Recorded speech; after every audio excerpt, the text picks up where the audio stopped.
Can't really figure that out.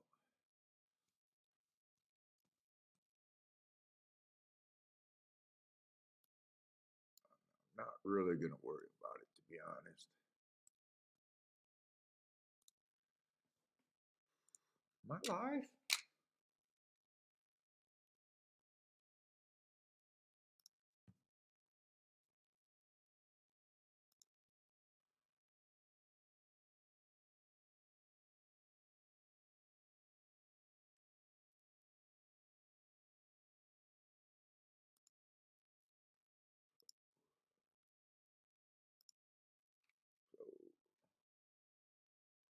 Hey, what's up, everybody? Welcome to the Shake Up, and we're on for Sunday. Holy shit. Did I get rid of that headache? Or I hope I did. Holy fuck. I did some work on the form. I just decided to go with whatever I got done. I'm going to try to go with today because I do feel like playing today. So hopefully I got enough shit on the form. Man. Grab my video. So I got what did I do? Gulfstream and Saratoga today.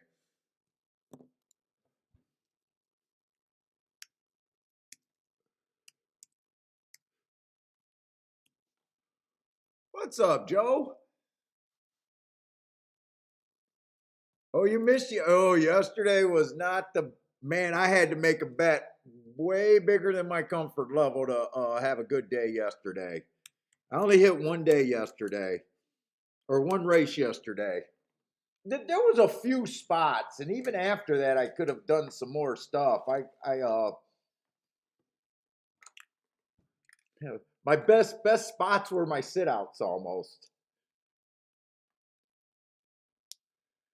But it hit a backdoor to nice exacta that I played for way too much money. And if I would have lost that, I would have had a huge bad day for me.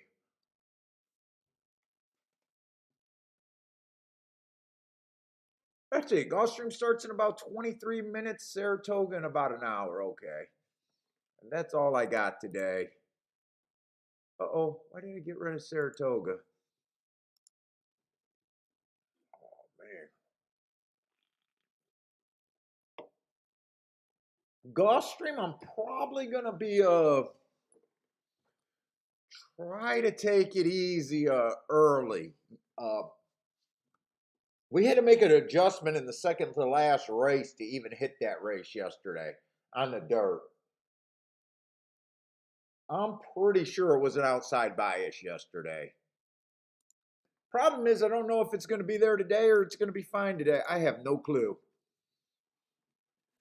So I'm probably going to try to watch carefully and see what I want to do today. The synthetic, I'm fine with the synthetic though.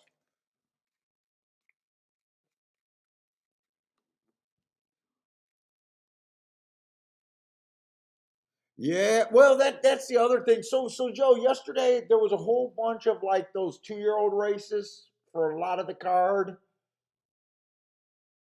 I did lose a bad self-inflicted race on a 2-year-old one where I was kind of trying to play the inside bias. That didn't work out, but I wasn't that pissed about that. It was just I knew that it was self-inflicted there. And then as more races went, it kind of seemed like, this is not really inside today. And I finally had to admit that to myself.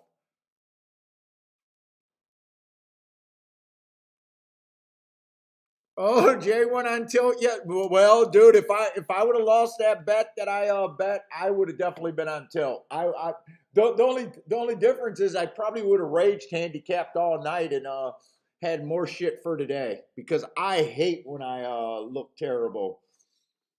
And when I lose over a grand, man, I'm pissed. That's when I can't sleep at night. That's when I do the rage handicapping, and I'm like, what the fuck did I do wrong? That's the closest I get on tilt. What's up, MKT?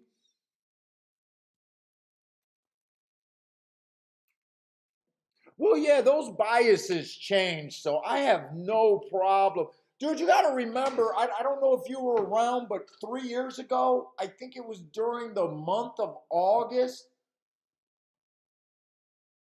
2, 3 years ago, the track went completely outside to the point where I hit and I had so many highlight videos on rail horses coming out from that bias.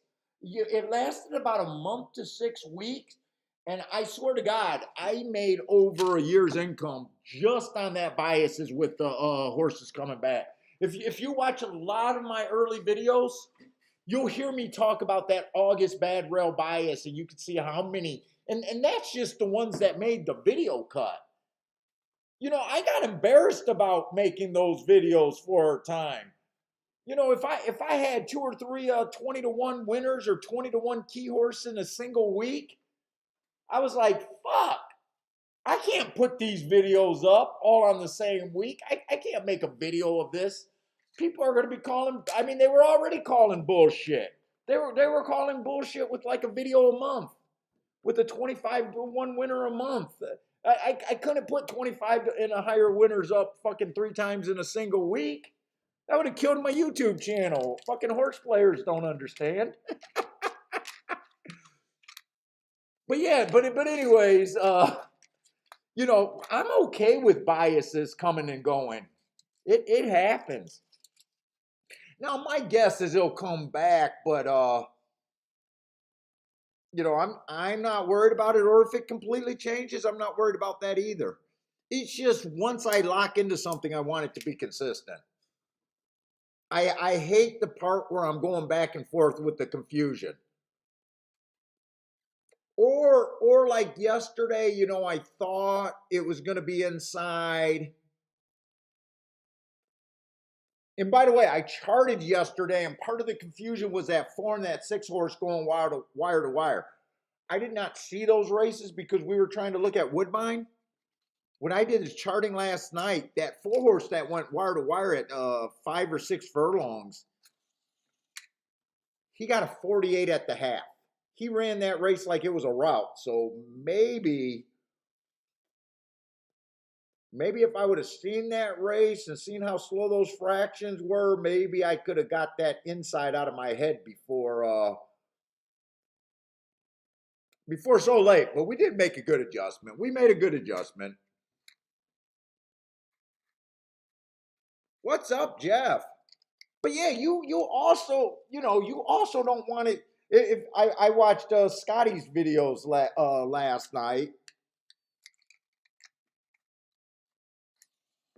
and I heard him talking about the biases at the track for like almost the first time. Hey, post 9 and out at Gulfstream, you can't even win from. It's amazing how many horses from the inside at Gulfstream are winning. So you want biases to change because you want people that don't even believe in them to think that they're seeing them and go away from them and stuff. So you want the confusion to be there. You need a couple days to fuck everything up. Because you don't want too many people that are, you know, that's really not their thing start thinking the same way that you kind of think. I just found it funny watching his show. All of a sudden, he's talking about biases.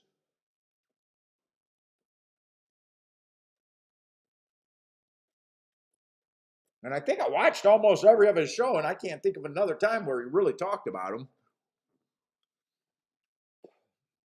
So I don't mind biases going back and forth. I just want to catch them and not be confused. I can go without the confused days.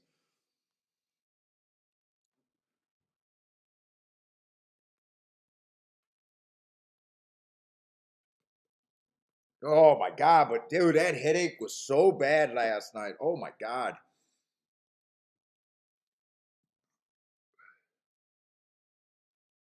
Let's see, we still got about 16 minutes, and the first race is going to be on the Tapeta at Gulfstream. So, what's up, Des?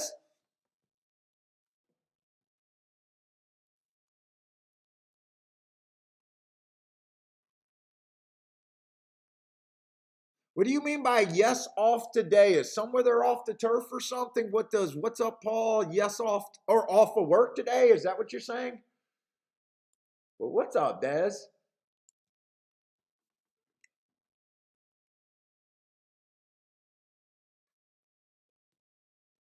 Oh, this is nice. The scar I had yesterday, I did not enjoy. Probably I didn't need to smoke it when I already had a headache. What's up, snapping fingers?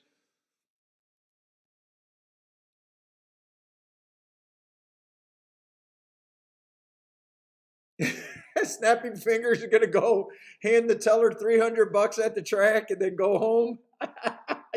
You don't even want to stick around to see how it turns out.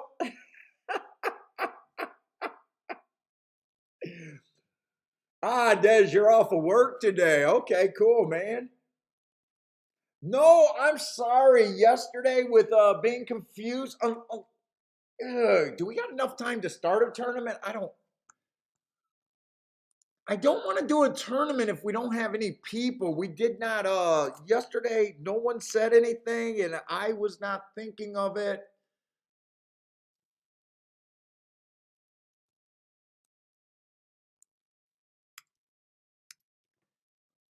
No one really reminded me of, and I wonder if we can fill a tournament or at least get 20 entries. I really don't want to do one if we don't have too many people.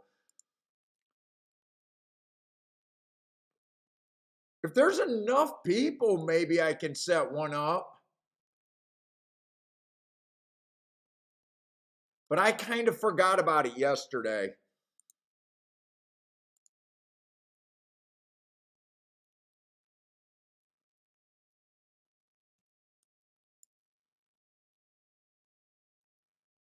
Let's see, create a private attorney. Is there still enough time to do it?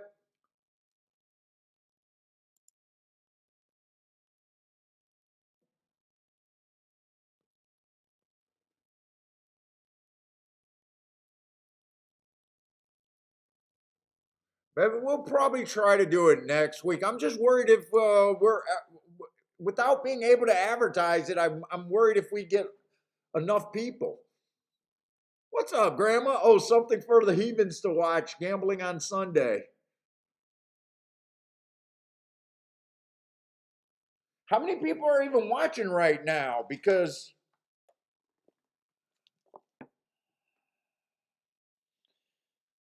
I'm just worried about the turnout.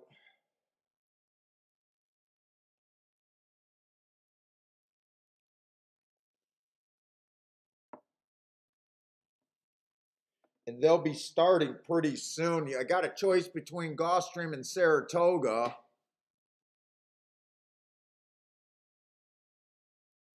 The Gulfstream one would start in the 3rd through the 10th race, and the Saratoga one would be yeah, you could do the 1st through 10 races over there at Saratoga. I'm just not sure we could get enough people in right now. Yeah, we only got 26 people watching. I don't think I want to try to set one up on such late notice. That's something I got to promote at least a day before. I'm sorry about that, MK. And there's not a whole bunch of people that are saying yes, do it, do it, do it. You know, if there was all of a sudden 10 people that were just saying do it right now. What's up, Randall Gordon?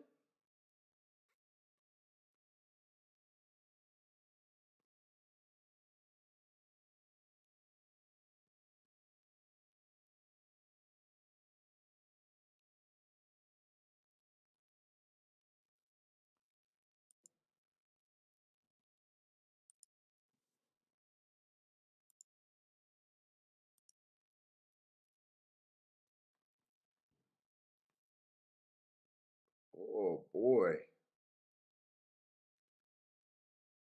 Let's see. We got 11 minutes. I might as well start looking at this race right here. I'm even wondering if I should be smoking this cigar. Right now, I feel like the headache's coming back. And I've been up all morning. We already did the walk, cleaned the dishes, cooked breakfast, cleaned the dishes again.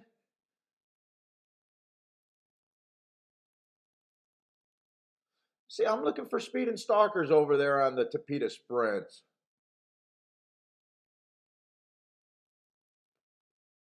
See, is there a lot of first-time starters in this race? Three of them.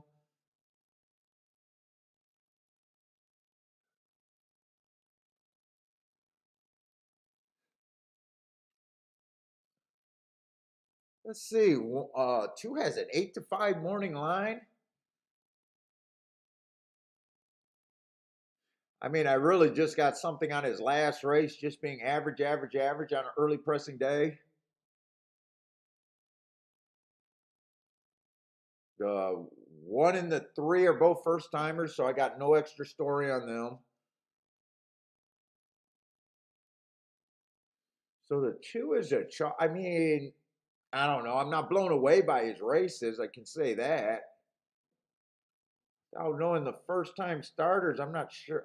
This really kind of looks like a race where I don't really care.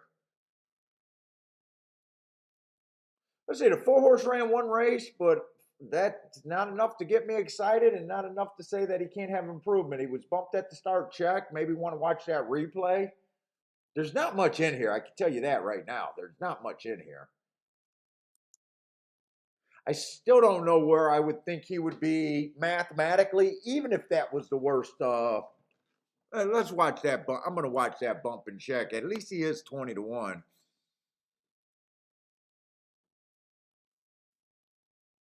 That was a 2 horse.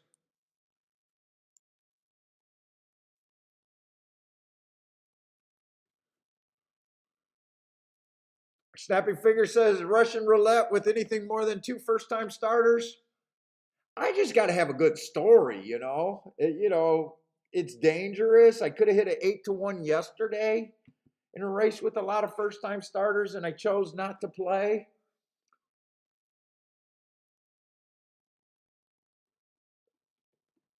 Oh, I missed the bump and the check. Let's see.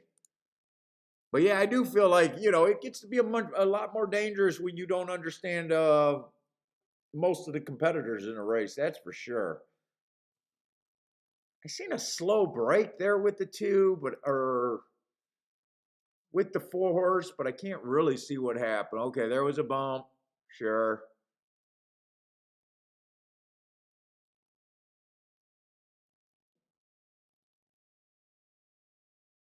Okay, I did see the bump at the start. But even with that, it's an excuse. It didn't seem like he broke that fast before. Oh, and there's the check. Okay, the most I can say about the 4 is he honestly did not get a fair chance to run a race. But that tells me nothing about what kind of talent he has. And if I think 20 to 1 is an overlay or not.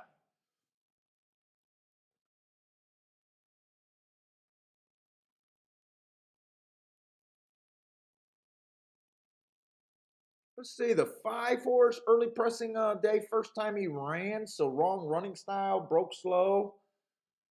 Runs a little bit better of a race second time out. Stalking day was kind of a stalker. Match strides with the slowest winner, average slow. I do like the last race. It was a stalking closing day. He ran against the bias trying to go to lead. Went fast for the first call, but that was a rout. But at least that's a sign of life, I guess.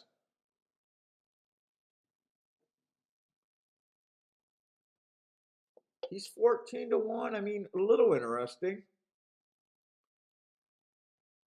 Let's see. 6 horse is probably going to be the second choice, huh? I mean, six looks okay. 6 looks okay. Been showing a little bit of speed. I'm gonna, you know what? I got a lot of time to fuck around, so I'm gonna do a betting line and everything. See if I can work out a bet here. Think about extending things to tries if and all, looking at my options. But I'm not blown away by anything yet. But I'm gonna try not to give up early. So we got 8 horses in this race. So if you guys are new to the show, welcome to the show. I do a betting line at 120%. So if there's 8 horses in the race, each horse starts at 15% chance to win a race. 15% chance correlates to odds. We'll call it 6 to 1. We'll say 6 to 1 is acceptable if you don't know anything about racing. You're just betting blind and you got fucking a couple bucks to waste and that's all you're doing. Look at 6 to 1s or higher. Give yourself a chance. But we're going to handicap. So I like to take points from the horses I don't want to get to or can't get to or not willing to bet. I take them away from those, give them to the horses that I like. Try to make a betting line based on how I look at the race. To me, it's always easier to start with who I hate. The 4 horse, I just can't get to them one way or another.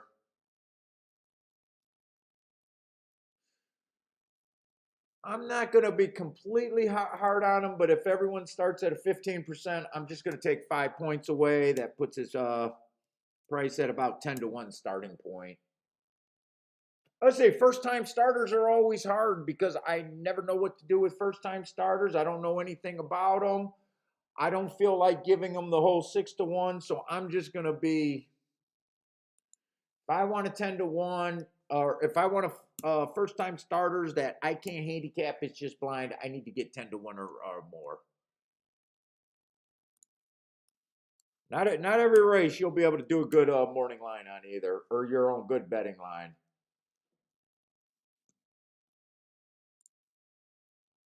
And from there, you just divide your points by how many rest of the horses you got. So who do I not really want? 1, 2, 3, 4. So I used 40 points of the 120.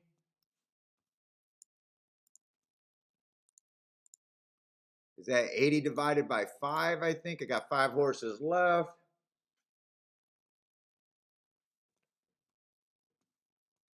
That puts everyone at 16, so that didn't even move the bar that much. Let's see, can I break this down? I probably like, I probably do think the 2 and the 6, 2 and the 6 deserves more than the 5. Oh shit, I don't like this horse at all. Hold up. This horse I'm going to be way hard on and have at 17 to, or yeah, 17 to 1.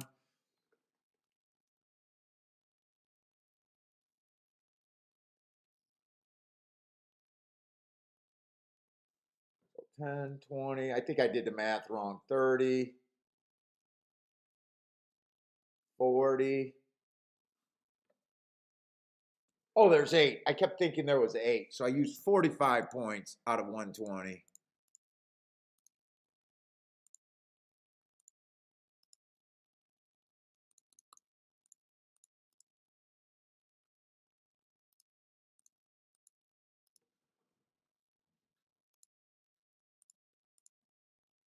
You know what? 25%, I would leave everyone at around 3 to 1. Everyone else, I'm not going to break them do any more work on that. I think everyone else is about 3 to 1. And see if I can, that's basically where my opinion. So right now I'm saying I don't see, I think there's a 75% chance that the 2, the 5 or the 6, one of those horses are going to win. Got my fair price at about 3 to 1. Now it's just looking at the board.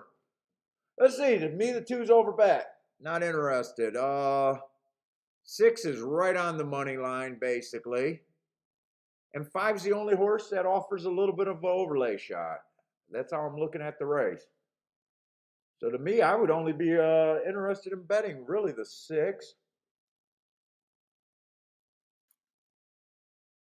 I'm sorry, only willing to bet the 5 at 15 to 1. And if I wanted to get a little bit more creative, I can do this. 5 to win. Force the 5 to be first and second with the 2 and the 6. First time starter beats me. I can't get to him anyways. That's about all I can do there with the way I see a race.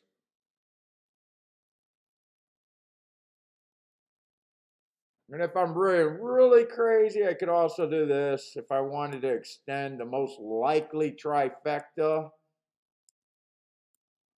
2, 6, 2, 6 just to the 5, 7. These are all the bets that I can consider right now based on how I see the race. 4, 4's a pretty good shot.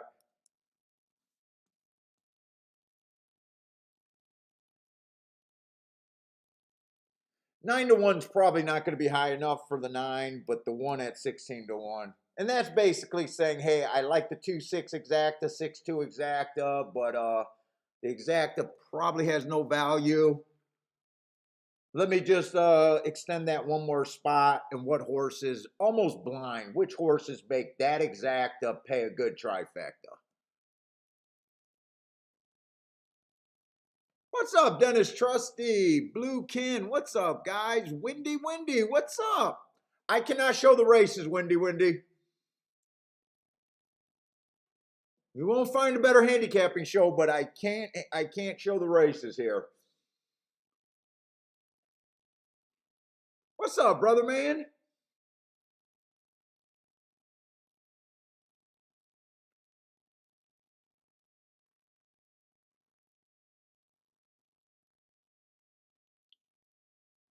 Charles, what's up, Charles? Yeah, dude, my grass didn't grow all summer, man. I only got to cut the lawn to keep the weeds down. Other than that, shit, the grass ain't growing worth shit. We've had a super hot summer over in Detroit.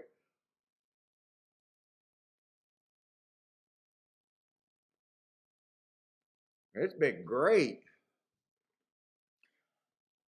I'm not going to do a bet here. I'm waiting for other spots, but that's all I can consider here.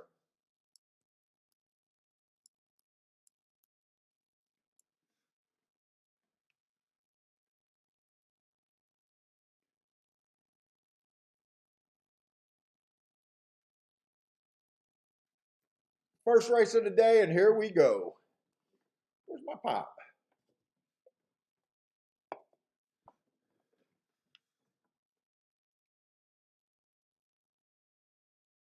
We since I do 2.5, 3 miles every time I go for a walk with Bentley, this summer we had to spray him down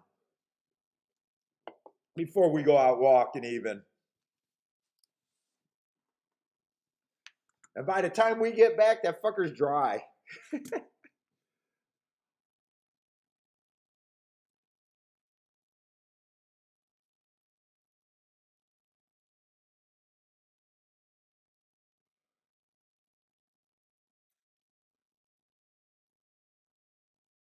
Thad, what's up, Thad? I didn't see you slide in here. Boulder, what's up, Boulder? Mr. Hobby, holy crap, I'm missing a lot of people. Alan, what's up, Alan? No, Alan, I never look at the prices of horses. In fact, when I paid for my seats over there at Arlington, I had a press box all to my, not a press box, a big box that sits 7 people, but I'm a special guy, so I'm willing to pay 7 grand to park my ass at the finish line. And I was surrounded by nothing but owners, trainers, and that. And probably the 3rd day, or at least the 1st week, I told them that I was a true handicapper. This is how I made my living, and I do not need any of their input. So basically, I approach the game like nobody knows anything, or I don't trust that anyone knows anything. I don't want any inside information. I don't want any jockey talk. I don't care about the prices for what they buy, because we've seen how many times we've seen high price horses fail miserably. But that's a true story. I had to tell them I don't want their input.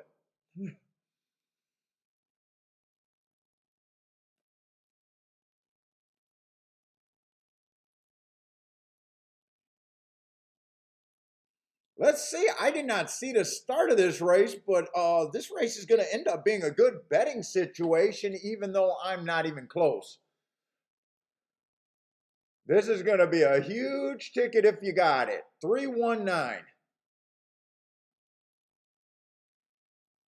That sounds like nothing but first time starters.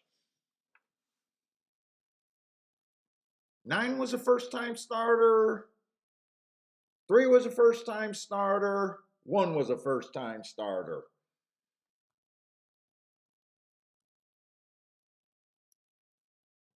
And I have no problem with the result. I wrote down the bets that I could have been interested in, but didn't do a bet there. So and the people that watch the show knows that I do nothing with first time starters. So that's a good sit out for me. But that's a nice betting race if you're able to get there. 319 is going to be huge.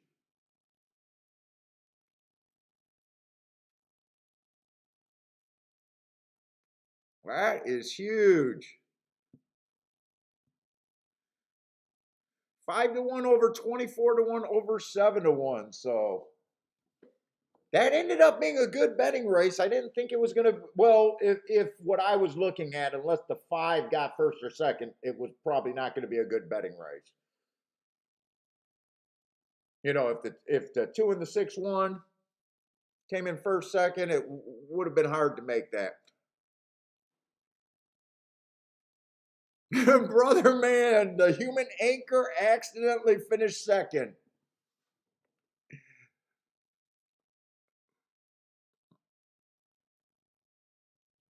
Let's see, of all the horses that, well, you know, the I did have the winning exacta if I was right about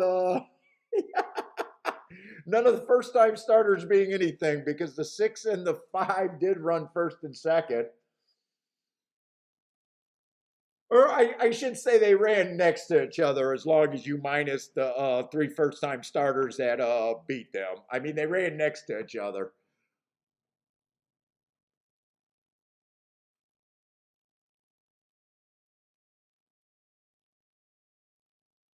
Let's see, Snapping said he wrote down the 139. But you know what? There's writing down tickets and there's still knowing about how close you were. You wrote down the ticket, but how serious that did you want to play it? Like I wrote down a lot of tickets, but I never felt temptation there.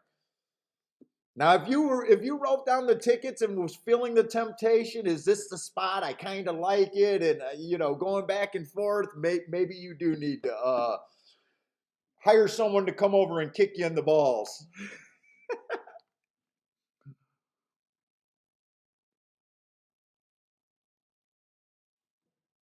Let's see, Randall had the 3 on a single ticket.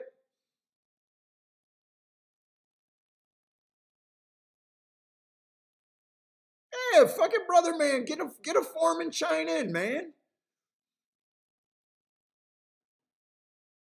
Do you usually have the form when you play? I know a lot.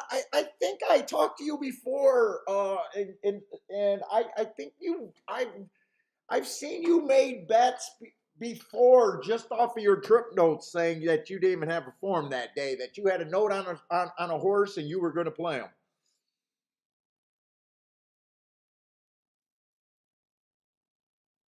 Okay, Stafford, I talked you off the bridge. You don't got to shoot yourself. You don't got to jump. You don't got to. You wrote it down, but you weren't that serious. I'm here to help. I talked Grandma off the ledge earlier this week. We got to keep you guys off the ledge sometimes. Keep us rooted in a little bit of reality. But it definitely would have been a nice ticket. It definitely would have been a nice ticket.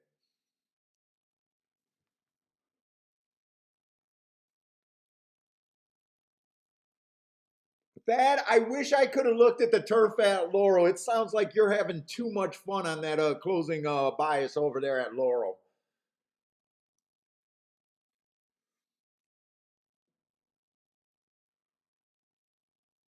Hopefully it holds up for when we can do the show. I woke up early today, but I did not get to do any handicapping. I felt like cooking breakfast, and me and Bentley still went on our big walk. Grandma says great support group.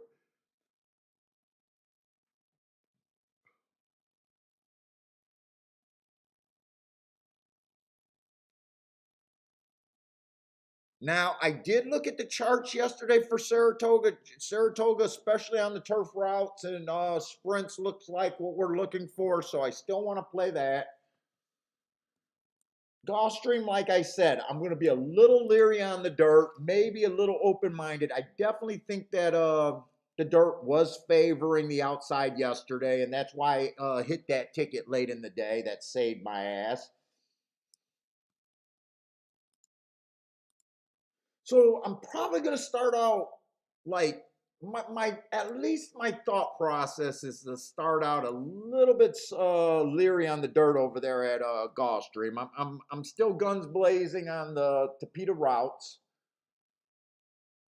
I'd like to see a few dirt sprints and dirt races before I really think inside or outside. I'm leaning towards, I'd like to see enough proof that it's one or the other early. If the first race starts outside, maybe I'll go right away thinking, hey, the track's running like it did yesterday.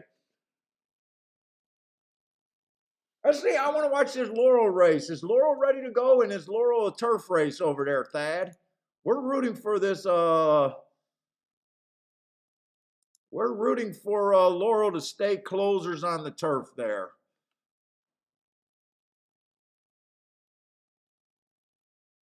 Now, this is a 5.5 furlongs, so 5.5 furlongs was not as strong as the route races. I think it was more stalker close. Let me look that up real quick. I think it was stalker closers on the turf sprints. For turf routes, it's insane closers. But let me just make sure on that. Well, that's last year's. I want this year's Laurel.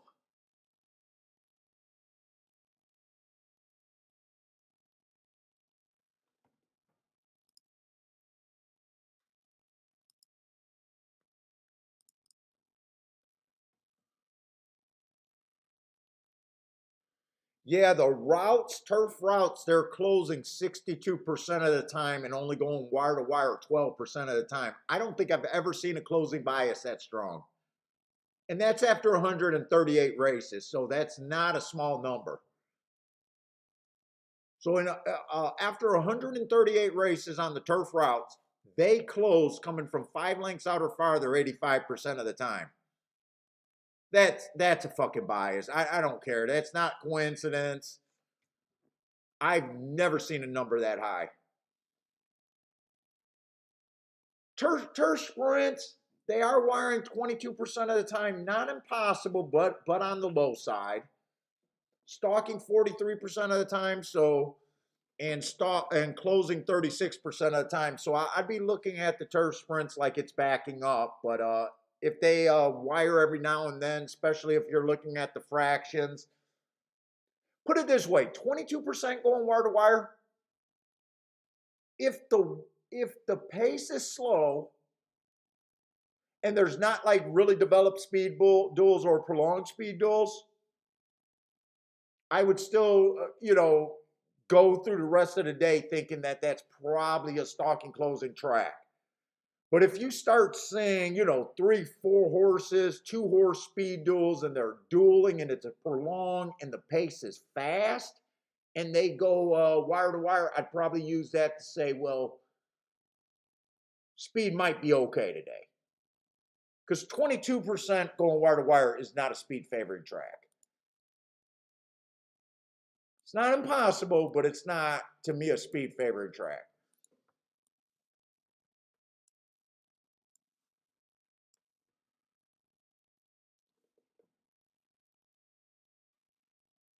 And Thad, I hope you you did pretty good over there yesterday, right? I think you killed 12-1 over 12-1 exacta or something.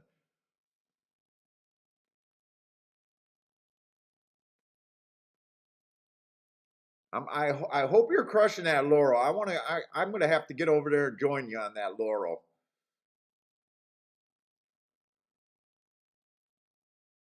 Lanier's here. What's up, Lanier?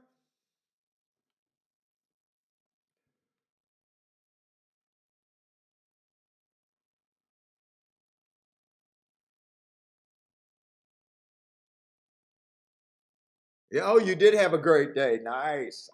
We love to hear it. We love to hear when our people in our chat is having a great day.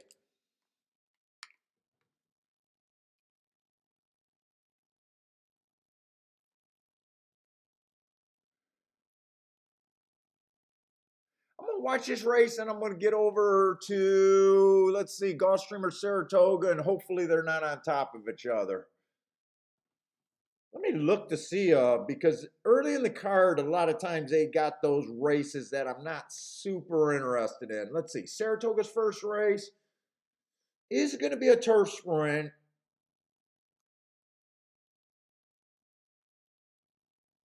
Mm,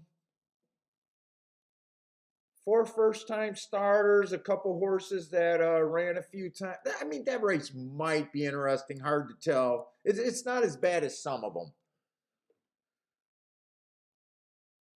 Gulfstream's second race is going to be on the dirt. It's going to be a mile race. I don't think we see any route races on the dirt yesterday, or were they all sprints? I think they were all sprints on the dirt yesterday.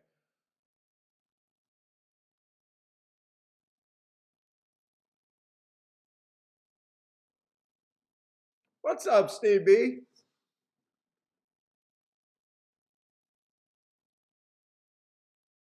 When I just want to relax, take a couple more puffs, watch Laurel.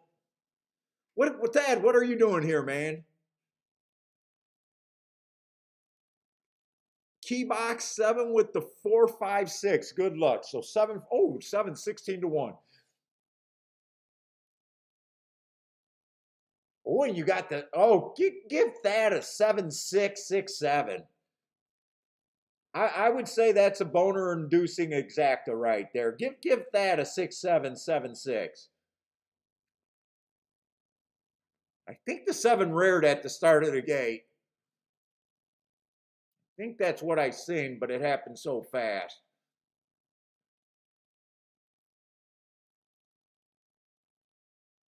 Let's see. 4 got the lead. Let's see what these fractions look like here.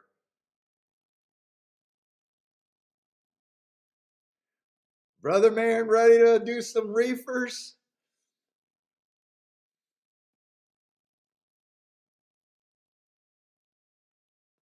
Four got away fairly clean here, and I can't tell if I don't think he's gonna. Well, he looks like he's caught, but then again, he's still there. No, I think he's still there. Yeah, I think your stat. I think your 7 got jumped at the gate. I think I seen him reared up. It happened so fast. I'm not sure. Now this was a race where the 4 got away. I've been charting all the times over there at Maryland. But honestly, I chart so many races that all the times blend together when I don't play the track daily. So I'm not even sure. I mean, that looks like a pretty solid pace. But if that was at Gulfstream, 22-1 would be considered slow. So I'm not sure how fast that turf plays there. He did go wire to wire, and he did get the lead and never really got challenged, though. I did notice that.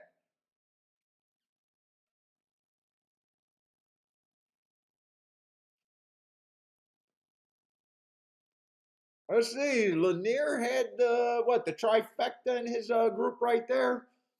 415. 4158. Actually, he had the super there in his group.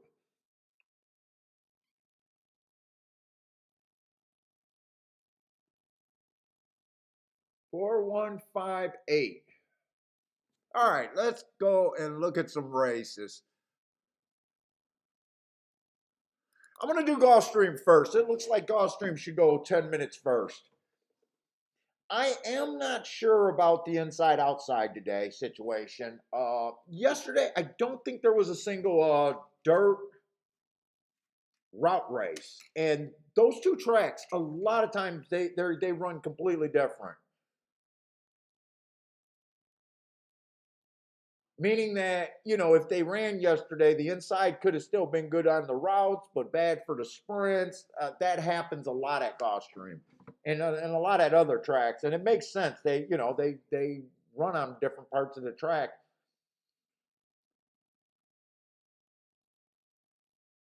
But we got a $6,000 non-winners of 2 lifetime mile on the dirt over there. So I'm just going to look at this race straight up right now. See if it's worth even playing. Let's see the one horse, average, slow, 4 races ago. I don't know. I don't like that race or love that race. I don't really have an opinion on that race. Finished third. 3 races ago, speed favoring track was nowhere near. I gave him an asterisk for running against speed favoring track that day. Comes back, wins off of that race. So the asterisk was actually pretty damn good there.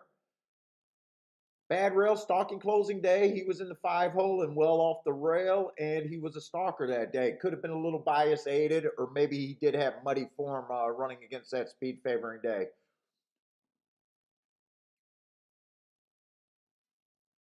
And then last race, bad rail, early pressing day, but he was more of a closer there. Made a nice close into that, a little slow early. I don't know, looks useful, but I can't say I like him or hate him right now. I got to see what else is in this race.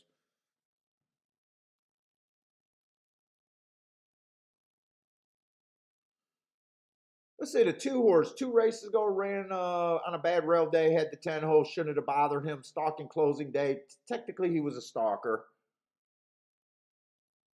Pretty close to the pace, though. Average kind of race there. Last race, stalking day. Too far back to be considered a stalker. Tossed his head at the start, steady, asterisk. I just got him as being average with a bit of a trouble trip there. Can't say I love him or hate him. I'm still trying to figure out the makeup of this race.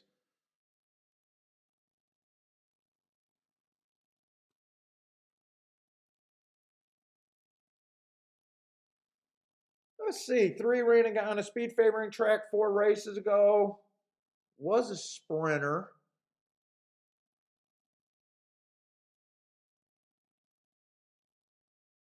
I don't know. I just got him running against the bias there. Then he runs against a bad rail. Didn't do much there.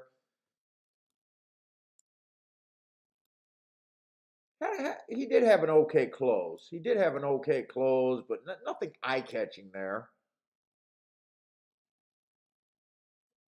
He comes back, runs 2 route races in a row, and both of them are a little annoying to me just because they were both 1 race samples. And 1 race samples are just annoying to me because I don't have any particular note. I can't build a profile off of 1 day sample. If you guys love speed figures, ask yourself, if I can't build a profile off a fucking 1 day sample, how could they make a speed figure off a 1 day sample? It doesn't make sense. You people that really trust your speed figures, ask yourself that question.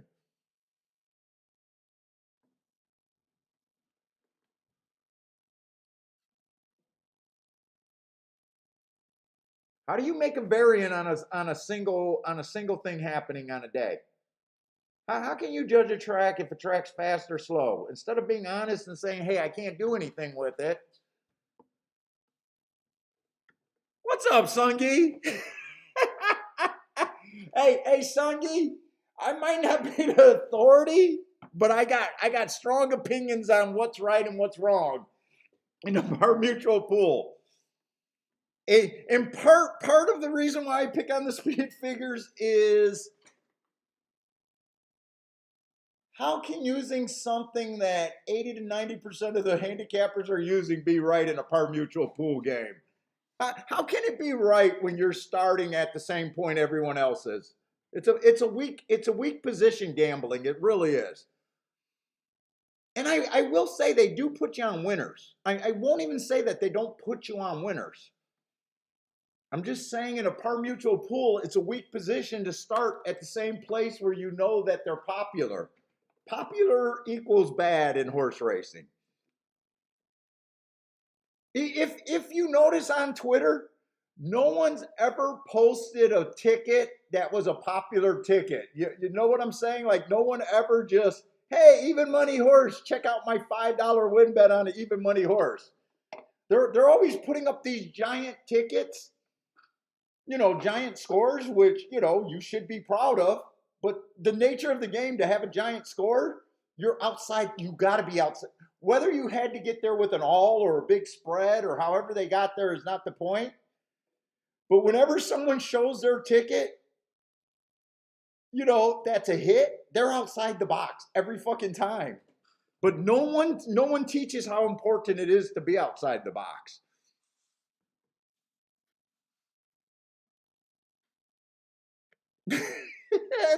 It's just common sense. Instead, people pay for safety. I pay for safety sometimes, and then I tell you it never works out. I'm always embarrassed when I pay for safety. Let's see, I am still. I'm glad Sunday got me distracted because I am overall kind of just turned off on this race. Honestly, I just don't see much of a story anywhere, much of a reason to do anything. I haven't even made it to the favorite. Let me at least get to the favorite to see what I think of the favorite. A lot of times that's a good place to start to even decide if you like a race or not. Let's say the 6 horse, 3 races ago. I do love that race going too fast to win.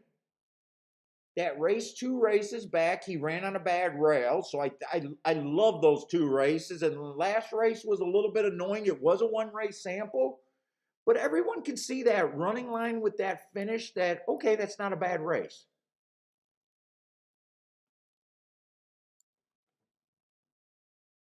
I'd say at least he looks like he should be bet to me. That's more than what I can say about a lot of horses in this race. I get the bet on him. I mean, I'm not trying to get to a 2-1.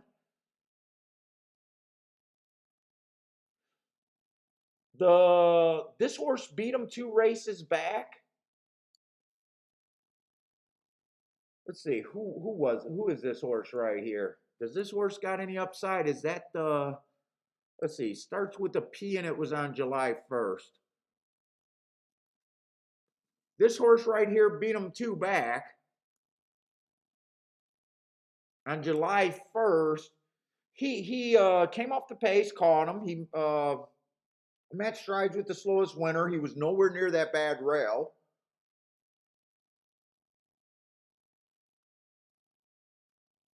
Where if you trust my notes, which I got to trust my notes, right? He had the bad rail. So I believe that I would, even though the 4 horse beat him, I would be upgrading the 6 horse and a little bit down, grading the 4 just because of my notes. Not that they can reverse it, but that's the way I look at stuff. Even though the 4 is the better betting opportunity by far, 9-1 is stronger for a better than 2-1 every day of the week.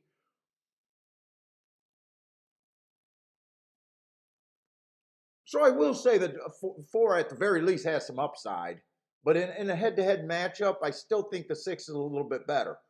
But the 4 is a better gambling number by far. Let's see. This horse ran with the favorite, who is ST. Who might that be?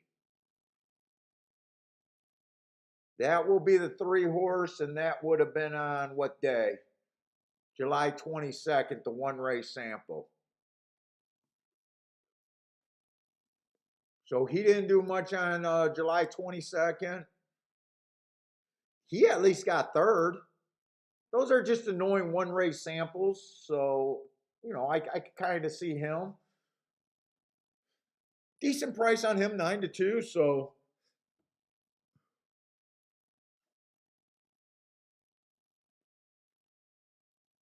I'm not super excited about the race.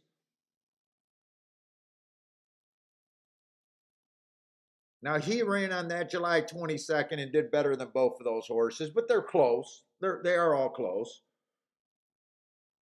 Let's say the 7 horse does have a bit of speed.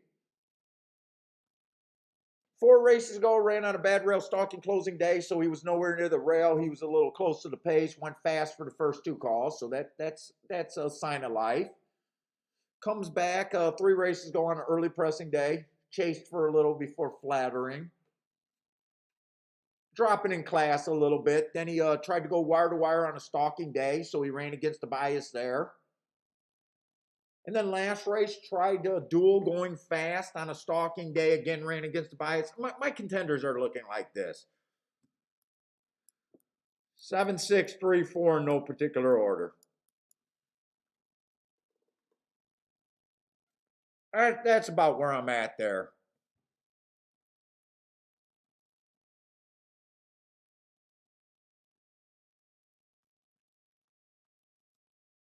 I probably want to watch this race to see if I can get a gauge on how this track's playing. Usually at Gulfstream, I want to be on the inside, so that's in my head. Yesterday it was outside, but they had no route races yesterday. It's early in the day, and I don't have to. There's going to be spots for me today. I'm not sure this is one of them. But those are my contenders up there. What's up, Omar? George, what's up, George? Yeah, Churchill, I think, is only running 1 day. That was Arlington. That was the Grim Reaper of Arlington. You didn't watch Churchill yesterday. You watched the Ghost of Arlington. Saturday, what's up, Saturday? No, that's George was answering Saturday on that. Yeah, no Churchill. There's not a Churchill meet right now. The Churchill won't be running until after Ellis. That was a special day for Arlington Million. What's up, Jevin? Jevin went out on a really nice ticket yesterday.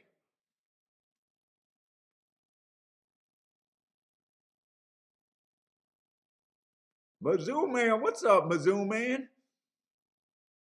Joe, what's up, Joe? And I think I finally got an alert that someone subscribed. If that was a new subscriber alert, I'm not even sure if that's what it was, but if that was it, thank you for subscribing.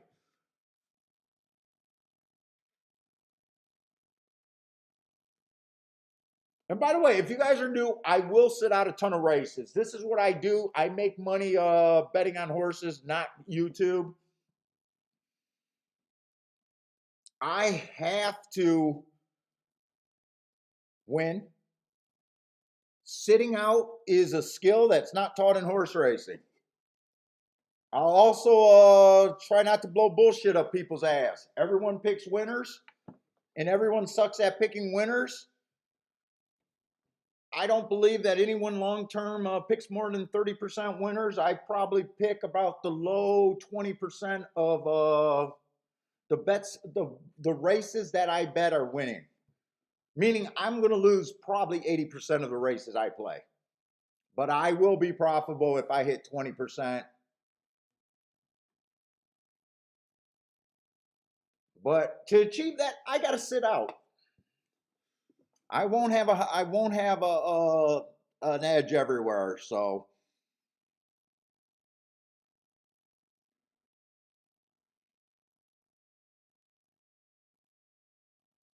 let's see. So far, this looks pretty good for my 4 contenders. Looks like we got another subscriber. I hope that's what that is. Is that what's going on?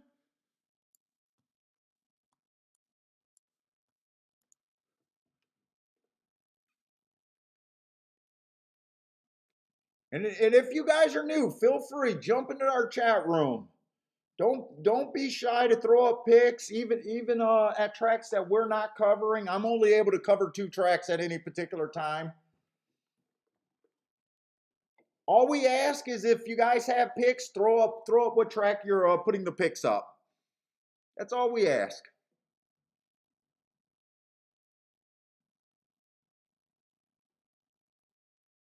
Okay, 674 had all the contenders, but I wanted to watch the race to see what I thought about the outside. I also thought if the 6 won the race that the exactas probably didn't have a ton of upside.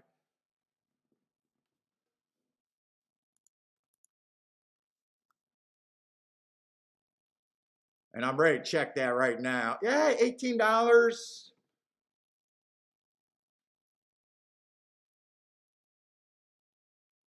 18 for 1. Not bad, but is on the low side. Sungee's still shy. And oh, the other thing, we've been doing this show for about, I mean, we got over 400 episodes out there. So we've been around. We got a pretty close-knit chat room, and we hope you guys enjoy it and will take part in it.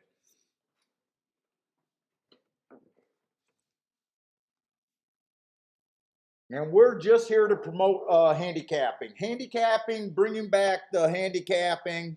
That's the goal of the show, not necessarily, we're not a pick show. I don't expect people to follow my picks. I expect people to be handicappers in this room.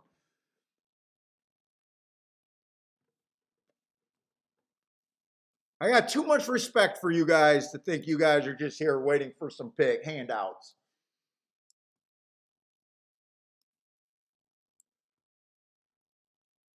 Let's see, Saratoga, we got 5.5 furlongs on the turf, made in special weight.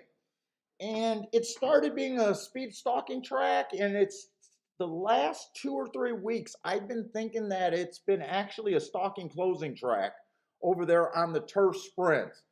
We've been doing really good on the turf racing, but mostly the turf routes is what I've been more willing to play over there at Saratoga is the turf routes. Let's see what we got.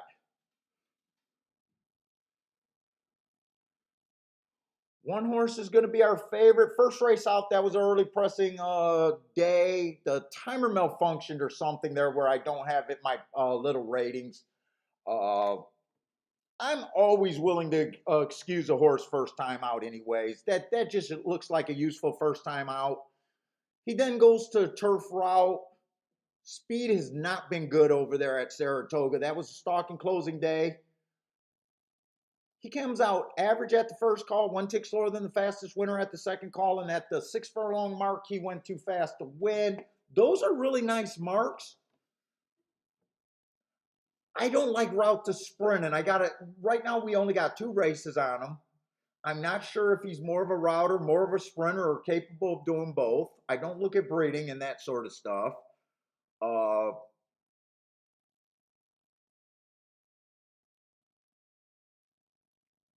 For me to be interested in 9 to 5, I got to think this horse is a coin flip to be an overlay at 9 to 5. To me, it's kind of a hard thing to even say this horse is a coin flip, and I've only looked at him.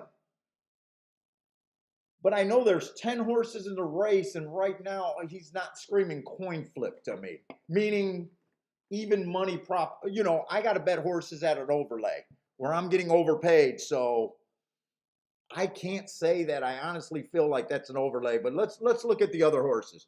Oh, the 2 horse, early pressing day, first time he out. I mean, I'm easy on horses that only ran 1 race. That's a very ugly running line. Wrong running style that day. Who knows? Right now, I'd say that race just doesn't look that interesting. And even though I think he ran against the bias, I still got to have a reason to bet a horse other than that. You know, I need more running lines. Let's see, 3 and 4 are first-time starters. I don't do anything with first-time starters. I don't believe in workouts. I don't believe in trainers. I don't believe in owners. I don't believe in jockeys. I don't believe in workouts. Or breeding. So how can I be good with first-time starters? So unless I think that horse is getting a golden path or something, I very rarely will ever cash on a first-time starter. Let's see, 5 horse actually ran a few races. First time out was a useful race. It was early pressing day. He was kind of close to the pace before getting tired. Nothing's wrong with that. Took a lot of money, burned a lot of money. Next time out, tried to go wire to wire on a stalking closing day. I like that race. He ran against the bias there. He dueled for a little bit. He got the lead at the top of the stretch. The winners were coming from the back end. I think that's a very good race. Last race, I got that it was a bad rail. And when I say bad rail, I mean bad inside. So post 1 through 3 is covered there. So I do think he ran against the bad part of the track. I could be a little bit interested in this horse at 4-1.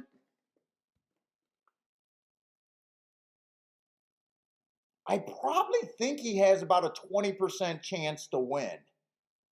I'm kind of doing, sometimes I do the betting line, on the paper like I did the race before at Gulfstream or wherever. But I'm always doing the math in my head about where I think a horse should be at. I'm thinking that's not being overpaid. I'm thinking that's right where he should be.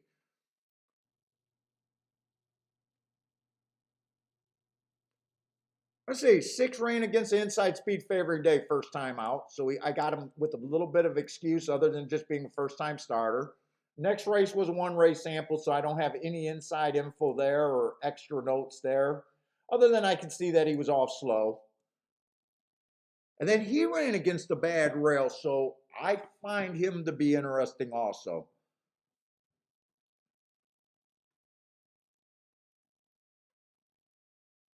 I don't think there's much. There's probably a little bit more upside on the 6 than the 5.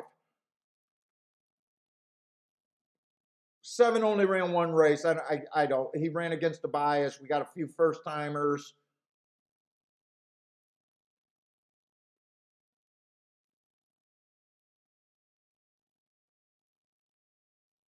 10, I like that race where he ran against the speed favoring track. I'm looking at, I think the 10, the 5, 6, and the 1 are the players here unless a first time starter does anything. I don't think I'm going to have enough time to work out a bet here, though. They kind of got in the gate a little bit faster than I thought. Those are kind of my contenders. And remember, I like, since we got a couple new subscribers, so I know we got a few new people, I ignore first time starters.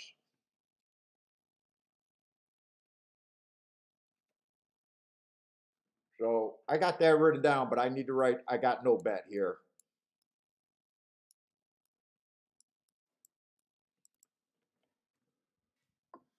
What's up, Turf Daddy? Gregory Ross, what's up, man? Oh, Gregory, you should have known I was coming on today. Curtis, what's up, Curtis? Curtis likes the 10 in the first race. What's up, Roland? Jay's rooting for the 6 and the 10, but it looks like he's passing too. Omar is on the 5 in the first race at Toga. 5, 6, 10 all did look like the speed, and they're up there right now. One's in a good stalking position.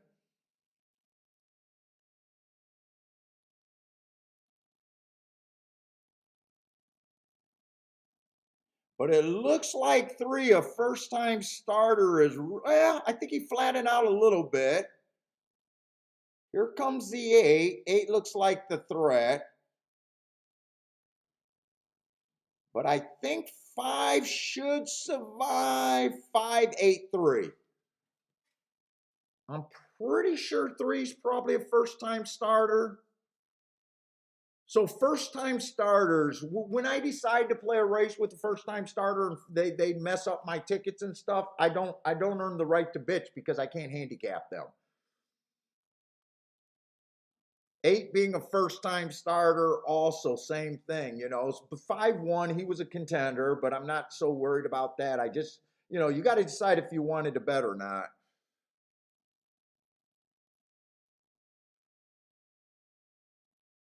If the first-time starters didn't run, who was the next? I can't tell who ran 4th. That might have been the 10.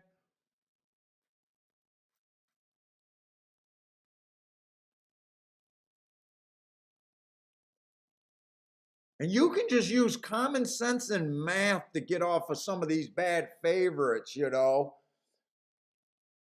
1 could have won for fun and the 1 could have done what he did there. But when you think math and think about what your likely hit rate is going to be, does that sound like that's something you want to do, is key off a horse like that? And my answer would always be no. For me to take 7-5 on a horse, and I don't even bet 7-5 to win, but for me to even think that that's a thing, I gotta believe that horse is at the very least a coin flip. 50% chance to win a race.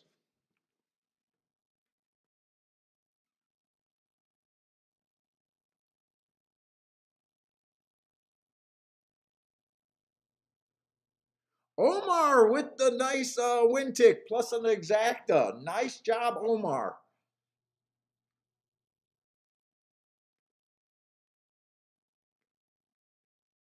Dennis, what's up, Dennis? Steamboat Willie, how's my man, Steamboat Willie?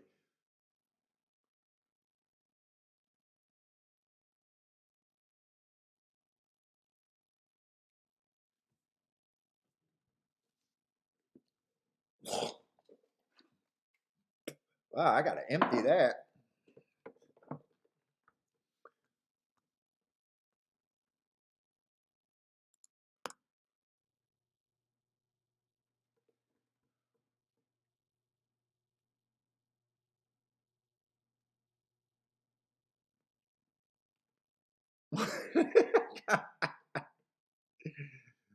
Come on, Steamboat Willie. You're the only guy that I know had a stroke and was here in the. What were you watching in the hospital?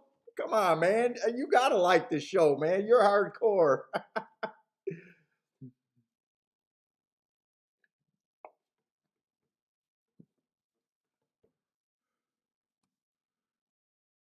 Michael Lester, what's up, Michael Lester?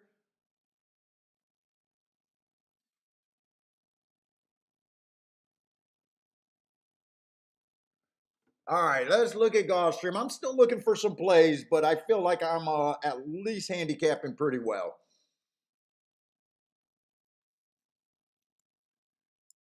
5-1 definitely had some nice excuses there.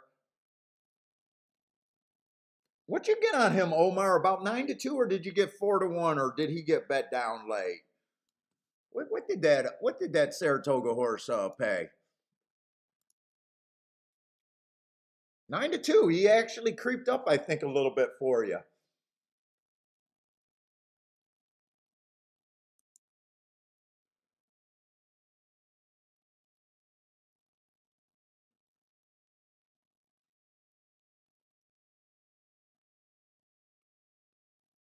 You still have focal seizures? What's a focal seizure?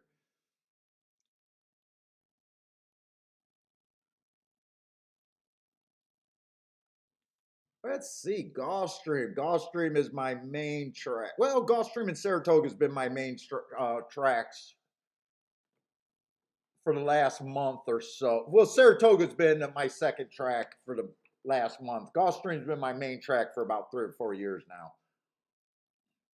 And we finally got a Tapeta route race. Tapeta route race. Speed has been terrible. Unless a horse gets a crazy slow pace, it's been nothing but stalkers and closers. I've been loving the Tapeta routes. Absolutely loving the Tapeta routes. Yesterday they had one horse go wire to wire. He got away on a slow pace, and then the other 3 or 4 races they all closed yesterday.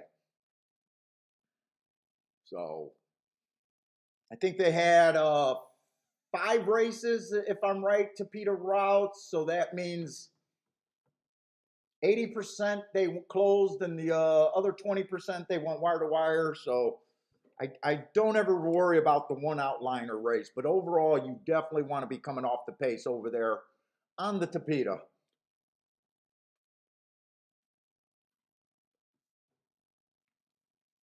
But I do like to look and make sure we got enough speed, because you want to try to avoid those races where they get that 49 and change, 50 and change. That's when you got to worry about them going wire to wire over there. I'm not sure there's a lot of speed in this race. I kind of do the glance down. Let's start looking at this race. Let's see, the 4 races ago was just slow, slow, slow. 3 races ago, slow, slow, match strides with the slowest winner. Now remember, I am harder on my marks on closers than anything else. The thing you want to judge your closers on that helped me is looking at the top of the stretch and finding a consistency of a horse getting within 3 lengths of the lead. There is, to me, the best indicator of a closer. When you got a closing track, a lot of times you're playing a positional game. Who gets the first run? You could be right about calling a closing bias, and all the races could be won by a closer, and sometimes you still can't take advantage of it because it's, to me, judging which is the best closers is often the hardest thing to do.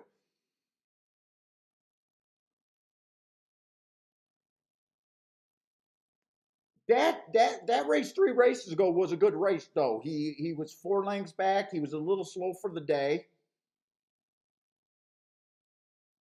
Got in position at the top of the stretch and just won by, or just lost by a nose. So I do like that race, even though my marks say he was slow, match strides with the slowest winner, which doesn't sound that impressive, but I do like that race. Let's see, 2 races ago, he was slow, didn't quite get in position at the top of the stretch and didn't have his rally there. 3 races ago, or last race on a stalking closing day, he was a stalker, didn't quite get in position at the top of the stretch again. He's not super trustworthy in getting in that position either. Let's see what else is in this race. 2's a first-time starter, so I got no insight on him. 1's coming from Tampa Bay. That Tampa turf racing was super unkind to front speed also, and he was banging his head at a track that did not suit his running style. And he's kind of here now trying to torpedo route races where that does not really fit his front end running style. He's a little tricky because he does have a couple races where he might rate. He's dropping in class.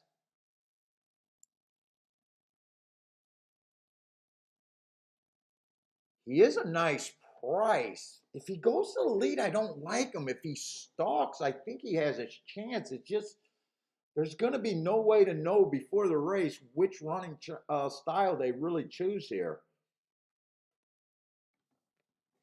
In fact, I want to look up a couple of those Tampa races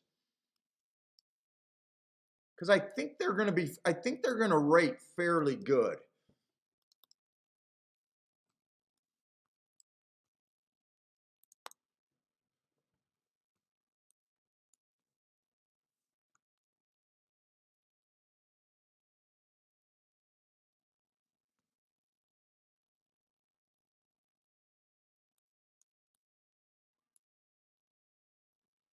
Let's see, 2 races ago, he was average. And that track seemed to be a little bit more fair that day, according to my notes, not the stalking closing day. So some horses were able to wire that day. Let's see, March 27th. That was another fairly fair day. I wasn't expecting to see a fair day. He did go too fast to win that race, though. So that race I do like. But that race also might be an indicator that he's going to lead, and I don't think that's good.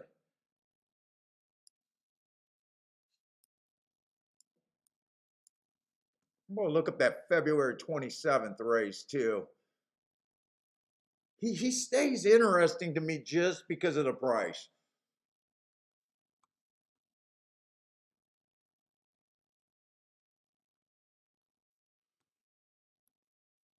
That was an average day. If he rates, I think he has a fair chance. He showed some talent with those hearts at the level.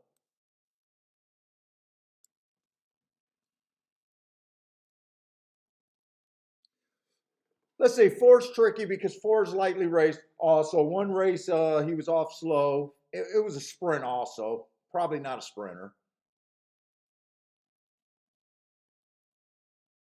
Last race, it was a stalking closing day. He was average.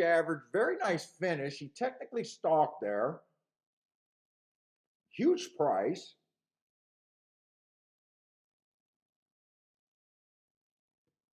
But sometimes after just two running lines, man, he could have been trying to get the lead that day. He could be a stalker. Man, he did stalk, but I'm not sure what he really wants to do. If he goes to lead, I don't like him. Let's see, he already dropped to the basement. He dropped to the basement in that race and almost sprung an upset. Let's see if there's some speed in here.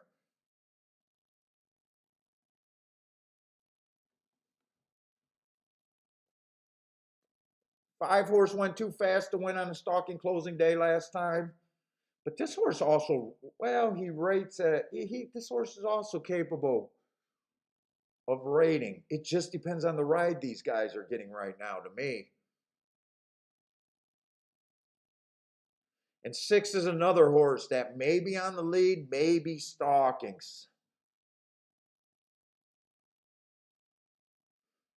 Seven's definitely a closer here, though, I would say.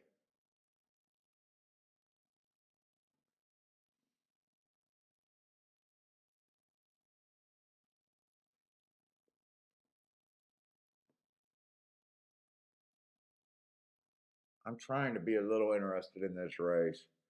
I really like this race. He was slow, average, one tick slower than the fastest winner. Did a nice job getting in position. I like this race showing me he can close.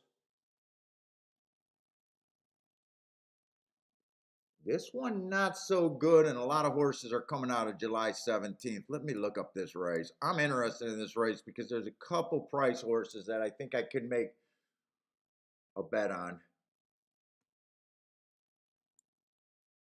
Five was coming out of that same race.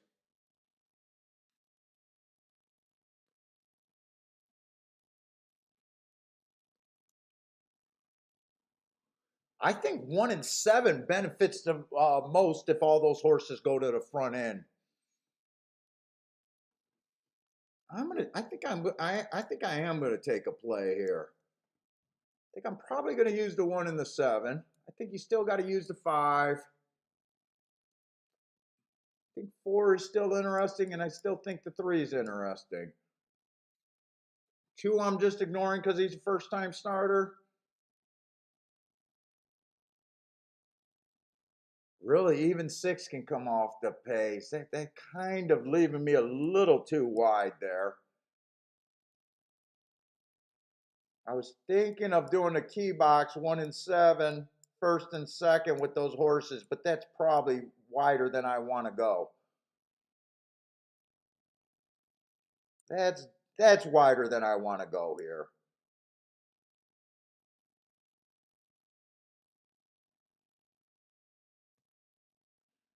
I think I'm just going to keep it simple and do a Dutch bet to win 1 and 7. 5 to 1 and 13 to 1. I think I'm fine with that.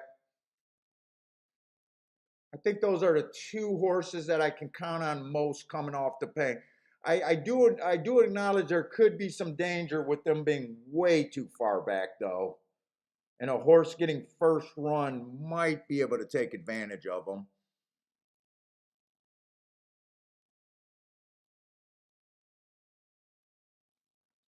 Let me look at those.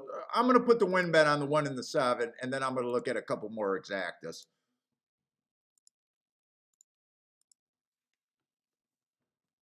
I mean, everything's going to pay with the 7. Maybe I just do the 7 and not the 1 and 7. Actually, everyone's paying with the 1 also.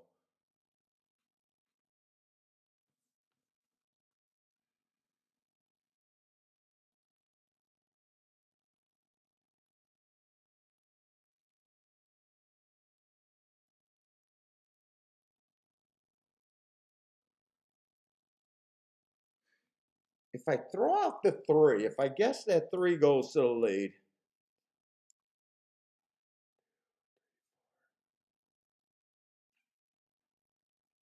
that's a little bit better. I'm going to do a small exacta key box, throw out the 3 there. I still think this is an okay spot. I'm doing this in my playback category where my playback categories is just the lowest rate that I play, the lowest range.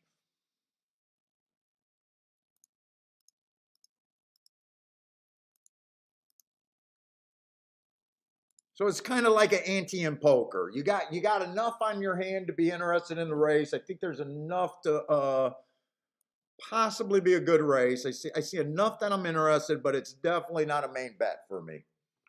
What's up, Feck? If I know, you like the five over there at Gulfstream? I definitely think the five's a player. I think there's a, I think there's about four horses here that are all depending on if they choose to go to lead or rate. If they go to lead, I think that hurts their chances, and if they rate coming from 2 or 3 lengths off, I think that greatly improves their chances here. And five's definitely one of those horses that I'm with you on. The five is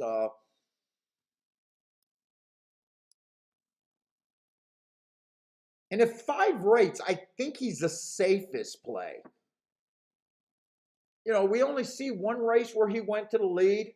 Most of the races he's rating, he even tried to close a race, so he keeps running while he's behind. I do think he's part of the safest of the plays.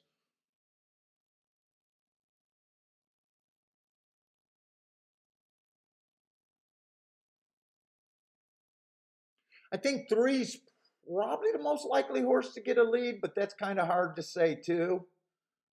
I'm kind of hoping three goes right to the lead. I'm hoping the two goes to the lead. I'm hoping the three goes to the lead, and maybe one other horse goes to the lead and guarantees us a fast enough pace to close into.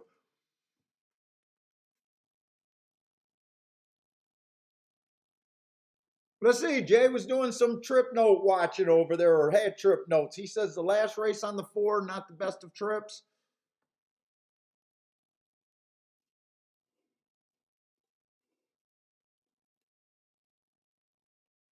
That's a really nice race. I kind of downgraded the four just because he dropped to 12.5.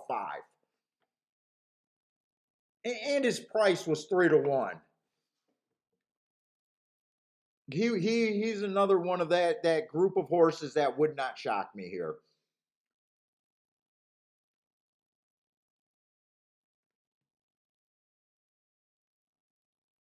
Let's see. Steve B got a 1-4 exacta. Lanier's on fire with his picks over there. Gulfstream Lanier is looking at 7-2-5-1-3.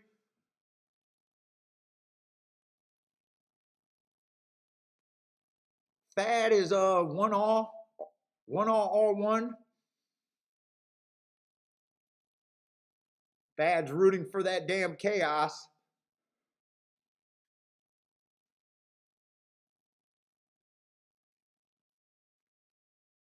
Let's see, what's up, Curtis? Curtis likes 5 in this. Oh, second race at Saratoga.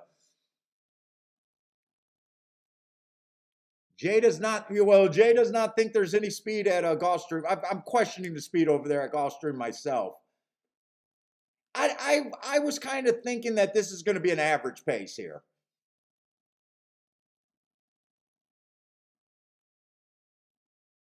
I'm thinking about 24 and change. I'm hoping for. If it's don't be 25 and 4. This is you're right, Jay. This is a no speed freaking race right here. That makes that all bets are off. Now they can go wire to wire. Now the front end horses can definitely hold up. That's really going to hurt my chances of winning this bet. I think I'm dead money now. That's the scenario that I did not want. Now they did close on an extremely slow pace yesterday, 51 and change. They were still able to close, but my 1 and 7 seems too far back in a slow pace here.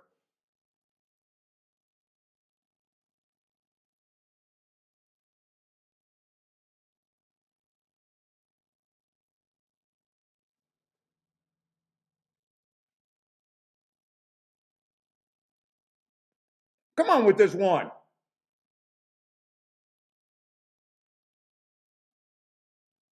Come on, one. They can't go wire to wire. Nope, they can go wire to wire on that pace.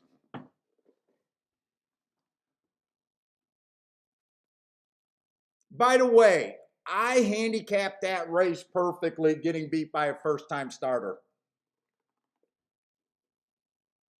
That's the best I could have done on a horse that I ignore.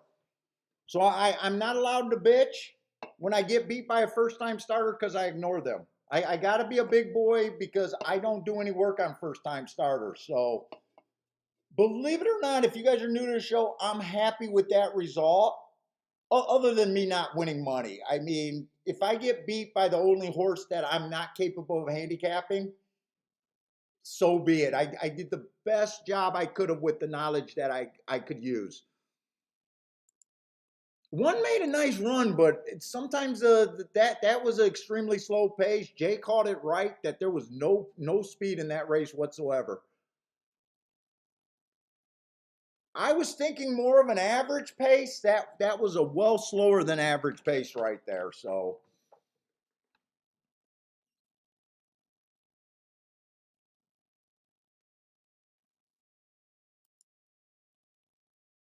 yeah, I can bitch about the slow pace, but you know what? I had a whole bunch of horses that I said they could pull off the pace, and that's kind of what they did. Five kind of challenged for it. There was no true front runner in that race, right? If there's no true front runner, you should, I probably should have already been expecting a slower than average pace just because of that fact alone. It's weird because sometimes when you get a race with not a lot of paces, sometimes they go out. Sometimes those are the craziest, fastest races of the day, and it just you never know which way to guess on that. Sometimes the jockeys are reading the same program, say, "Hey, there's no speed. I'm at least going to gun." And then if you have two or three of them deciding to do that for the first time, sometimes you get a crazy fast pace on those races. But if you know what you're getting at, you can, like me, I can just shake that one off saying, hey, the one was live. I didn't get the pace. I expect to lose 75 to 80% of the races that I play. Fuck. Not a big deal. Now, if you're a handicapper that thinks you're going to hit 50 or 60% of the races that you play, you probably got to be a little more panicked than I would have to be.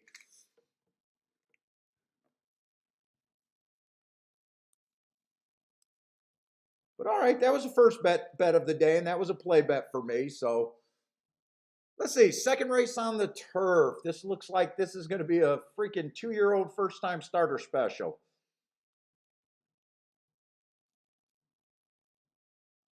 I can't even look at this race. I have no additional insight. Not only is it almost 80% first-time starters,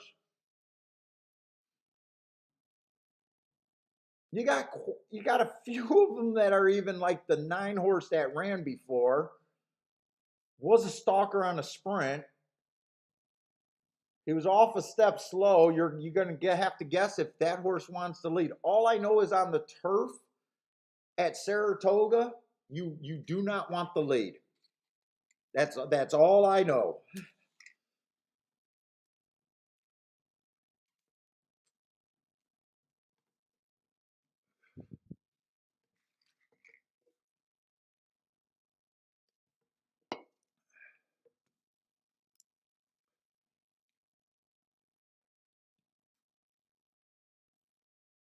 Let's see. Curtis said he likes the 5 in the second race. Who's the 5? What is Curtis looking at? Let me see if I can get in Curtis's mind.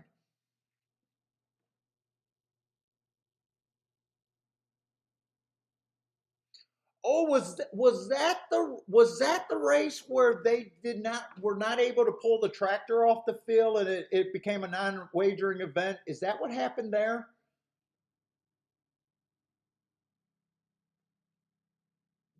So Curtis is looking at a horse that ran a couple sprint races, and he won a route race that some of the horses did pull up and stopped running, and some of them kept running. I'm pretty sure that was that tractor race.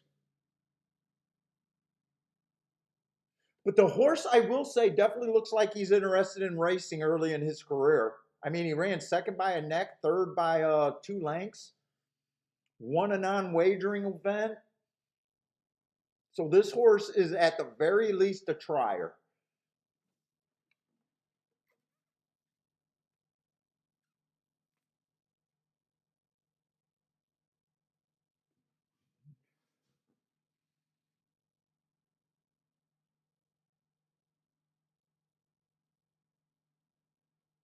Oh, Jay, you thought if there was no pace that possibly the two, you know, that's like sometimes I remember having a video on a race where everyone was so bad. I had a front running track. I knew it was a front running track. Everyone was so bad that showed form. There was only 2 horses that were speed horses, and they were both over 20 to 1. And I kind of did the play that you're kind of thinking of right there. Like, fuck, I know the form on everyone else. I think the track is going to favor speed. Well, that day I thought the track was favoring speed. I don't remember what track it was. And I said, you know what? They're both 20 to 1. Why not do the Dutch? And one of them ended up winning. One of them showed the lead. He tired badly, and the winner ended up being like coming out the gate like 2 lengths back in second, and was always there. So sometimes every once in a while I could hit a first timer like that, or usually on like a golden rail is when I'll hit a first timer. Using the negative approach. Everyone else showed me what they are and can't do. What's up, long shot Louie? What's up, man?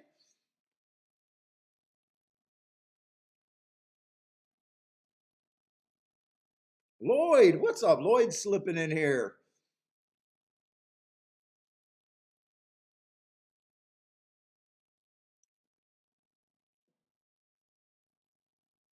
Let's see. Omar's taking a shot. He's looking at a 6-all.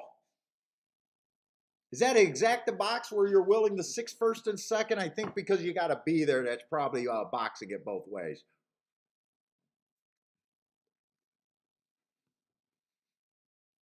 Let's see. So far, we are not complaining about any prices today. It has not been chalky, right? We've been seeing decent prices today, right?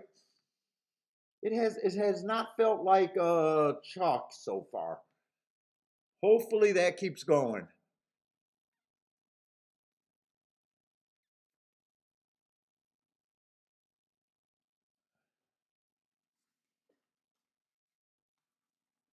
Okay, Omar is doing the box, the key box.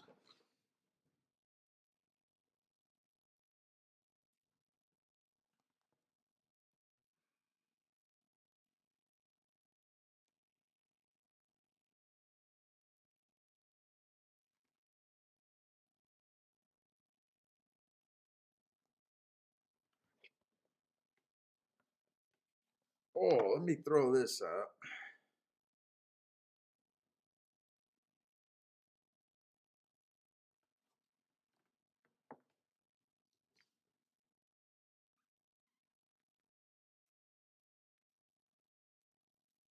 Well, Lanier is narrowing down races all over the country. Look at him. Woodbine bombs. Gulfstream.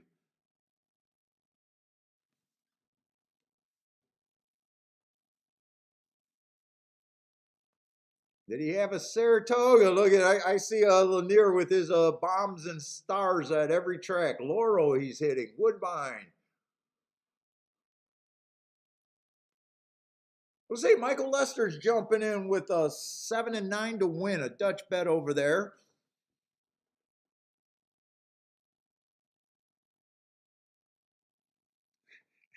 Jay's punishing himself for yesterday.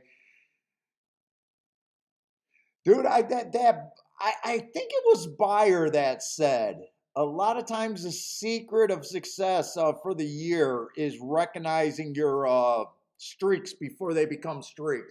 I'm a big believer in trying to reckon. I know exactly what puts me on tilt. and try to do some things to protect that.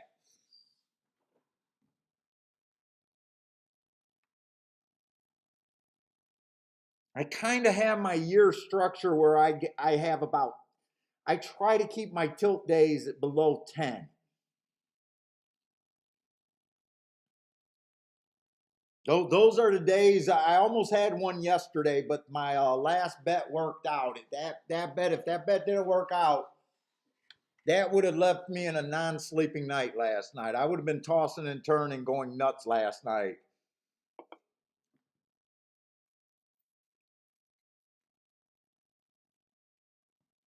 There's definitely a dollar amount that makes me where I can't sleep at night.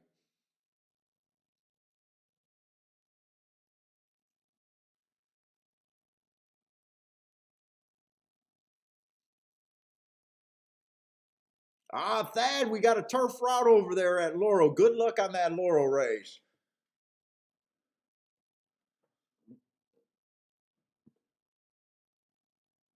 Let's see, Roland. Roland likes the 10 with the 1, 2, 5, 6, 8. Good luck. Nice price on your key horse there.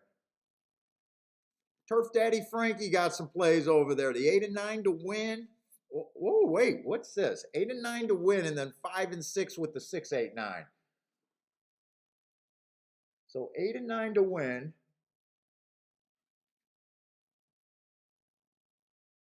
And then going a little different on the exactas.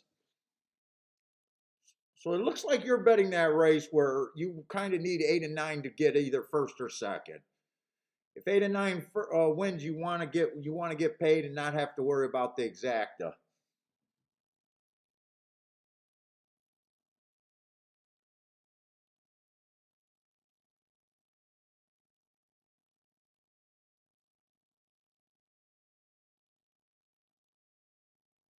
Oh, there was a speed bias on that turf racing over there at Churchill yesterday, and they're already complaining about ripping it up.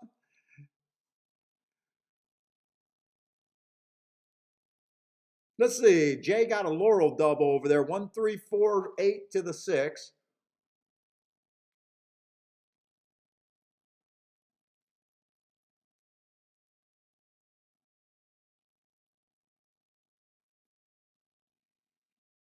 Let's see. 7 has the lead over there at Saratoga. 23 and 2. That sounds on the fast side to me.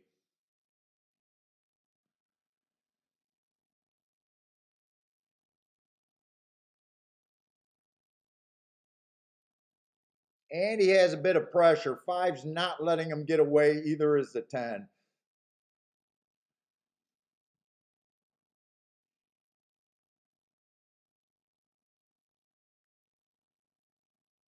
Looks like pretty much everyone is interested except for the 3 as of now. 3's dead last and quite a ways back.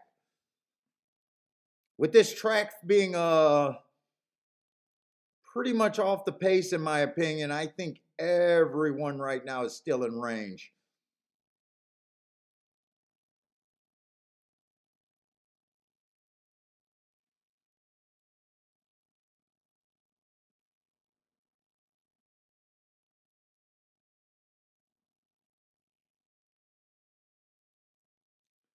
And they're coming off the pace.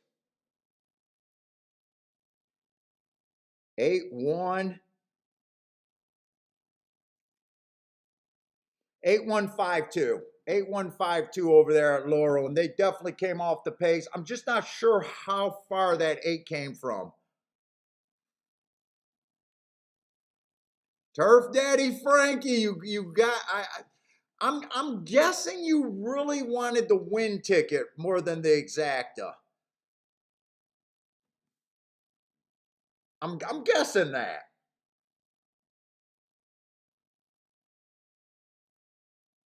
Nice price, 9 to 1.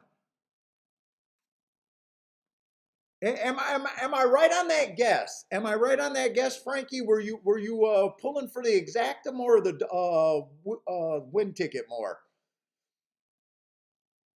Ooh, 7 really came over there and took that 8 out. I think that's what happened. No, that couldn't have been the 7. Maybe that was the 8 taking the 9 out. I'd have to see that start first. It probably wasn't the 7 because the 7 had a pretty big lead. I don't know if he could have crushed a horse like that and then still carried on like that on the lead.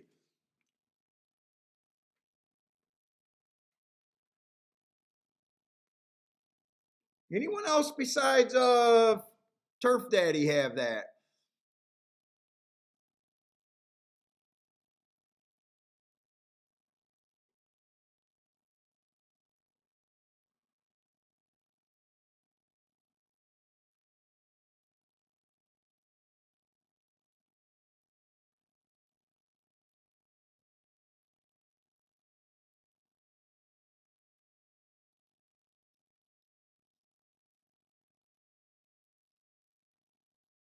Eight ones should be a nice exacta.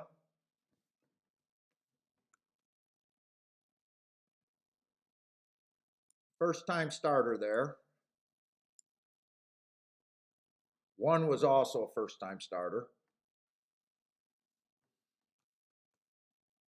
Let's say I'm going to flip over to Laurel. I want to watch this turf Laurel because I'm definitely interested in playing these turf races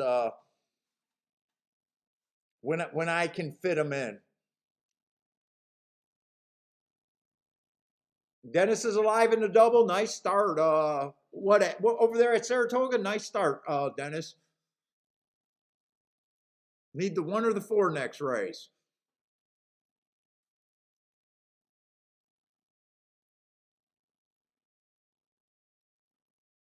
What's up, Dean? Dean, we're doing good. I think I just got another subscriber alert. Welcome to the show and thank you for subscribing.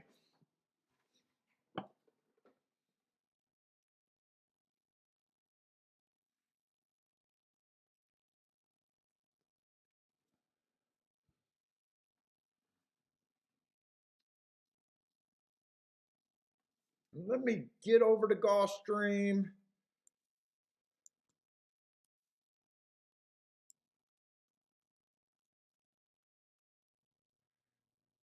Let's see, the 2-1 over there. Oh shit, Donaton to Abbey. My wife would have bet that damn horse. Just because of that stupid show. Well, maybe it's downtown Tabby, but I think it's close enough for my wife to say bet that damn horse.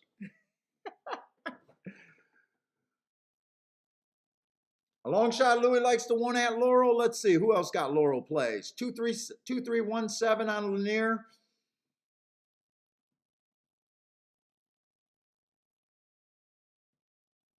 J 1-3-4-8 to the 6 in the double.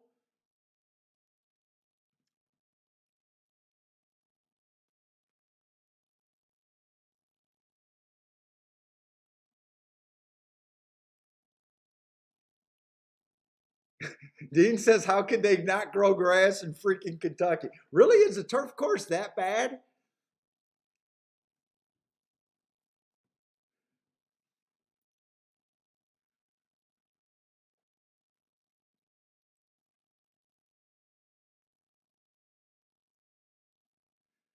Let's see. Scott's still biased. Wait, who's Scott? Are you talking about Scotty on his show?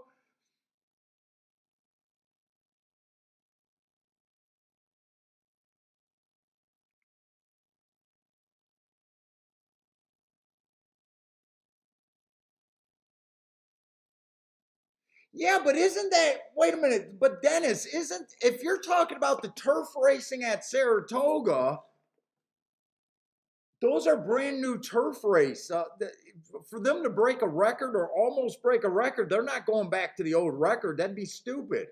They're only going back to what the record was set this year, right? They can't be going back. And even if they broke the old track record, well, it's a different surface. So it's like when Gulfstream put the Tapeta in. Every other race was a new track record for the year. So I wouldn't worry about if the Arlington Million almost broke the track record. They probably should have set the track record.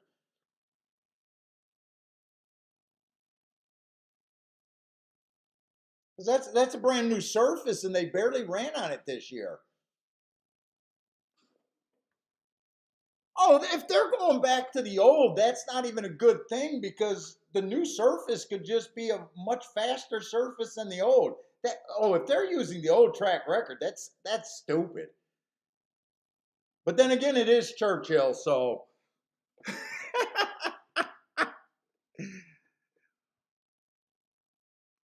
But that's not even a that's so bad if that's what they're doing.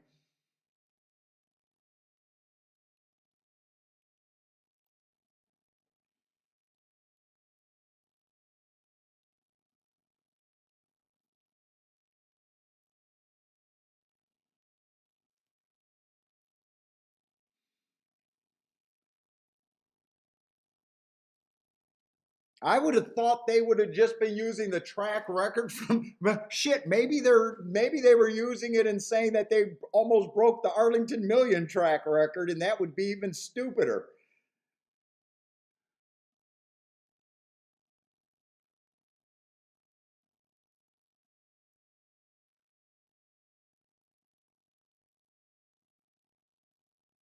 Oh, I do not want to see horses going wire to wire at Laurel. I tell you that.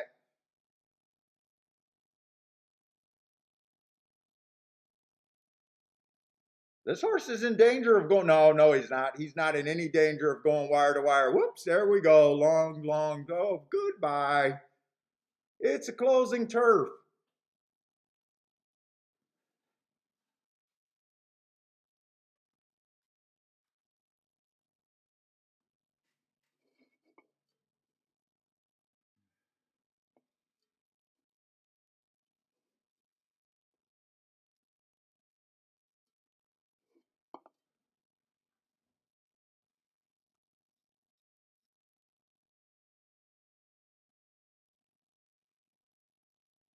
Yeah, if they're using it from the old surface, that's silly to keep that up.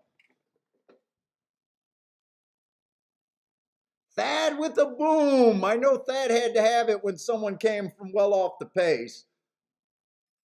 I was almost thinking that horse was in danger of going wire to wire. That 7 horse on the lead there, he almost made it look scary. It looked like the 6 was just turning his wheels for deep in the stretch. What's up, Greer?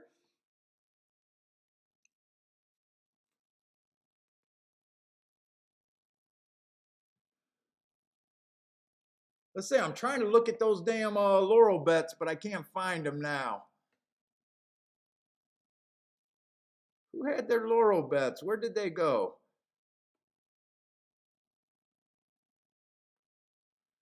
All right, I got to get over to Gulfstream anyways, and I probably missed the replay over there at Saratoga. I really wanted to see where that horse came from. I know he came from off the pace. I just don't know how far back.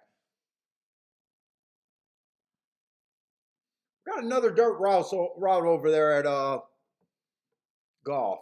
What did that first? I should have been doing a tic tac toe board. I'm probably gonna have to get back on that. What did that first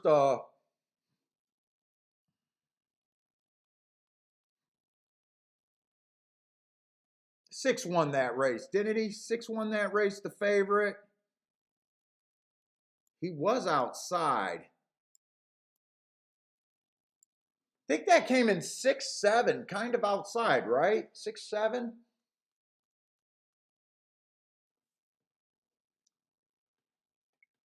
The problem if Gulfstream right now is favoring the outside, I probably don't want to be involved with the 6 and the 7 both being the 2 favorites on the far outside.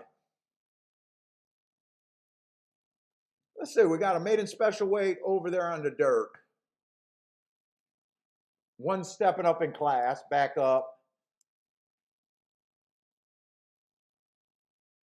Kind of been slow last race, stalking closing day. Did match strides with the fastest winner of the day, but that was a stalking closing day there.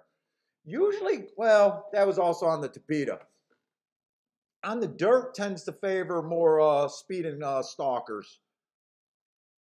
Let's see, I did not look up the 3-horse.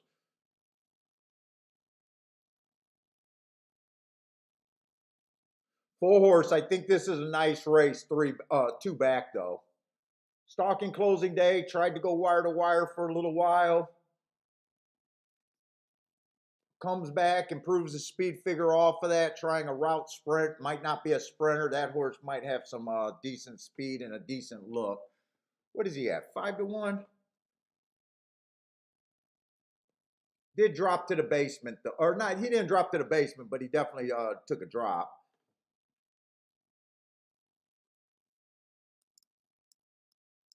Four races ago, this horse ran against inside stalking closing day. He had the 7-hole. That's a nice race. He goes to Tampa. I don't have that race. I'm not looking that one up. Two races ago, had the good inside and wasn't good enough. I'm not sure what I think of that horse. There's definitely a little bit to like, but a little bit I don't. Wow, he's 20-1. Wait a minute. 20-1 is a little bit okay.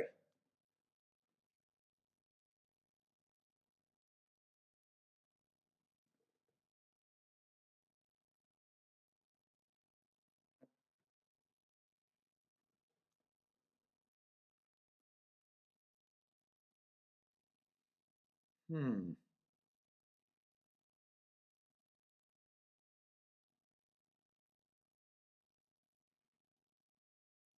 To me, the five's the most interesting thing. If I could get this horse first or second, I'm interested in this race.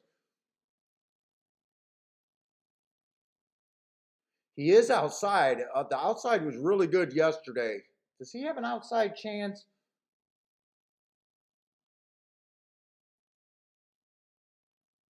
I'm running out of time. Let's see.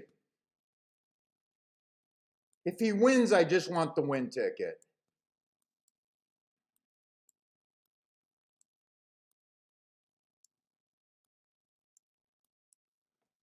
Whoa, I don't even got time to check that. I'm doing this in my playback category too. I'm not key boxing that exacta.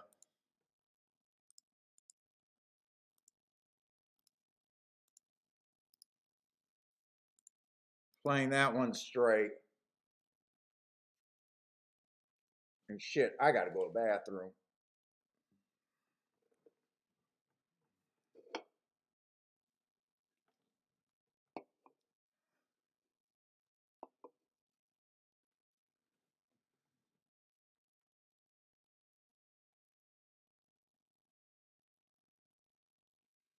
Lizzie Greer says, don't get too hung up on a horse's form. Class and speed will take care of it.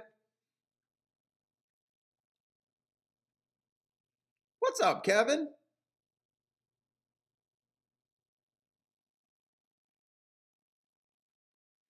Let's see. Kevin got the 4 with the 167. I'm just not sure what track, Kevin. Help us out. Just add whatever track whenever you put up picks for us.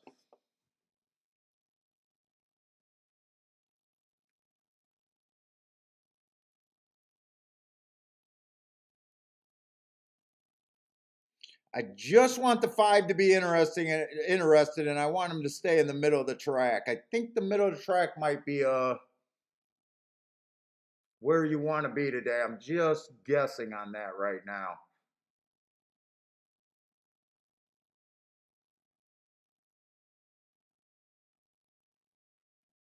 I kind of looked at the 7 and the 6, and I kind of thought the 7 and 6 were the most likely two horses, but as a better, I knew I needed the 5 to do something there, and I don't think the 5 is going to do anything right now.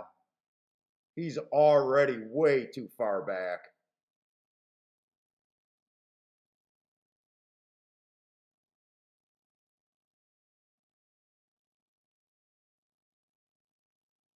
Got a fast enough pace, but they still don't come from that far behind that Gulfstream. 5-5 has no run. One's angling well off the rail. But I think this is 7-6 now, 6-7. I'm going to be looking at Gulfstream like I want to be on the outside of the dirt.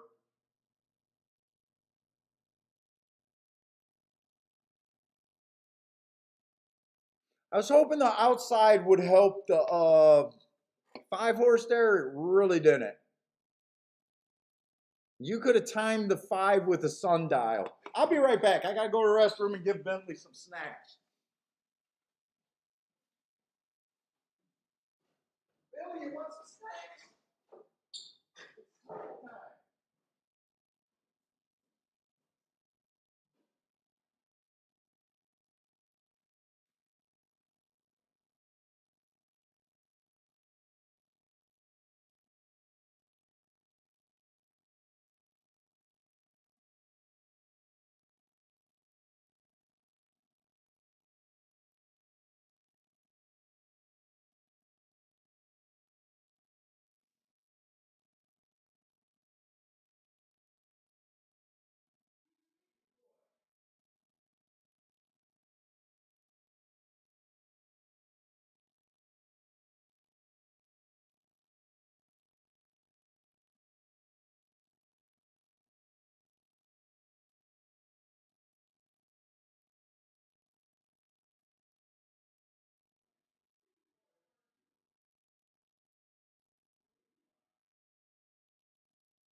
Was I not looking at the odds this race? I never realized that one was 15-1, by the way.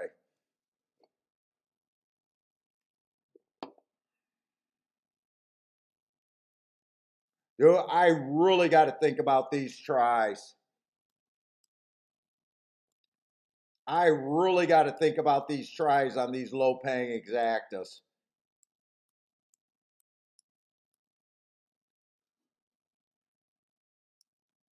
Because that's all I could have played.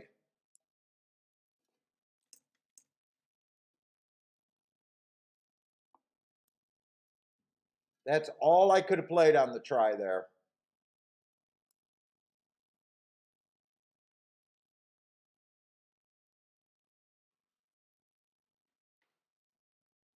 I thought the one was like 6-1. I don't know if I misread that odds or he went up quite a bit. How much did that try pay? Or did that try might not have still paid enough actually? I want to see what the exact and what that try turned into.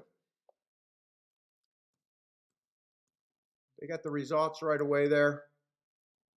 No, they don't. Yeah, try paid $30. And it would have been a $9 and some dollar exacta. And that would have cost you 2 times 3. For every $6, you would be getting 60 back. Man, I just don't think of it because I'm just not used to doing the tries. And I really didn't realize that the one was 15-1. The 2 I would have thrown in just because he was 40-1, but I would have used the 5 again.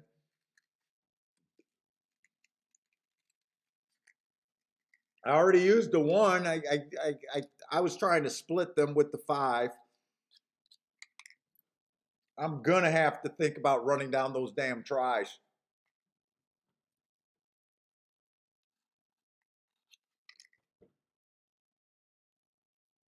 For every $6, so for $5, it would have cost me $30. I would have had it 10 times. That would have been $300.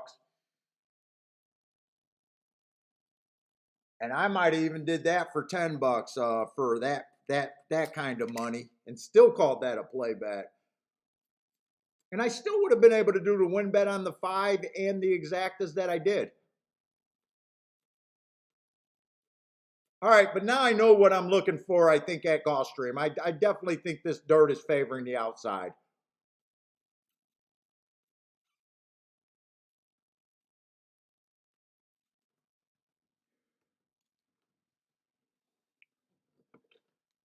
That's definitely what I was thinking. Okay. Like I said, I got to think of it before the race. I'm so used to ignoring the small combinations and not thinking. I just, because tries are so new to me, I got to work that into my game.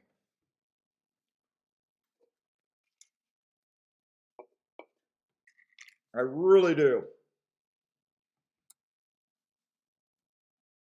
So if I would have did it for $10, what would that have been? 600 back? Yeah, I gotta definitely think about that. Let's say we got a first dirt sprint of the day, I think, at Saratoga. And I just got to remind myself what Saratoga's been doing over there.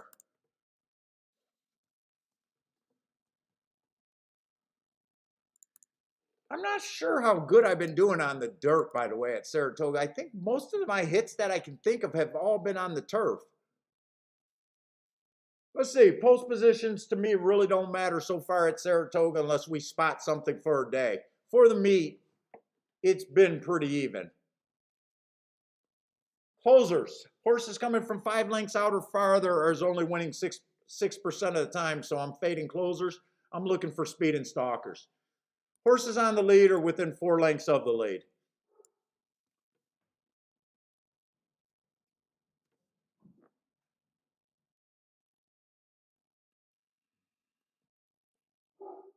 Let's see. One looks like borderline stalker. Sometimes he's a closer. He's all over the place. I got him winning 2 races back. Slowest winner of the day, coming from kind of far out. Race before that, he won on ran against the inside bias. And last race, he was just average, kind of stalking. I don't know. I'm not blown away by him. 2 does have a little bit of speed. That race 3 races ago, I do like. It was an inside day. He had the 7-hole. Had the lead at the top of the stretch before tiring out.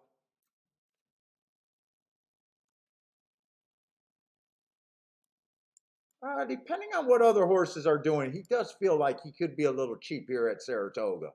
Got a feeling you're going to have a lot more horses looking like the 1 class-wise than the 2.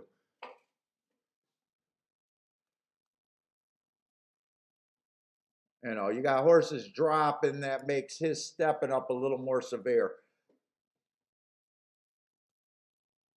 Let's see, 4 races ago on the 3 horse. Went too fast to win. That's a very nice race, but it was at a route. I don't like route to sprint. Won 3 races ago on the stalking closing day, closing, fastest winner of the day kind of deal there. Runs against the inside bias 2 races ago, and then last race, stalking closing day, but I do not like route to sprint.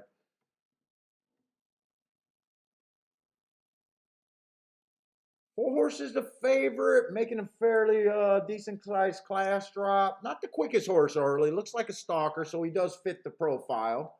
1-2 races ago, slowest winner of the day.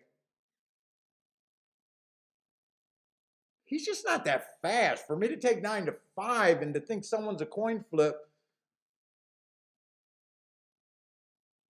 I guess from what I see so far, he looks like the horse to beat, but he is not fast. And I don't think he's a coin flip here. Let's see. 5 horse has absolutely no speed.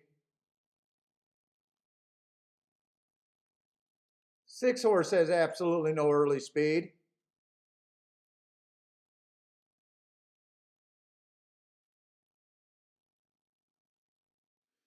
7 got some speed and is in the price range that I can back. 4 races ago, Stalking Day, went too fast to win. I love that race. He did not win since earning his hearts, but he has earned his hearts again. 2 races ago, Bad Rail Day. He's fast, but he's mostly a turf horse. I'm going to take a little shot with this 7 horse.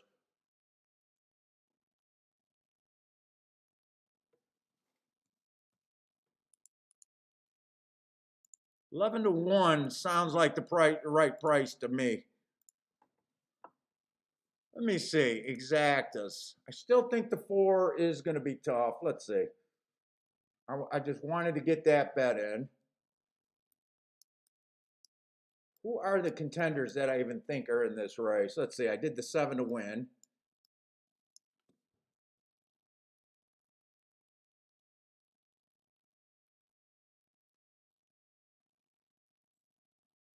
Is this a 2 or the 3 horse right here?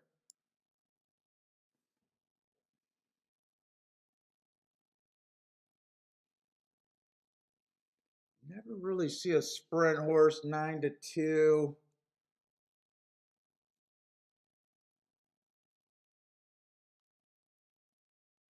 This horse is fast. I just feel like with so many horses dropping, he is a nice price though.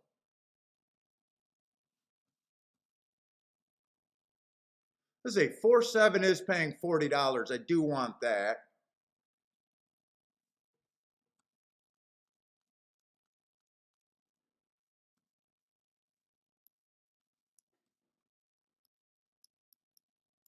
And I'm even going to box that one.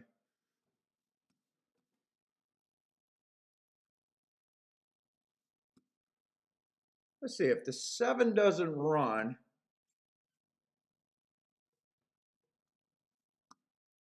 it probably is the 4.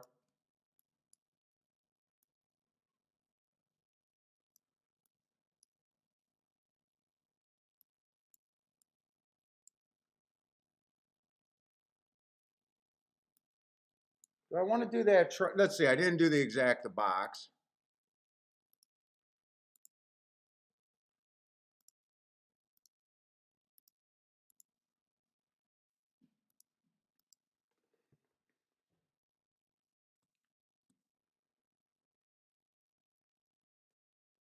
Another play bet here. I'm going to do that try too. I got to just start throwing some tries up just so I can start thinking tries more often.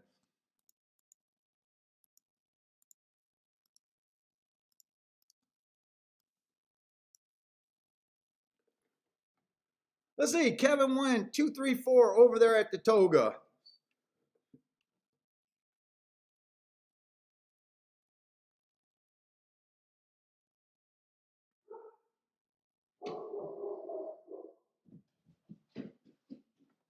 Let me see, sounds like someone might be at the door.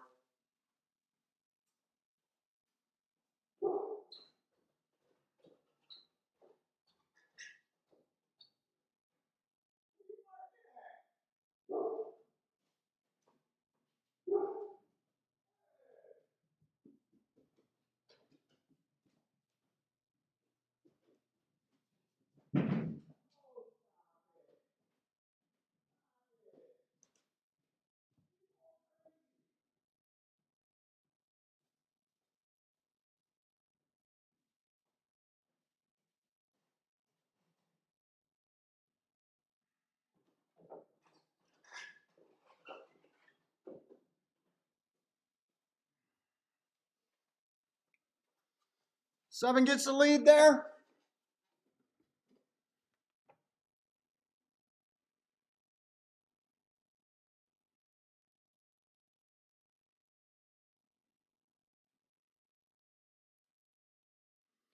Let him out and go.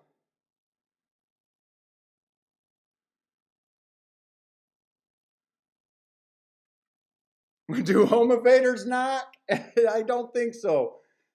Don't let this cheap horse duel you into submission. Come on with this 7. Oh, oh.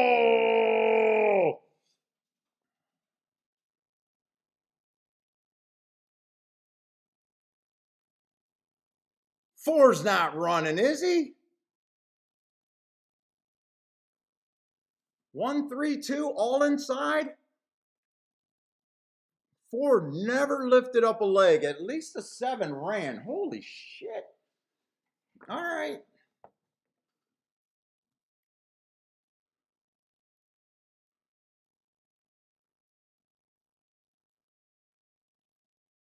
That 3 came from way back. He sure did. What kind of fractions they went there? 113? Holy shit. 113 does not sound fast. 73.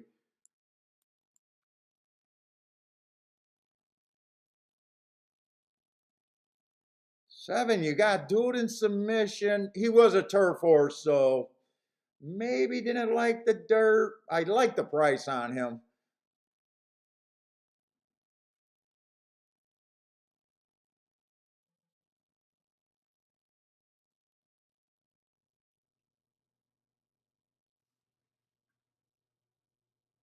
Actually, the only horse I should be disappointed with is not the 7, it's the damn 4.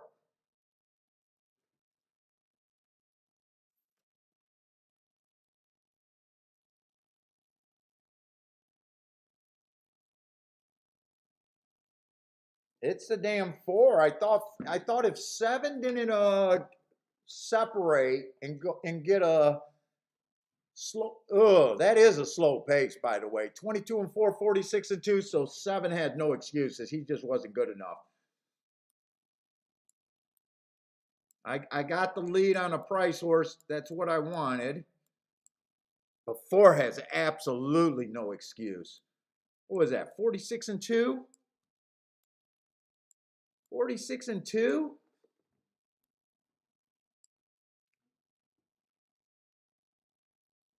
Dennis Trusty, nice hit. Charles hit that.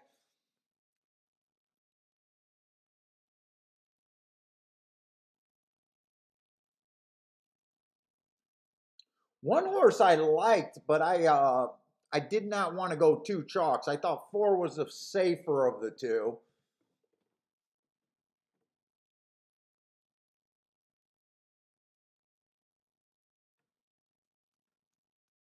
Three was route to sprint, right? Three was the route to sprint horse. He had really nice marks dropping in class, but you guys know I'm prejudiced against route to sprint. I just don't like route to sprint, especially for the win. Underneath it's okay, but not for the wins. So technically he didn't win, but he ran nice. Four was the disappointing horse there.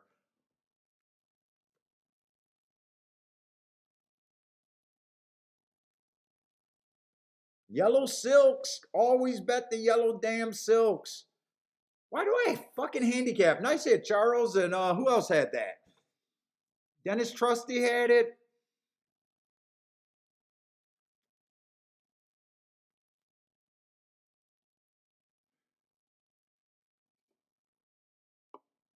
The polite home invaders in Michigan.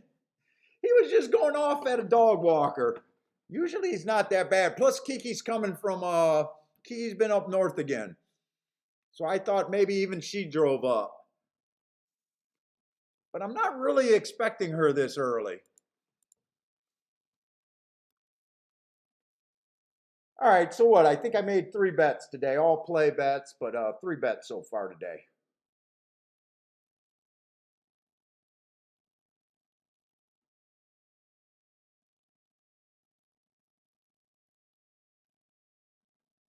I actually don't mind my play there. I really don't mind my play there.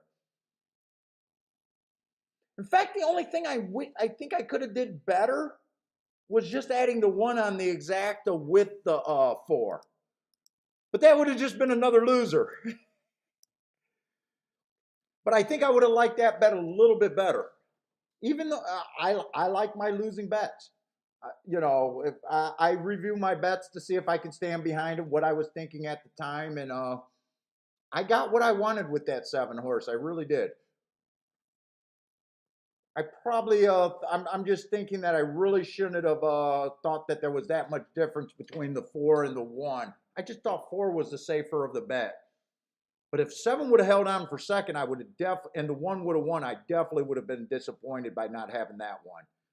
If the 3 would have won, I didn't care for the 3 being a route to sprint. So even if it came in 3-7, I wouldn't have wanted that, and I didn't even use the 3. So that would have been the only thing extra. And all I'm doing, I'm one of the few guys that's saying that I probably should have had one more losing ticket than I had to have.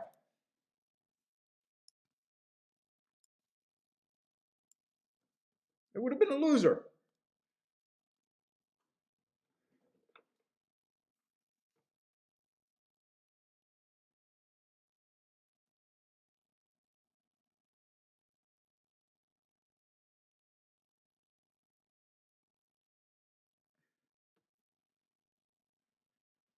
Hey, Dennis, I'm the only one that does it in real time. Well, Scotty does his tickets in real time too.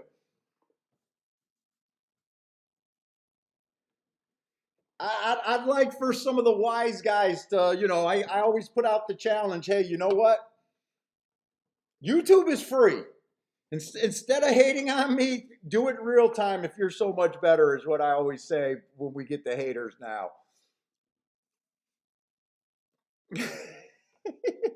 There's nothing stopping them.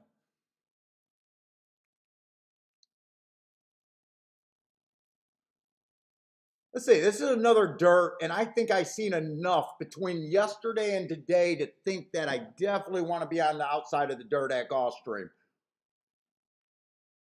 All right, what's up, Catherine?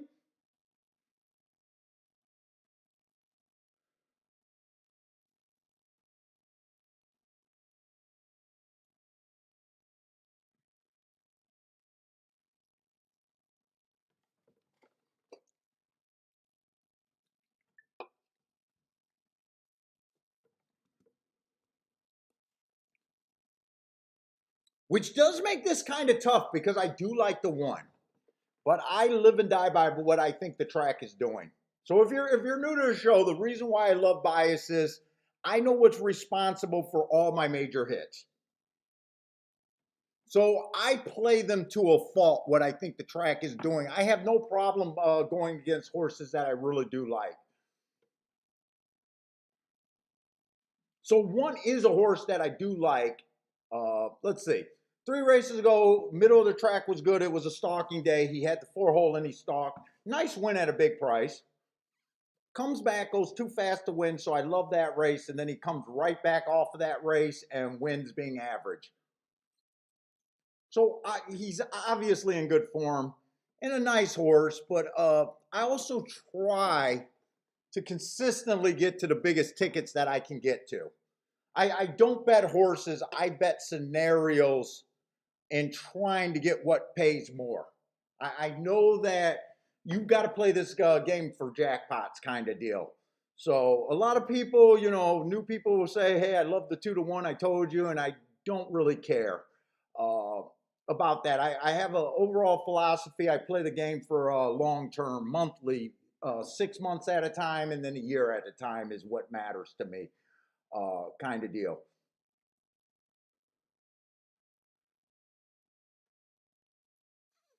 Let's say the 2 ran against a bad rail last race.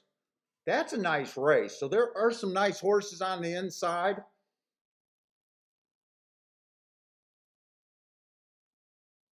Three's making an insane class drop.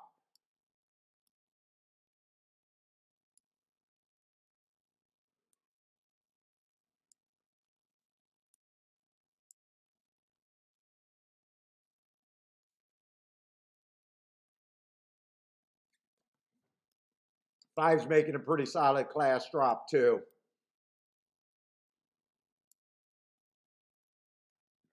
5 is the favorite, huh?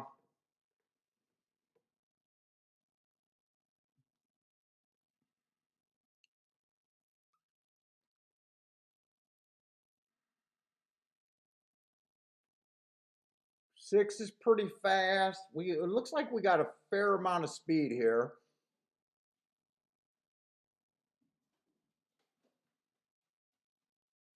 Who is this? The 8?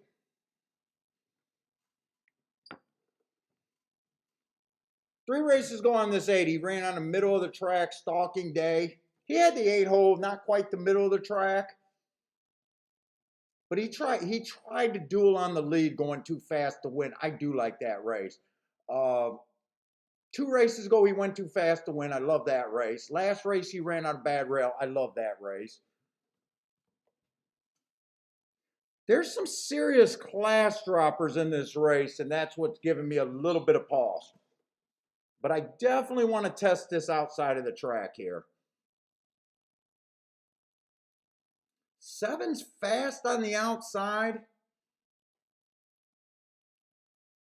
I think he's below these, but if I'm right about the outside, I could see him holding up for a bit longer. Let's see, where do I want to go here? Move this. I think I want to play this race. And I'm deciding if I'm also deciding if I want to really go for this race or not, or just make it another play bet.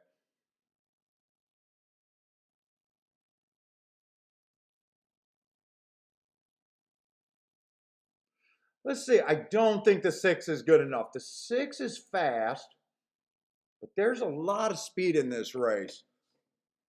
Ah, shit. I'm not going to have enough time. I'm going to throw up a bet. I guess I'm going to have to make this in my play bet category.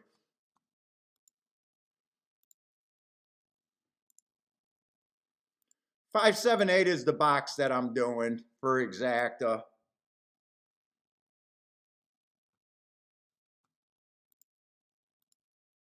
And then I'm betting the 8 and the 7 to win, but I'm putting more money on the 8 to win.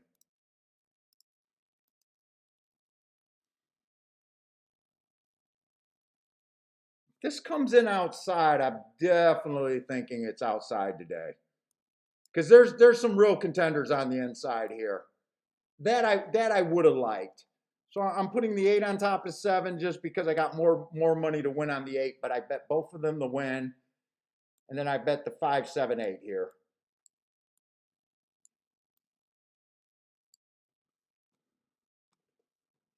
El Novato Invincible, what's up, man?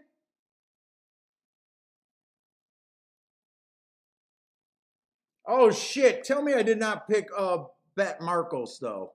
I did bet Marcos. I bet the 7. I bet the human acre. So he has all of my 239 weight added to him then.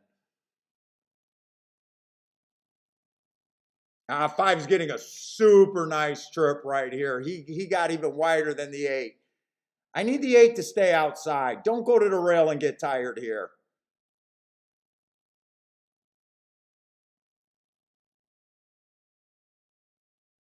Come on, 8. Have some horse. Otherwise, I got 7's my only chance, and I got the human acre on him.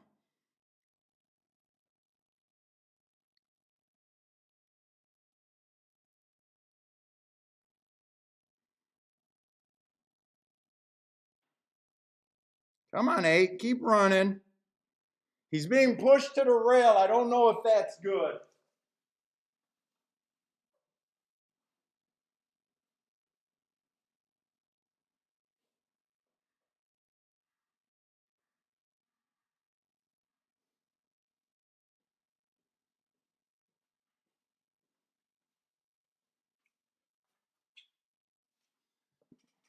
Everyone's getting outside. Look at how wide the 1 is. Come on, 7. Come on with this human acre.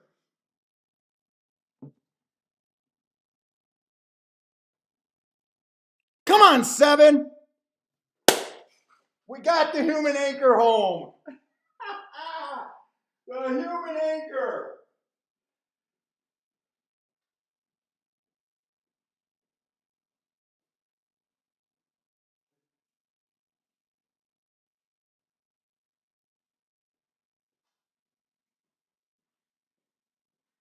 Hey, brother man, it's funny. It's funny that you said 239 pounds. That I've been trying to lose weight, and that's what I weighed in this morning. 239 pounds. I got the win bet there. I'll get the win bet there.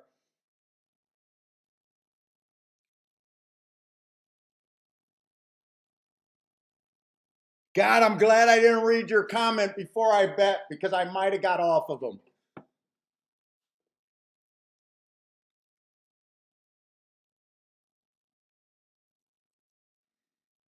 I probably I might have got off of them. I'm so embarrassed whenever Brother Man calls me out for betting that guy.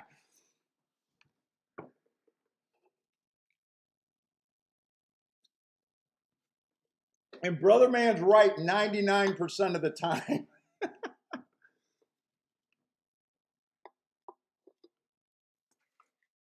14-1, not a bad play bet.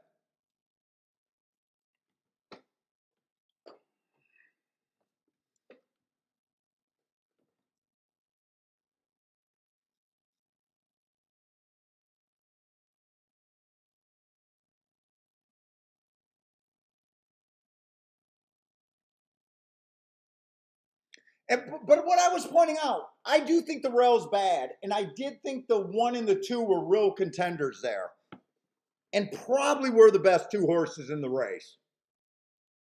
And they were really wide in that stretch. If I got time, I want to watch that replay.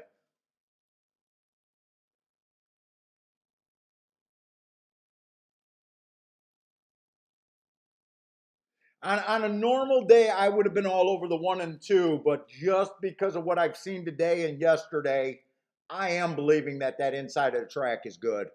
Or I'm sorry, the outside of the track is good right now.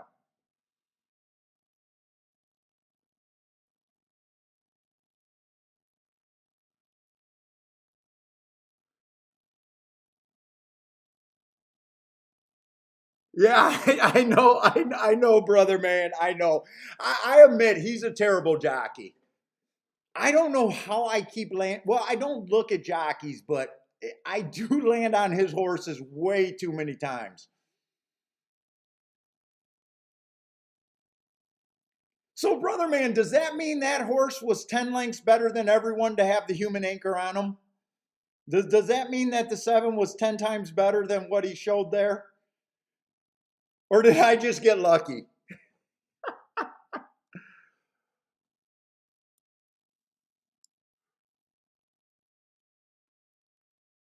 Even a blind Marcos, I can't say his first name, finds a nut occasionally.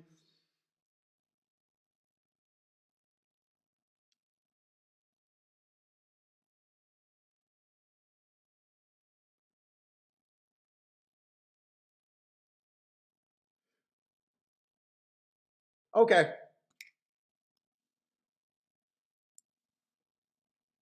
let's see. Catherine got some Woodbine plays over there.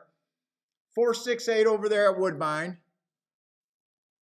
Let's see. I just want to at least get to this Saratoga race just to see what we got. We got the 4th race, and it doesn't look like a terrible. We got 8 horses as long as there's no scratches, and it's going to be 7 furlongs on the dirt.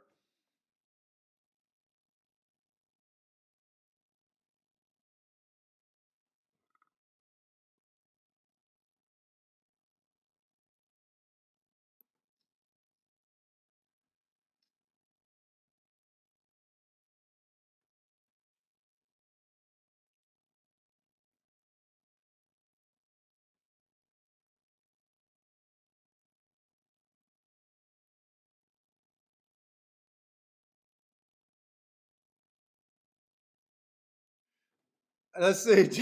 What is Dennis asking? I mean to ask if there's a day where you have said, I feel like there isn't a bias. And what, yeah, yeah, the days that,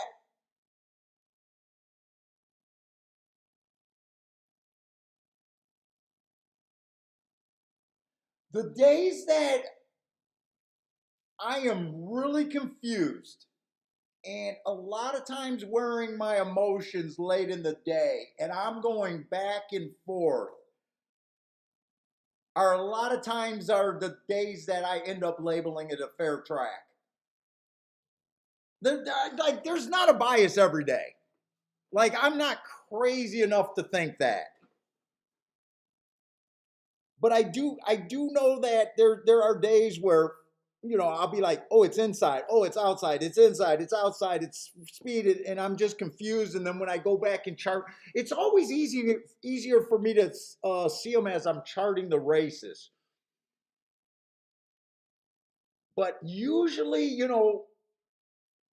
the worst part about being a track profile or a bias guy is when you get in that confused space and you're just going back and forth, back and forth, back and forth. That's when it just looks so bad. Now, I try to find the races. Like right now, I feel pretty strong about the turf over there at Saratoga. Not so much about the dirt. I'm pretty confident over there at Laurel, even though I can't play it right now on the turf. Yesterday, if you were here yesterday, Dennis, before I just convinced myself that it was outside and was able to have that big hit, I was wearing my emotions yesterday big time. I was almost in that space. Luckily, whether it was an outside bias yesterday or I just got lucky and hit that race. So to me, it's an outside bias because I hit that race. I don't care. I hit that race because I believed it was an outside bias kind of deal. Uh, but there are a lot of days where, on my bias reports where I just have nothing written. You know, I kind of don't try to force it. Just like let's just say we had 3 days of a stalking closing day at Saratoga on the turf, right? And then they run the fourth day, and that fourth day they only run one turf race, and the winner closes from out the clouds. Like I don't even put that in my bias report that was a closing day that day, even though I might believe it was a closing day. But because there was only one race, I'd be crazy to put that in my notes. It's kind of what I expected from the track, from the previous 4 days and from what the meet is. But even on days like that, I'm hesitant to put it. And if you've seen my bias reports, sometimes I got like a 2 day sample. Yeah, they were both speed favoring days. Yeah, they were both inside.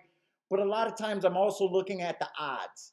So if both of those were favorite, a lot of times I'm really hesitant of even calling that an inside speed day. So I do, but I do look for biases while I'm playing like a fall. I will admit that. But there's a reason behind the madness. If I wasn't as successful playing this game,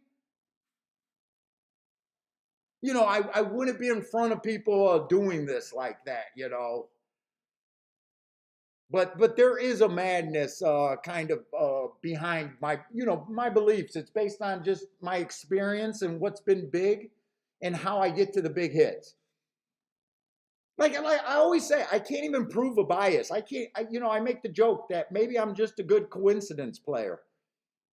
I just win because of coincidence. But if it gets me to 14 to ones and higher, I don't really care. I'm.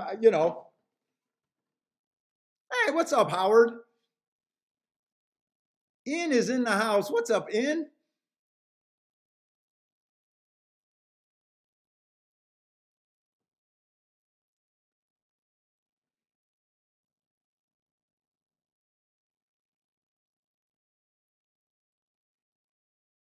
But it's also how my belief in that is also how I can bet these long shots like they're chalk.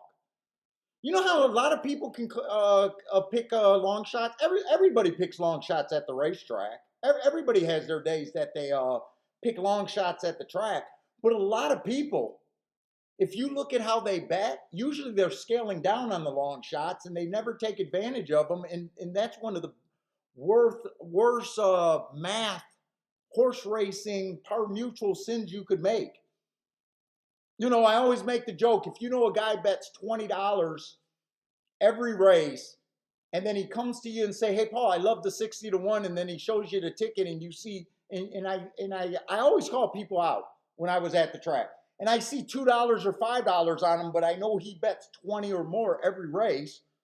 I'll say, "No, you didn't love him. You liked him. You liked him. You didn't love him." "Oh, what are you talking about? Here's my ticket." "No, George, I know you bet $20 every time you bet a winning ticket. I know you bet $100. You're betting a quarter of what you would have bet on a chalk." You know, I don't, you know, I do that. I do that when I'm at my track with people I know, because I'm trying to like be like, dude, you had power to do something with your bankroll, you know, for whatever scale of a bettor you are, and you missed the opportunity. But I don't say, hey, you're handicapping, you know, you're handicapping bad. You missed the math there. Dude, I really want people to win at the track, show their friends, show their family, and get more people involved at the track. That's what I want for everybody. Yeah, you bet half of what you normally bet on Rich Strike, and to me that's a sin. If you liked Rich Strike and you bet half, you made an extreme betting mistake. Actually, you should have bet a little bit more. Whatever your bet, I don't care if you're a $2 bettor. If you're a $2 bettor, fuck, make that a $5 bettor. I'm not even talking about the size of the bankroll, because you know people are in different spots money wise. But that ticket on Rich Strike is way more important than 10-3 to 1, than 23 to 1s. It's way more important. At the end of the year, it's way more important.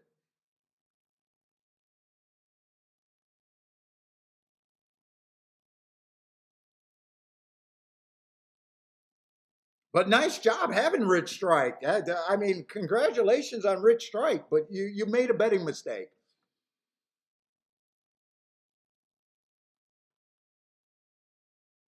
And if you add up all of those betting mistakes that everybody makes at the end of the year, it could be a difference of way more than takeout.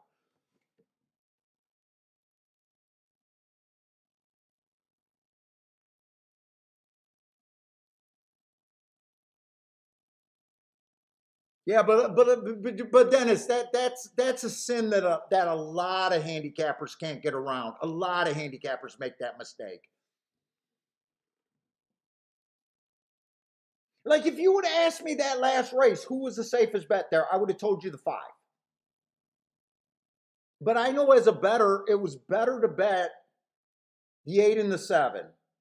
You know, and I was able to bet the 8 for more and half the amount on the 7, but they were both in my range. Like I don't cut my range, you know, but I knew that saying, hey, if the 8 wins, I probably made more with the 7 winning with half the money on them, but I did not cut either of those bets.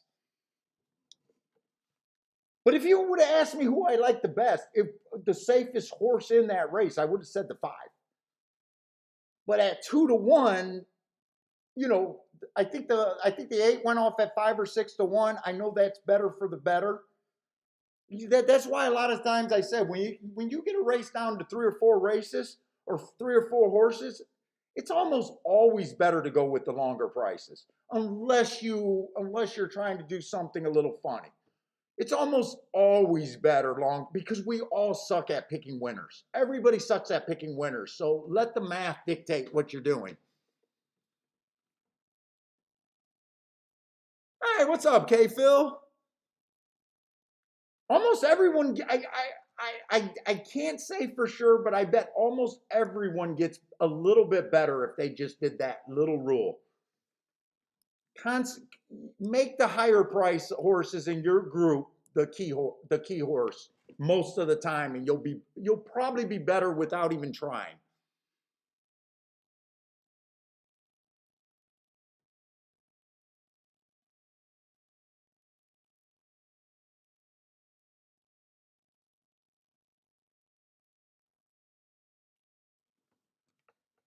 And let's see, I wasted a lot of time for Saratoga.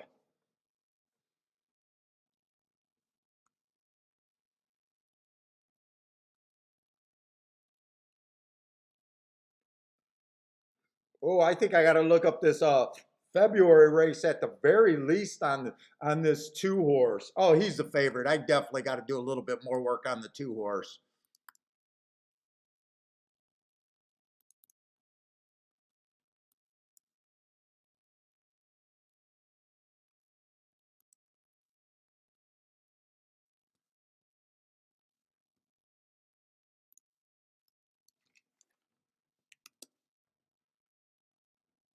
That's a nice race. I thought that was an inside bias. He was a big favorite, but I still think that was a nice race. Oh, definitely a nice race. Went too fast. Matt Strides with the fastest winner at the first call. Went too fast to win at the second call. So I can definitely see. In fact, I want to look up that November race too. I'm looking for Speed and Stalker. He fits that end of the track too.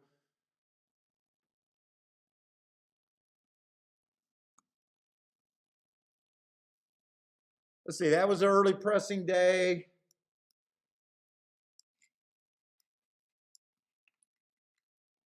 Still a nice race. Average. Stop the clock being fastest winner of the day. And then last race, it was an inside speed favoring day. When I think it's a speed favoring track, that means that everyone went wire to wire. Even though he was 3-by-1, I still think he was at a disadvantage.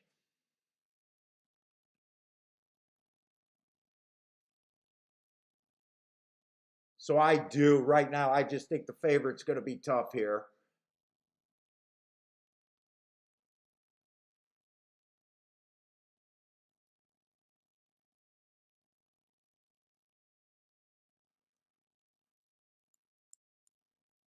Let's see. Four horse, my first thought just says filler, but he's been getting a lot of excuses.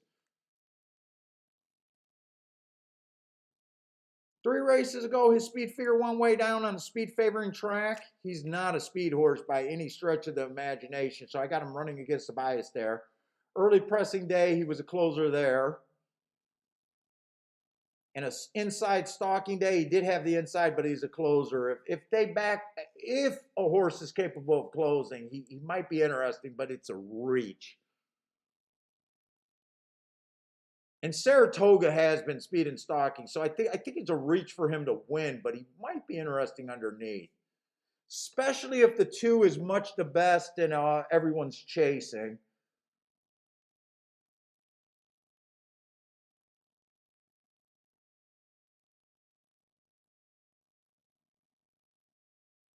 Three got a few class races, but I'm not going to pull up the form. They're already behind the gate. I don't think I'm that interested because right now I like the chalk.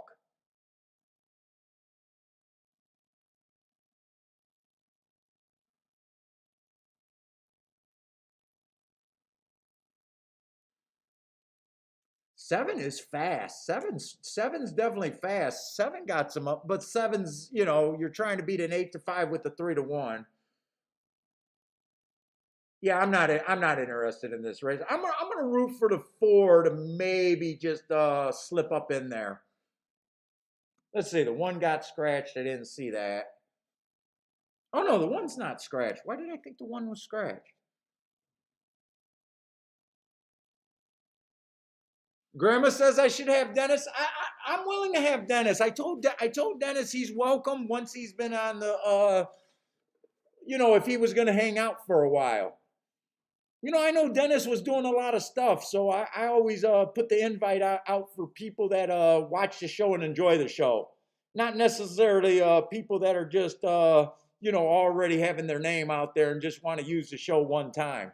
So Dennis been hanging around. So Dennis is welcome to come on the show.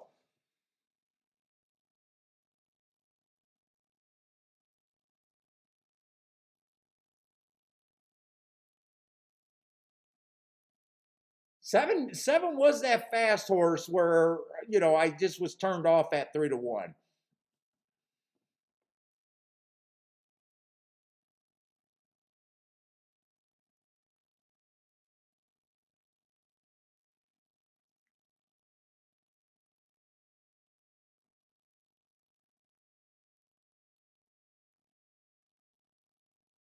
Let's see, seven got the advantage. Two looks like either second or I think two flattened out.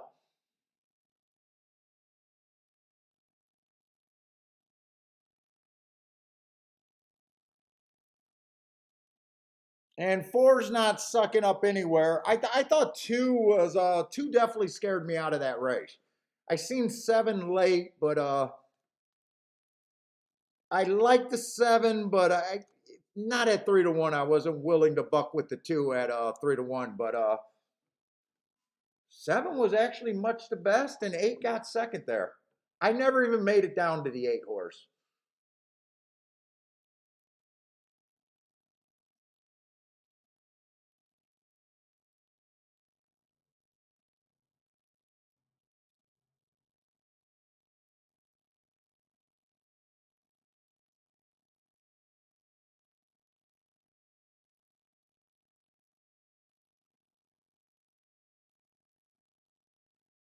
Wow, and he was much the best. Was he the only hard horse in the race? Hearts are my best marks. If you're new, a lot of people like my marks, and hearts are definitely my best marks.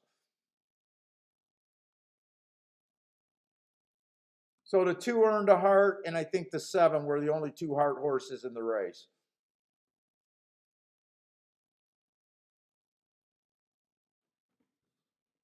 Hey, what's up, Block Party? Block Party with the cash it there.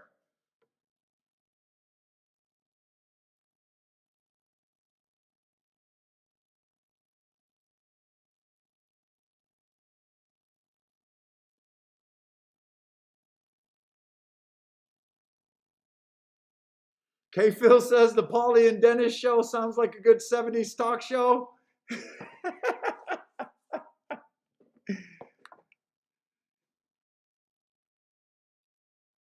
Long shot Louis likes the 4-9 over there at Ellis.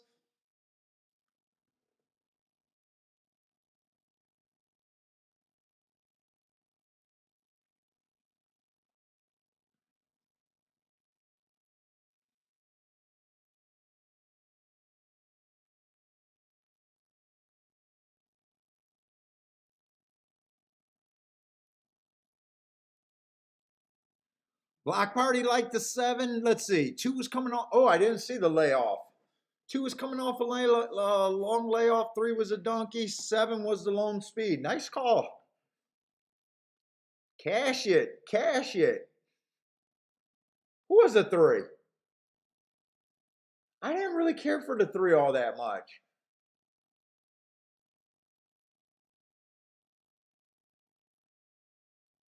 I'll say one thing about the 2. I don't consider April to now that long of a, I guess it's borderline. What, almost 4 months? I guess I do.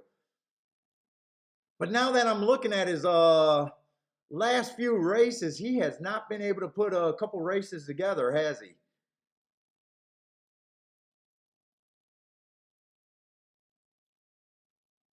I will admit he scared me out of the race. He made me uninterested in the race.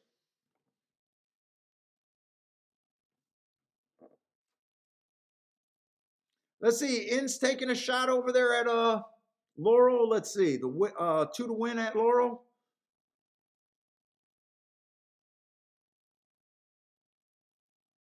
Charles hit the try, but worried about the payoff right now. Never know. You're at Saratoga, right? Let's see. We're going to go over to Gulfstream. So that was a no bet for me.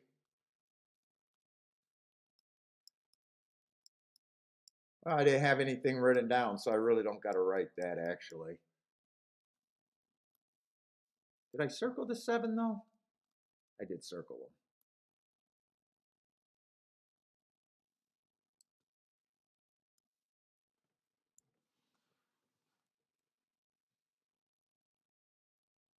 All right, dirt race, dirt race. 6 furlongs on the dirt over there, or 6.5 furlongs over there on the dirt. Maiden claiming 25,000.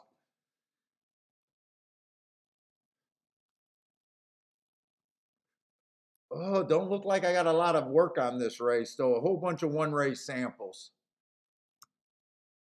Let's see. The one horse, I have not been trusting this Tampa dirt form coming to Gulfstream lately. I have not been trusting it.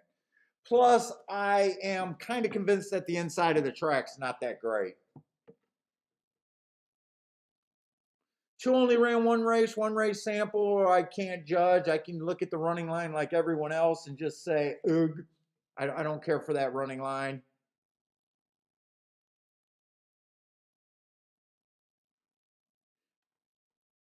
I don't care for the 3. I don't even think I want to try to look up the 3. Let's see, July 15th, that's the same race as the 2, I think.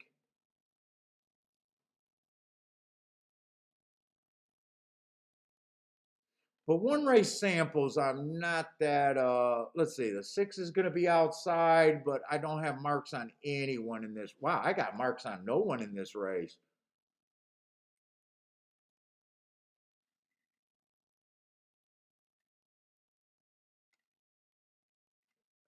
Even with me thinking it's outside, I I have no clue what to do here.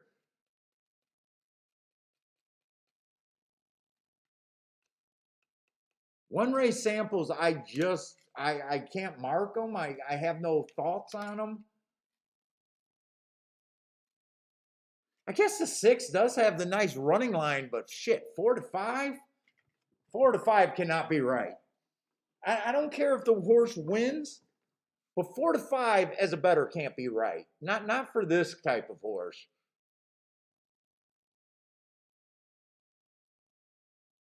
I mean, this is probably the only field that the horse could be 4 to 5.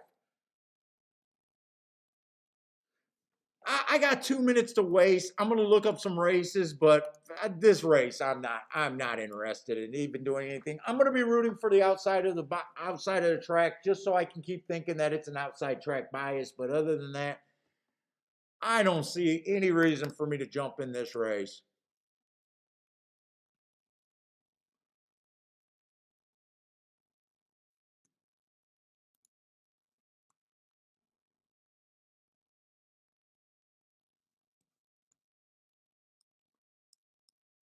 I mean, his first race out, at least I thought that was inside day. Just looking at that that running line, looks like that might be worth watching, even though I'm not interested in doing any of that. I got him as slow that day, but if it was an inside bias and he was on the outside, it really doesn't matter. Especially if the bump steadied and all of that shit looks like that was a pretty big deal.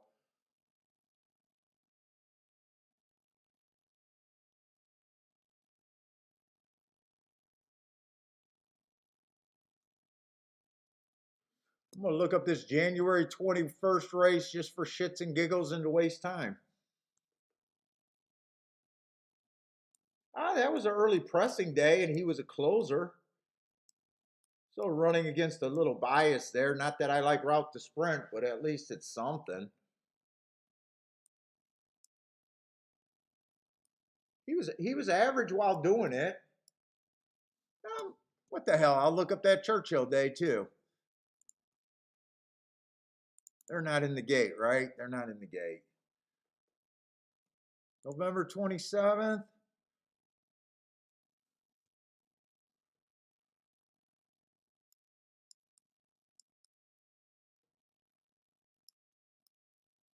Not a bad first time out. Average, slow. But this is also a race where no one showed any speed. Who knows what the pace even looks like? And I always say, if you don't understand the pace, it's really hard to even know what you want to do. Just not a betting race.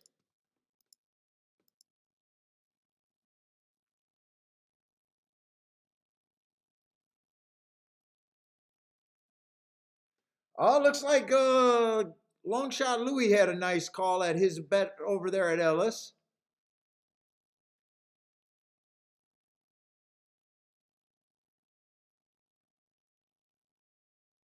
Or maybe at Laurel. Actually, he had a couple bets. I'm not sure which one he hit. He had a 4-9 at Ellis and the 1-11 at Laurel. Or let's see, which one did he hit? Ah, 9-1 at Laurel.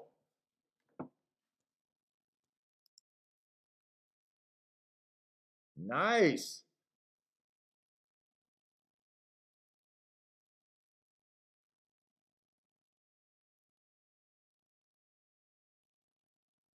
What do you mean, oh, Stevie? What do you mean? How am I looking? Dude, this is slow. When I look it up and have to write it with the cursor, it's so much slower than the than on my tablet. You mean how I'm able to look up my files and mark them down?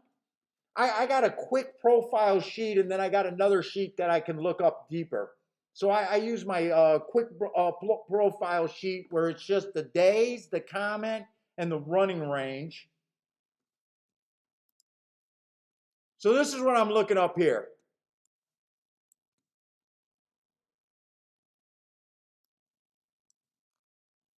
So I have the day. This is a Kentucky circuit. So whether it's Ellis, Churchill Downs, or whatever, all I got to do is look up the date.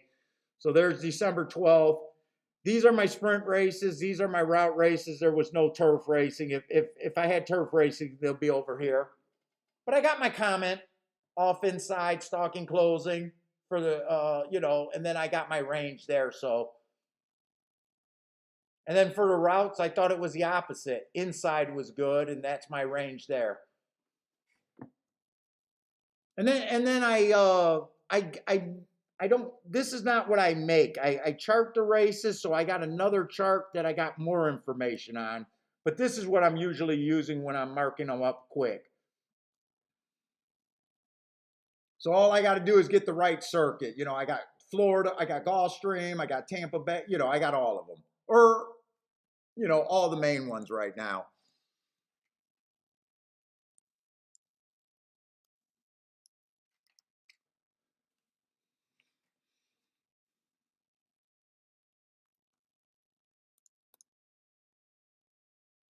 Let's say Gulfstream's getting ready to go. Well, the inside is looking good. I don't want to see any inside winners on that dirt, though. I want my mind to stay focused on the outside, so don't let me down in this bad race.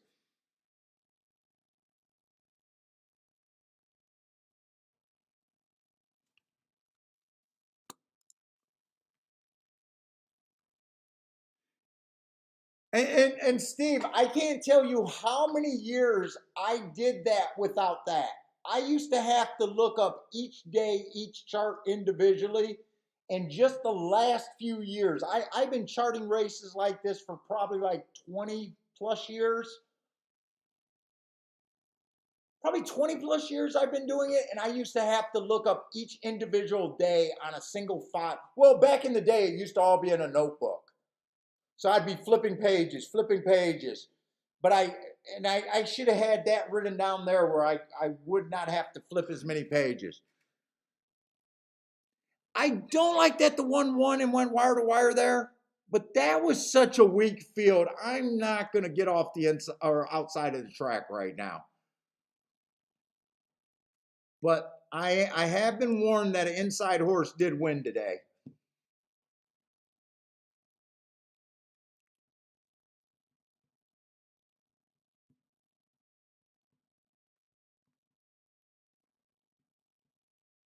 And I cannot believe they bet that 6 down to 2 to 5. I cannot believe that enough people said that sounded like a thing at Gulfstream.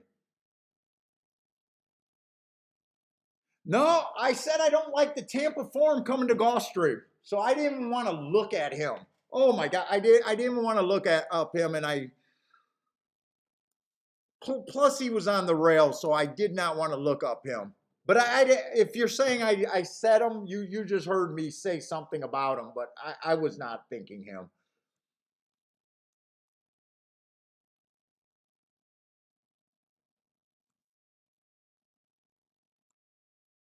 That was an early pressing day. He was a closer that day. So even if I looked it up there, to me, there's not, he ran against the bias, but there's no clue there that he's a runner. I just got him at slow, slow, slow on an early pressing day and his first time out.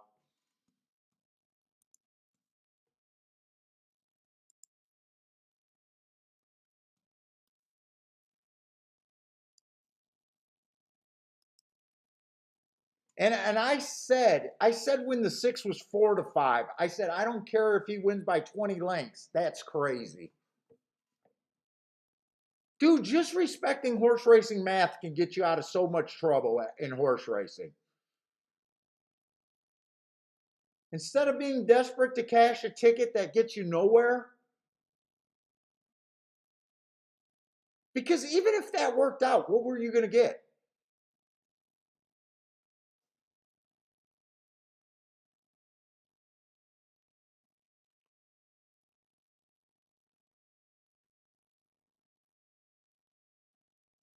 Grandma says Philly on a Philly at Gulfstream. I don't know who that jockey is.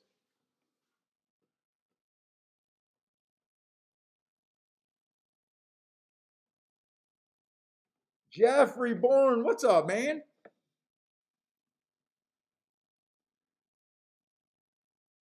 No one wants to boom that 2-5 in the shake-up chat room?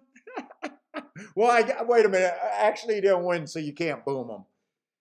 I'm going to wait till the next 2-5 to see if someone will. No one ever booms a 2-5 in this chat room. We won't let you get away with it.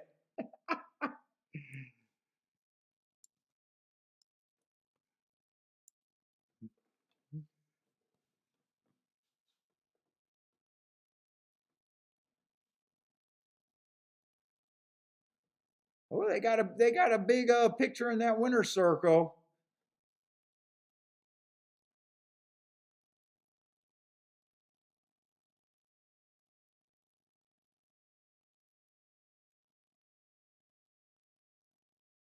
God, I love going to Gulfstream.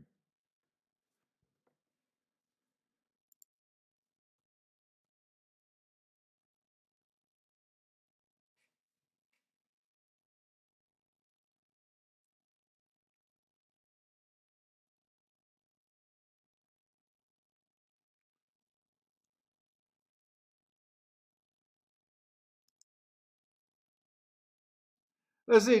Well, yeah. If you get a 2-5 home in a two in a horizontal ticket, and the horizontal ticket is good, sure. But we watch some guys, and they'll boom a 2-5 and tell you that that's huge. It's so far behind. It's so far behind the math. It's almost never right.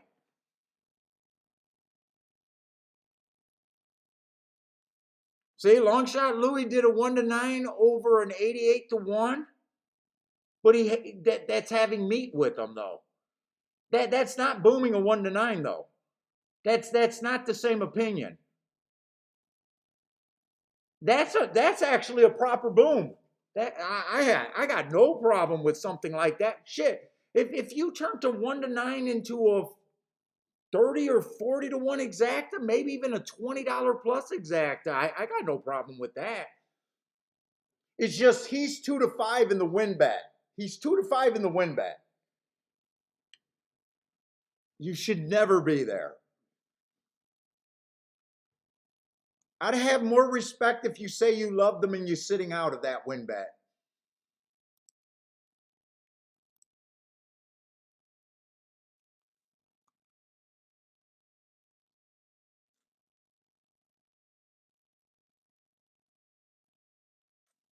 It's just disrespecting horse racing math. It's saying I'm good enough to hit enough winners to overcome that. It's so hard to overcome too many short price horses. So hard to overcome that.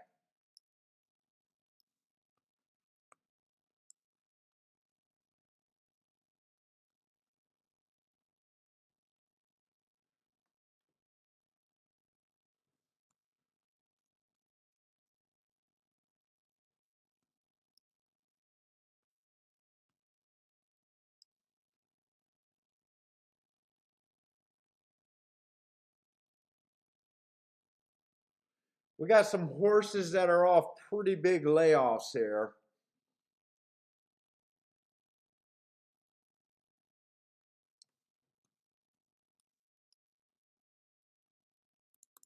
I'm going to see if I can look up that September race. I don't know if I purged September from my New York files.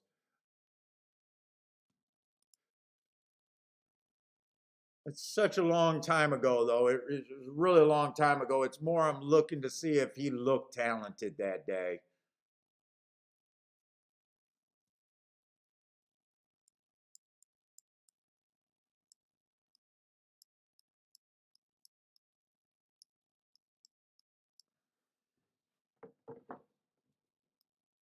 Pretty talented race right there, I will say. Not a bad race. But you know that you're more so than anything, you're trusting he comes back at that same rate. But that was a nice race that he ran quite a long, almost a year ago, 11 months ago, or something like that.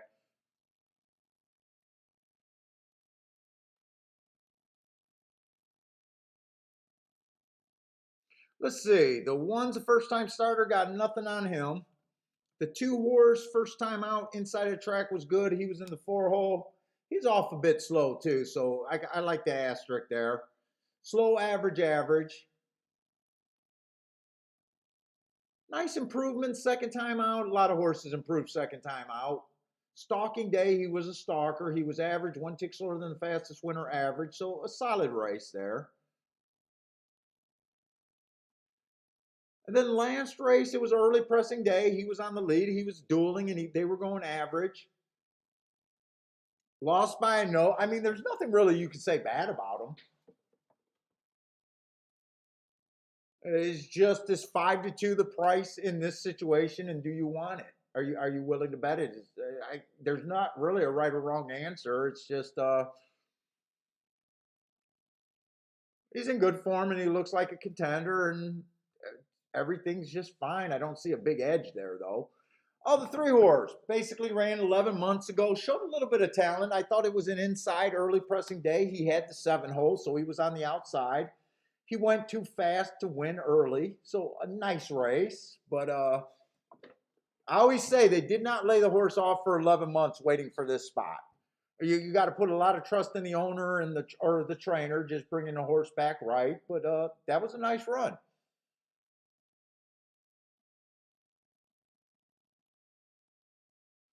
Might want to do a little bit more of a work on the 4 because that's a really nice last race at Saratoga. He went too fast to win.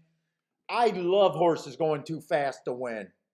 You know, the new people don't understand it yet, but hearts are my best marks. Anytime you see a heart, 1 heart, 2 heart, 3 hearts, it's always a sign to me of the horse doing something special that day. And they come back to win. They come back to win at such a good rate that I expect them to win if they're going to win within the next 3 races, and I expect a bump in the speed figures. If you like speed figures, I don't like speed figures, but you know I got to talk about them a little bit. A lot of times they're an indicator of a higher speed figure going forward. He definitely needs a higher speed figure compared to some of these, but I want to look up a couple races on him.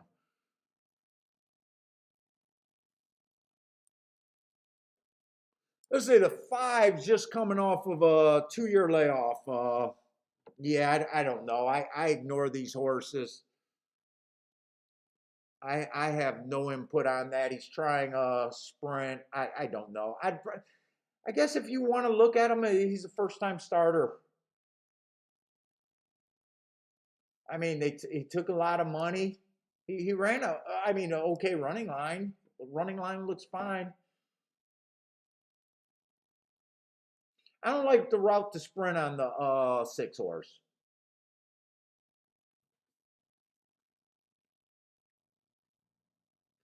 7 horse, not a bad first time out. Early pressing day, that's exactly what he was. He was average, average, average. He got beat by a horse in this race, but horses come back and beat each other all the time at every level of racing. So I mean, that running line, he could beat the horse that beat him before. And I'm going to have a hard time really deciding if I even want to bet this race because I'm not seeing a real edge anywhere right now that I'm super interested in.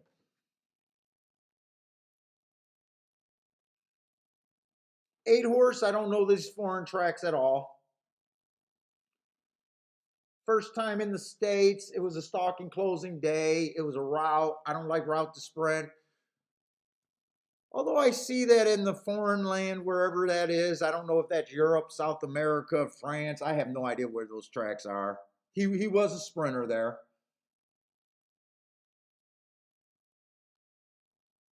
And we got a first time starter. It'd be really hard for me to trust an edge in this race or to even feel. But I do want to do a little bit more work on the 4 horse because he is a nice price. And if I bet a race right here where I just don't have much of an opinion, I want to demand higher prices at the very least.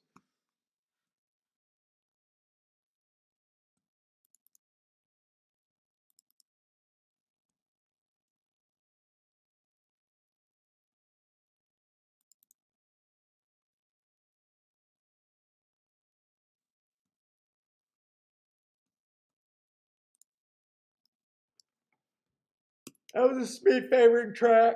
Oh, sorry. So with that being a speed favoring track, without looking up any more data, I'm going to guess that he dueled with the horse that went wire to wire that day. And they were going the fastest pace of the day.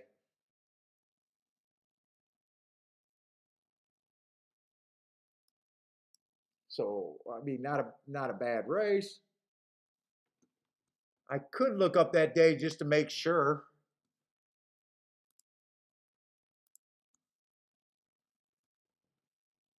Let's see, that's Mammoth, Horse Racing Photos, Mammoth 619.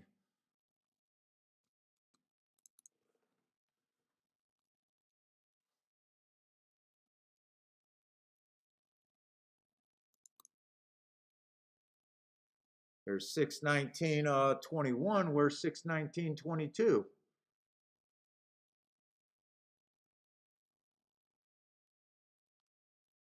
It's not where it's supposed to be. 619 21.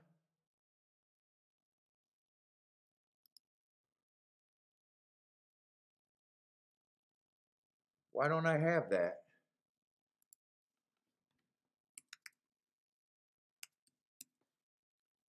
No.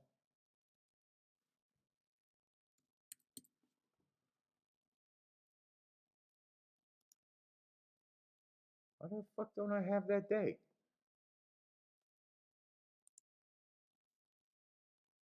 Six. Oh, I did MON. MON instead of MOTH. Let's see, that day was definitely an early pressing day, maybe even a speed favoring day. Oh no, speed favoring day with, okay, I did have it labeled as a speed favoring day. Yep, fastest race of the day, and the winner did go wire to wire that day.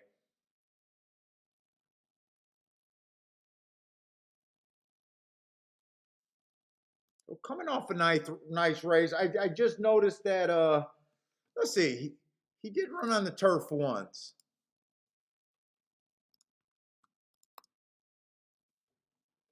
That was in New York. I'm going to look up that January 13th, and I'm going to look up that turf race. That was an inside day. Ooh, And he still didn't win, but still a nice race. Matching strides with the fastest winner of the day while dueling again. I know he did get away a little bit. So this horse is faster. Now, I do think that on the turf, speed has not been as good as I think. I think the track's actually feel kind of turning into a stalking closing race. But did we have a turf race earlier that went wire to wire? We might have had a turf race earlier that went wire to wire.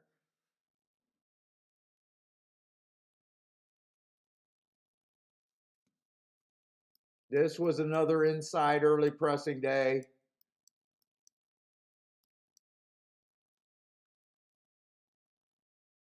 One tick slower. He's consistently fast early and consistently have not been able to close the door on anyone. And if this track is not kind to front runners, he's probably going to be a little leg weary. Let me see. Did we have a turf sprint already today? I feel like we did. I feel like the 5 went wire to wire in the first race. So we did have a horse go wire to wire in the first race. I'm pretty sure the 5 in the first race did go wire to wire. I'm sitting out this race, though. He's kind of the only horse that's even a little tempting to me in a field that I would just have to get about 10 to 1 to even want to play a race that I don't feel like I completely have the answers to. 2 will benefit if the track's backing up a little bit.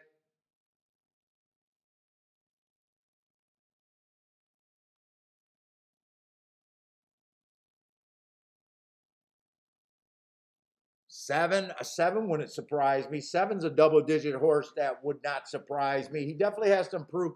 Who did he run with? Mr. Griffey or Miss? Was it Miss Green?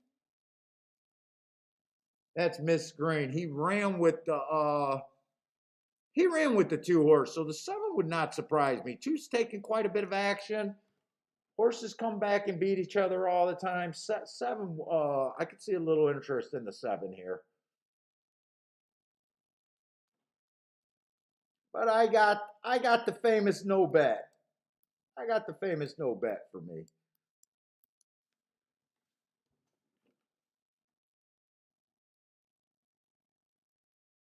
Dennis is on the 3 at Toga. Good luck, Dennis.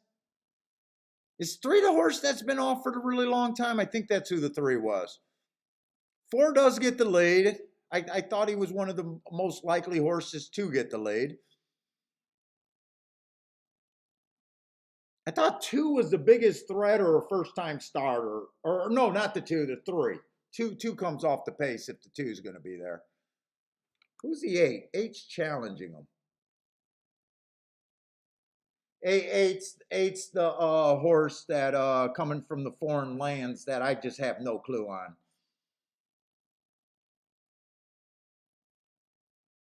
Two looks like he's just doing what he was supposed to do and benefiting from that. I would have liked to see the 4 held on, but he ran a nice race and just lost a second by probably by a head. I would have liked to see the 7 do a little bit because he just ran with the 2. I was kind of rooting for the 4 to go wire to wire, if not the 7. Those were the 2 prices, but thought the 2 had the best shot if they came off the pace there. 9 got second. I'm pretty sure 9's a first-time starter. Yeah, 9's a first-time starter, so.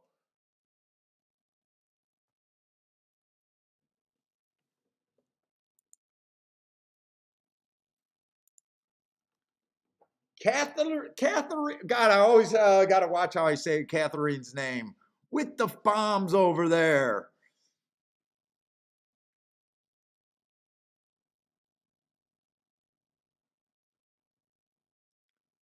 Let's see, that came in 2948. 2948 over there at Saratoga. Take what they give you.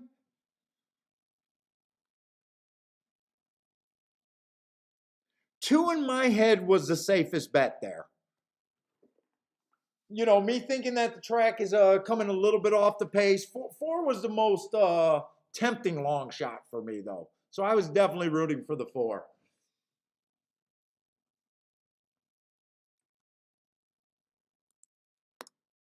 I would have liked to see him finish second with that and see a 2-4 exacta there, but he ran good enough. Only to get caught in the final strides, possibly on a track that's not super kind to speed.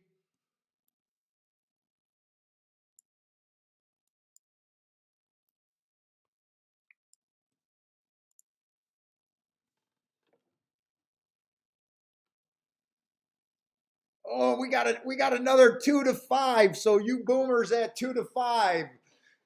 Dude, I almost hope the 2-5 wins just to flush out the boomers over here. See if I can flush out some boomers. Let's see, Gulfstream. Another dirt race. Wow, they're giving us a lot of dirt races today. So I do think that the inside's good, but we did see the inside go wire to wire last race, and the race where my 7-horse won, I mean the 2 and the 3 were ahead behind them. So I do have some thoughts of I want to continue on the outside, but I definitely got some thoughts that maybe it might not be as golden as I thought out there.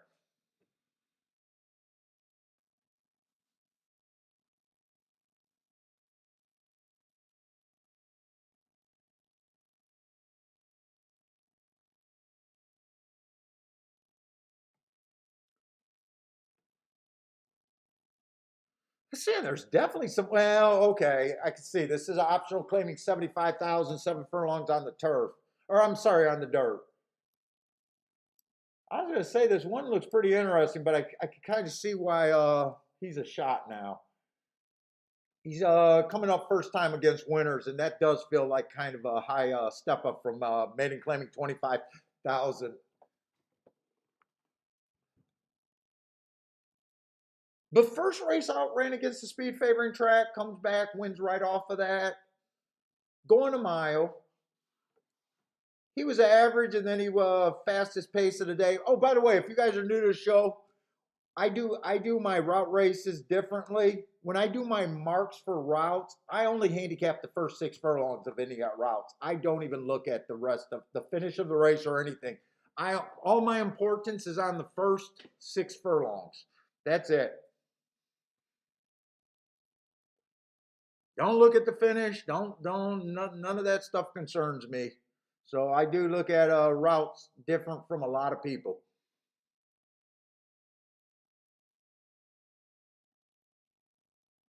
So my marks was saying he's average at the first call, match strides with the fastest winner at the second call, and match strides with the fastest winner at the 6th call, not necessarily the finish.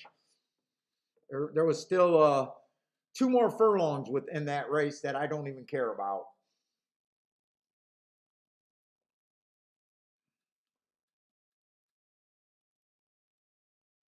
Let's say the 2-horse got really nice marks. Went too fast to win 3 races ago. I love it every time. I love every race where I see a heart, basically. I always think the hearts are special. That's why they're hearts, guys and gals. That's why they're hearts. 2 races ago, I had that was an inside stalking closing day. He tried to go wire to wire, and he also went too fast to win. I love that race. And then last race, it was a bad rail day, and he went too fast to win. I still think this horse is sitting on a win. I'm not sure if this is a, wow, he's 30-1. I wish he was on the outside. I wish he was on the outside. 30-1, I might be price committed to bet him.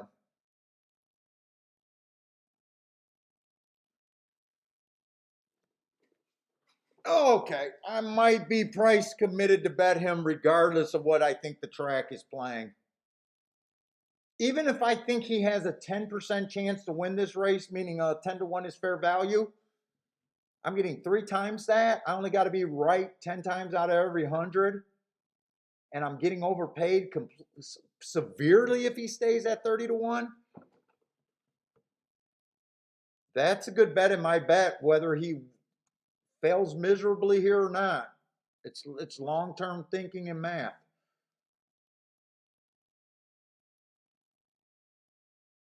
Although he does got the 3, so two's a super fast horse. Running at a fairly high level, 62.5, and running in some minor stakes races. But I'm already looking at the 3, who's also went too fast to win 2 races ago, come right back and wins very next race on a speed favoring track, another fast horse. I really don't want to see a speed duel if I take the 2. Because I'm not sure the inside's good, and plus if we got a lot of headstrong horses, we might have that super fast pace scenario. Let's see, the 4 is a horse that people can't get out of the way of.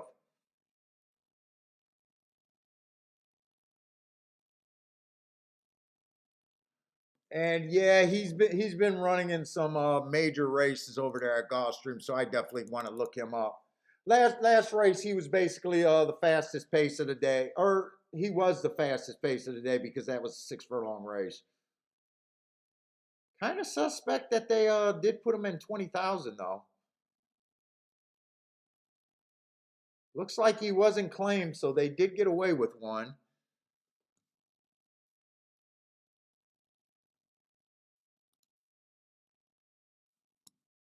Let's see. Fountain of Derby Day. The inside of the track was really good that day. He was in the 5 hole, ran against what I thought the track was doing that day. Still ran respectable. That's actually a good race. Oh God, I want to play the 25 to 1, but I got a feeling I might just back out of this race. I mean, he's running with, I don't know about the best horses in the country, but I'm not sure how strong the Florida circuit was this year, but definitely he's seen way better horses than any horse in this race has imagined so far, have even thought of so far.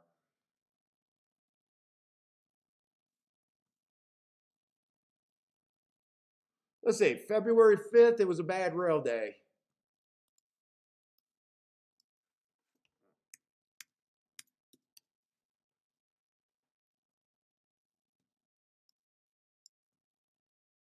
Yeah, the 4 hole.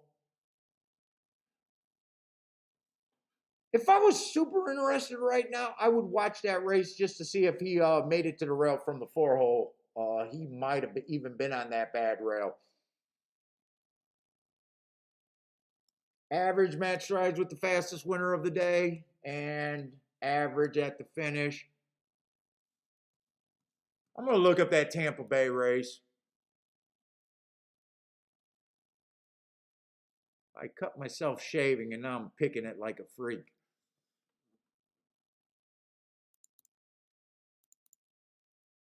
By the way, is it raining or is it going to rain over there at Gulfstream? It looks like they might be getting some rain or something, or it has.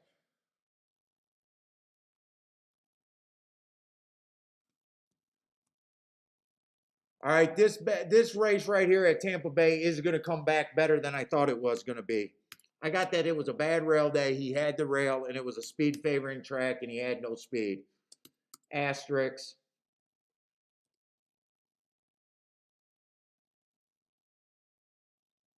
And he still ran a nice average race there. I do think.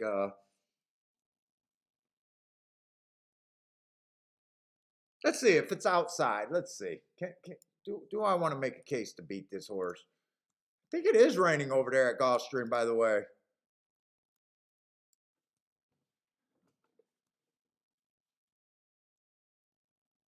What's up, John? John likes the 3-6 over there.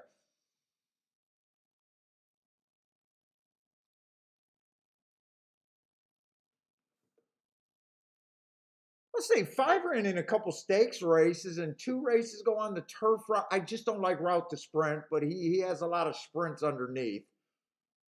He went too fast to win that race, but sprinters are supposed to be able to go fast at a route race. But he was going too fast, so I do think that's a pretty nice race. And then last race, it was a bad rail stalking closing day. He tried to go to lead. I guess I would say the 5 got a little bit of upside. It might even have a little bit of class.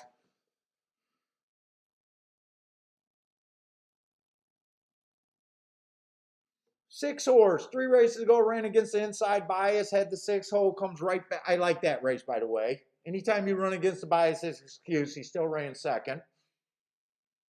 Comes back, wins right off of that, but no one was surprised. He did win on a bad rail day when he had the 6 holes, so some of the horses possibly were at a disadvantage. That could have been a bit of a bias-aided race, but then he tried winners. It's just a stretch for me to see this 4 horse losing to claiming 25,000. Inside of the track was good that day too, but he had the wrong running style. He came out too slow.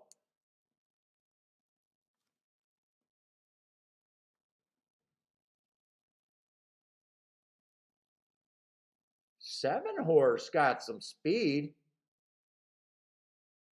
7 at 5. I do not try to beat a 3 to 5 with a 5 to 2. It's barely a pay raise. If 7 was a better price, I'd be a little tempted with this 7. July 9th was a bad rail day. I want to see how fast that. I got that being too fast to win. I want to see how big that sample. Oh, they're in the gate. I guess I'm not going to just bet that 2 horse. I'm not convinced the rail's good.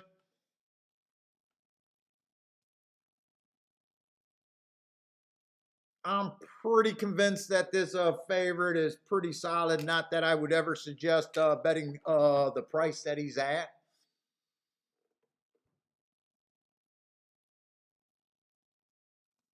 And if it's outside, I could see the 5 and the 7 having a bit of upside, but 7's just not a tempting price to even jump in. I mean, usually I'm calling 5 to 2 as a price chalk, and I'm usually trying to beat 5 to 2. So I don't play pick 4s and that sort of stuff. So I want to look up that July 9th race though. Kind of before they go off, but I don't know if I'm going to have enough time. Let's see. It is raining there, so you know, rain track can be changing too.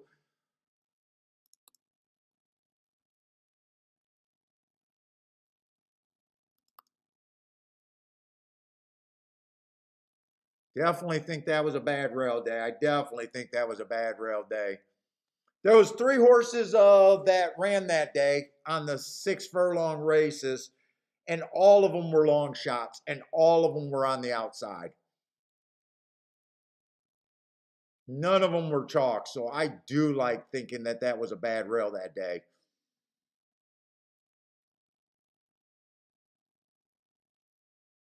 And the race that he ran in was the fastest race of the day by far. They went 43 and 4 at the half. So the 7 and should be fast.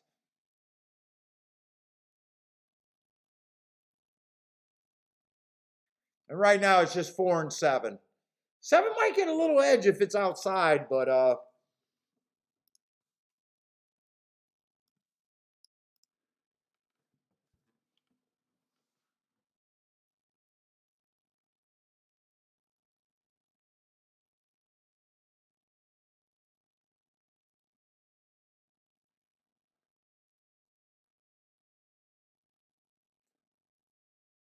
6 is motoring. What 6 was a $25,000 claimer? I think he's getting a little help being outside. He's motoring and he's going to help that exacta. 7 did all the dirty work. 7 did all the dirty work, but 6 ran well. I'm still thinking it's outside over there. Now show me those booms. I'm daring you to show me that boom. Well, if you know what, if you got the 4-6, that might be the best. That might be a solid exact. I don't know. Actually, let me see the exactas before I get too excited. No, no, no. Do not boom a 4-6 exacta. If you boom a 4-6 exacta, I'm gonna have to pay people to come over and kick you in the nuts. The 4-6 exacta is paying $4. And actually, that's the second lowest exacta out there. The lowest exacta was a 4-7 paying $3. I don't think there's any, even if you crush this trifecta, I'd have a hard time thinking that this could pay anything.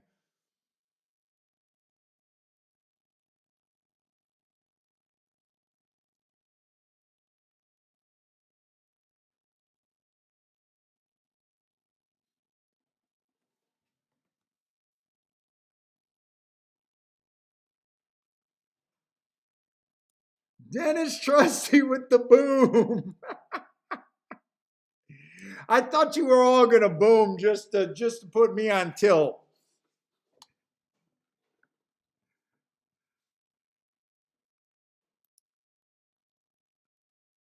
Oh, Kathleen, I think you're gonna get killed on the place and show price. I wouldn't be surprised if there's a bridge jumper here. Although if there's a bridge jumper, I don't think the show playing is a bad play. If there's a bridge jumper in the race. My guess is there's a bridge jumper. Yes, I think that counts as a bridge jumping.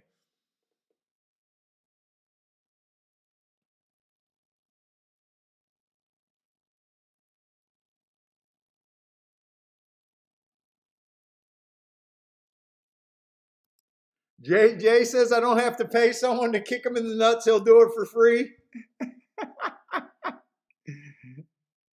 Jay's gonna get on the plane and deliver some nut shots for me.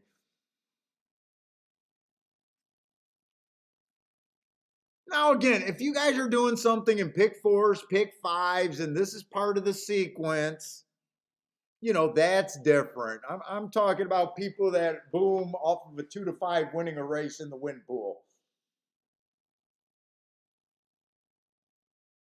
And there may have been some accidental booms on the exacta. If people didn't check that, they might have. I even thought that might have been possibly an okay exacta, but it turned out to be the second lowest exacta.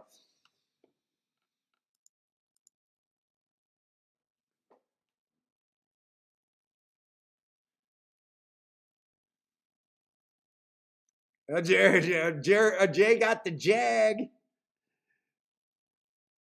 the F type. He's gonna drive over there in that it's the F type, right? I love that car. That car sounds nice. I was thinking about getting one. I kind of got off of that kick, but for a while I was thinking about getting one.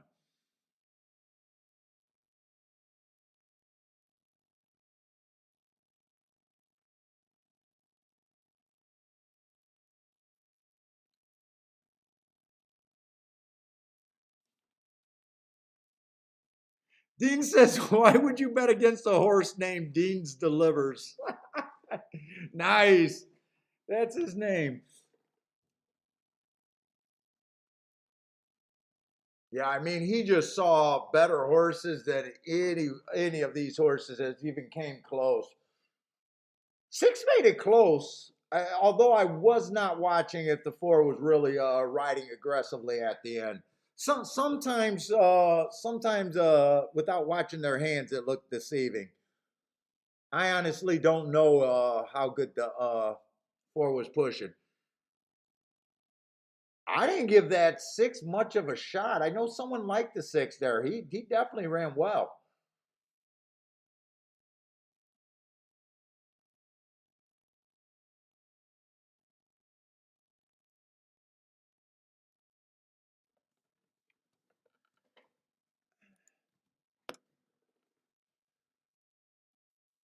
Saratoga, I'm waiting for some turf route races. I don't think we've seen any turf route races so far today.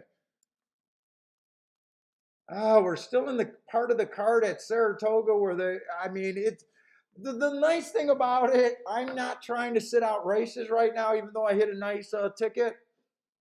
They're just giving me a whole bunch of races that just does not seem playable for what I want to do. We got another 2 year old, one of these 2 year old specials with only two horses running before. I just know that's not where my edge is.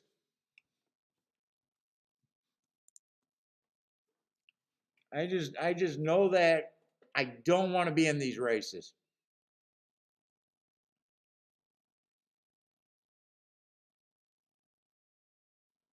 Who's the favorite? Eight's the favorite, one scratch, but I guess I'm just gonna write the scratch down. What's up, Brady? Elliot, what's up, man? Elliot likes the two over there at Toga. 10 to 1. Nice price on him. He's a horse that ran before. And the other horse that ran before is the favorite. I got the favorite running against an inside bias. So I think that's a nice race. Now there is something to be said about young horses running against the bias. If you believe that there was an inside bias there and he's on the bad part of the track, he probably ran hard and could. A lot of people say you could bounce after running your top speed figure if you like that sort of thing. I also believe you could bounce. I believe you can go forward running against the bias, but a lot of young horses, 2 year olds, I also think that you can regress the next race running against the bias. It's almost like you're adding weight to yourself. If you ever tried to work out and you're doing something with a weighted vest, that's almost what I think a bias does to you a little bit. Maybe next workout you feel great, and maybe next workout you feel like crap. But to me, that's a nice race either way. And I definitely find him an interesting horse. It just goes back to math with me. Is 2 to 1 the right price when you got this many first time starters and another lightly raced one time starter? Is 2 to 1 enough to overcome takeout and long term play, in a race? And that's where my questions are always at.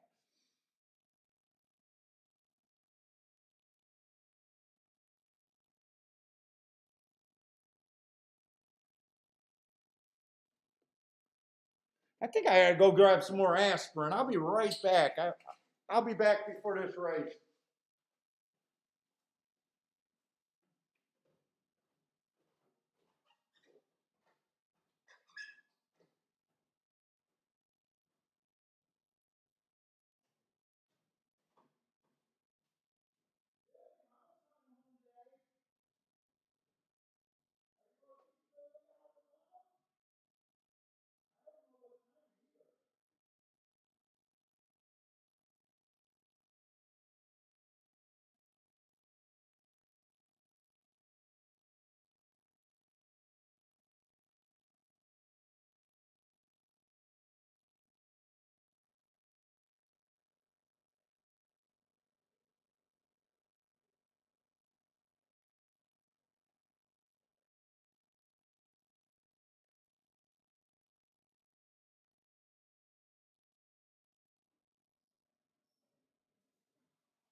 Oh.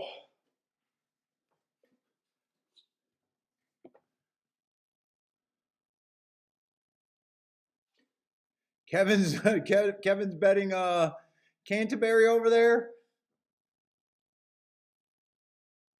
Dude, I only played Ellis one day. Long shot Louis got an Ellis play.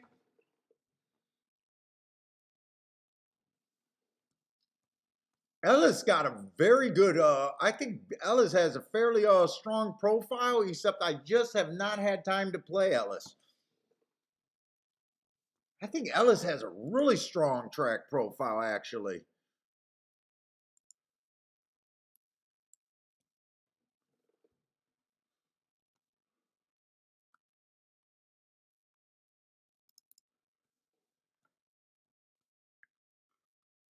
What do I got on Ellis Park?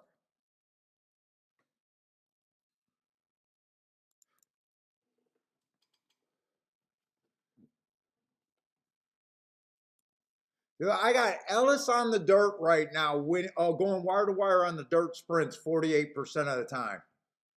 Almost 50% wire to wire winners.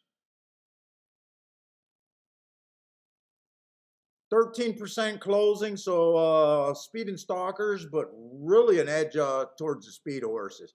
Last week, I always do my buyer's reports where I got the meet totals, and then I do it for last week. So if you start with the meet in your head, you compare it to last week. Last week they went 47 or 57% going wire to wire. That looks like a profile that's hard to lose on.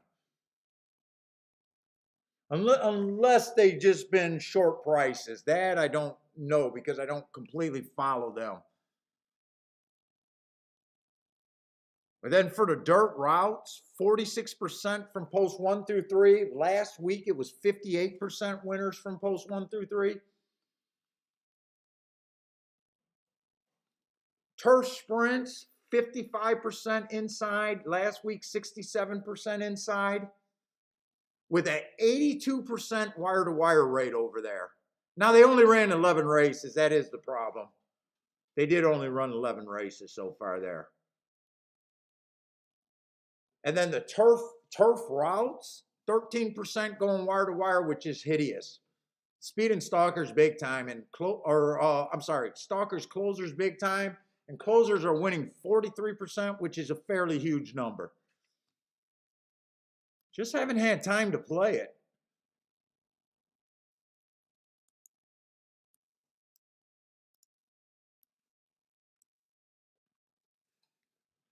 Let's see Charles with a real bet over here at Saratoga on the baby races. On the 3-horse, huh? On the 3-horse. Chad Brown, first time starter over there.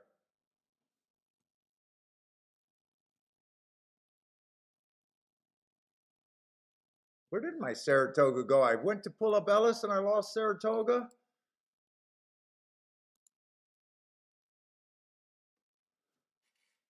Six to 1 on that 3. Good luck, Charles. Who else got some action over there at Saratoga? Anyone else jumping into this? Steve B got a 6-9 exacta for him at the Toga.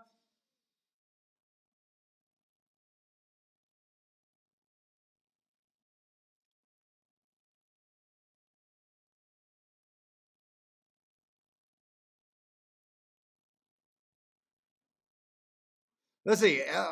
Dennis is on the 5 at Ellis. So is Longshot Louis. Catherine, 689. 689 at Saratoga. Ooh, got some nice prices in there.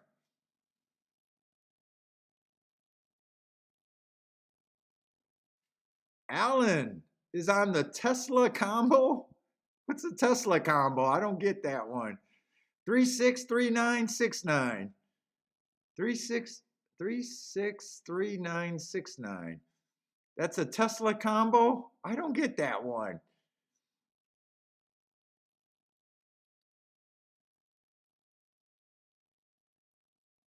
Oh my God, Dennis, you are freaking crazy. Wait, what is this? 310. Oh, okay. Okay. A bunch of separate combinations because you got repeating horses there. Okay. 310 box, 410 box, 610 box, 810 box, 910. So you got 10 as your key horse. You got the 10 first and second with the 3, 4, 6, 8, 9. Okay, that makes more sense. Long shot Louis likes the 10 at Toga. K Phil's looking for a pick 5 to get started. 2, 3, 4, 6, 8.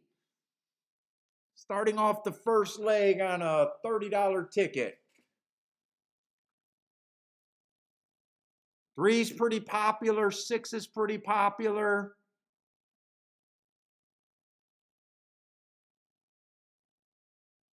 Yeah, 3 and 6 looks like the most popular of all the people that got plays over there at Saratoga.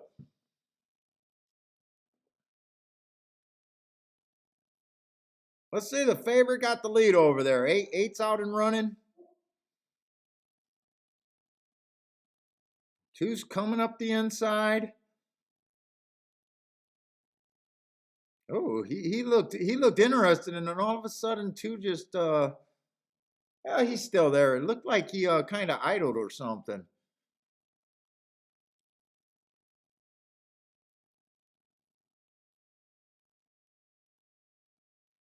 8 still looks pretty good on the front end there. 5's definitely trying.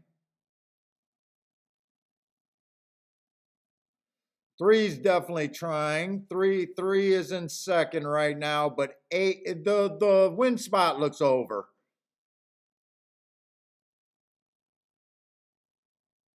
8's gone. 6 is coming up the inside. 6 is coming with the 2. I think the 6 got it. I think that's Catherine. Hopefully she boxed that exacta there.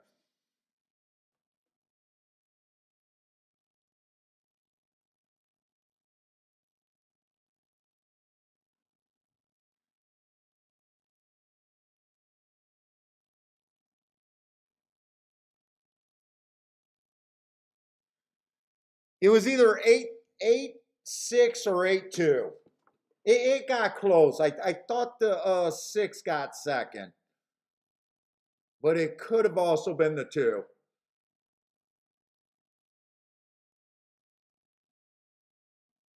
8-6-2-3. Bruce, what's up, Bruce? Irad's crushing dreams over there.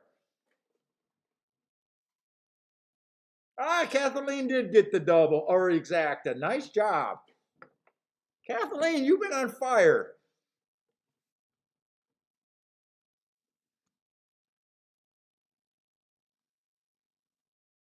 8 did not bounce.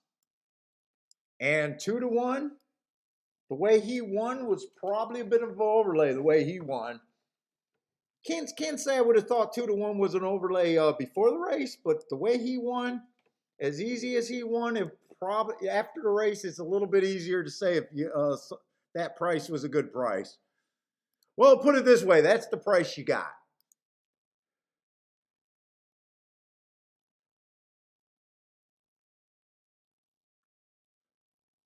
That exacta should be decent. Exacta should be decent. Let's see, Gulfstream race 8. All right, we do got a torpedo route race. Good. I just need to know that there's enough speed in this race because I don't think they've been kind to speed. Let's see, the 3 is scratch.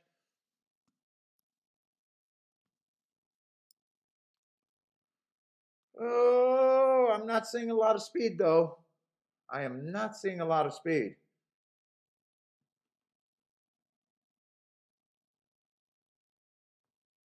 There's only 8 horses. I was hoping for more. That makes this race a little tougher. Whenever I think a track's favoring stalker closers, you still want to have the speed to make sure, even if you're right about the bias, you still want to get that pace to be fast enough.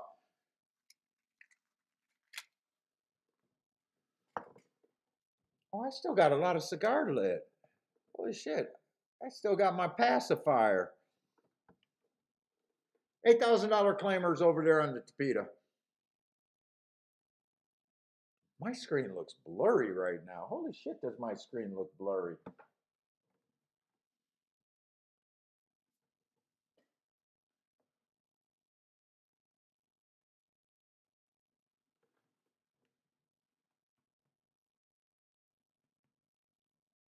$8,000 claimers. Okay, what we got?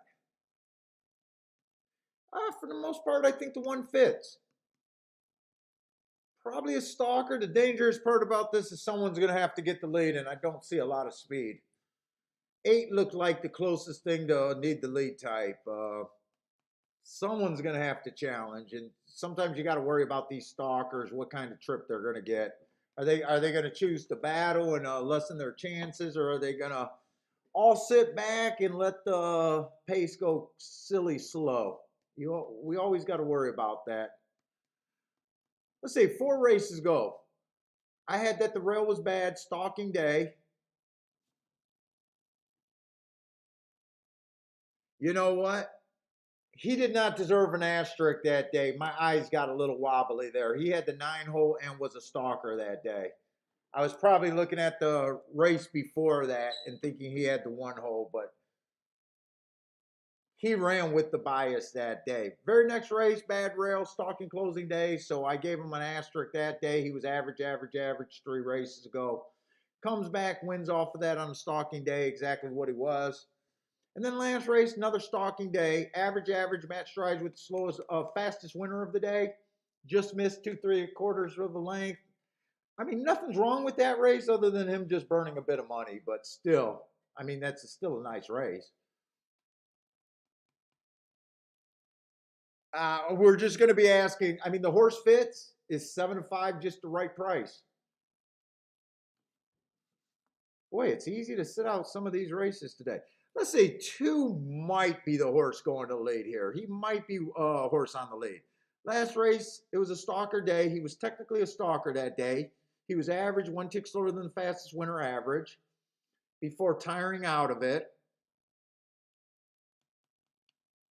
2 races ago, stalking day again. That was a nicer finish. Uh, he has been on the lead, which makes me think possibly in this case he might try to go for the lead, which I believe would hurt his chances.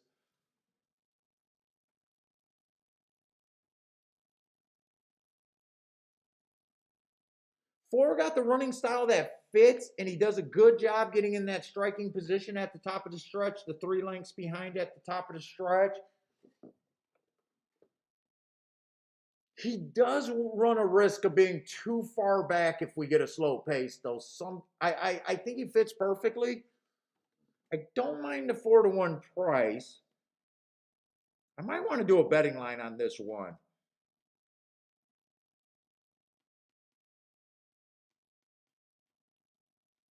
2 races ago, stalking closing day, exactly what he was. He made a fast move into that pace, which is nice. Got in position. I like that race. Last race was a stalking day. He was a bit too far back there. That's what I'm talking about. You got to worry about him, but I do like the 4 a bit. I just got to see if horse racing math makes sense for me to bet him. I do like the 5 a bit. Perfect running style, but then again, he's stepping up a class against winners for the first time, but not. I mean, this is where you could go after being competitive at 25,000, winning at maiden claiming 16, getting disqualified, then having to win again at maiden claiming 12.5. Obviously in good form, and no surprise that he goes to 8,000 or you know, this is not too high of a spot for him. Put it that way. Right running style, but again, he could be too far back if the pace is severely slow.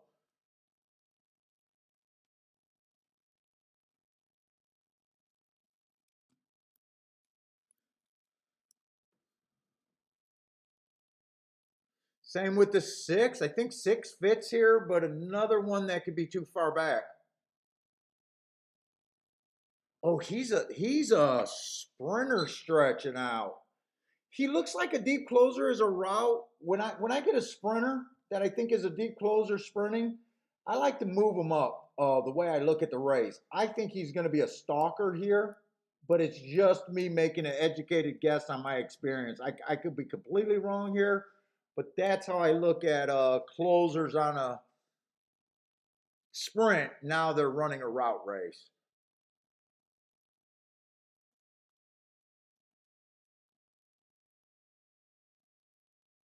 7 got the right running style to me, and 8 I want to go to the lead. 8 I want to go to lead. I love his last couple races.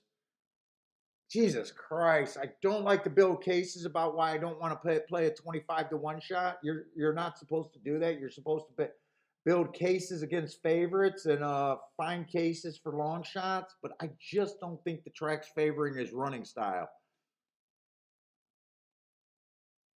Jesus Christ, this horse might be alone on, could possibly be alone on the lead.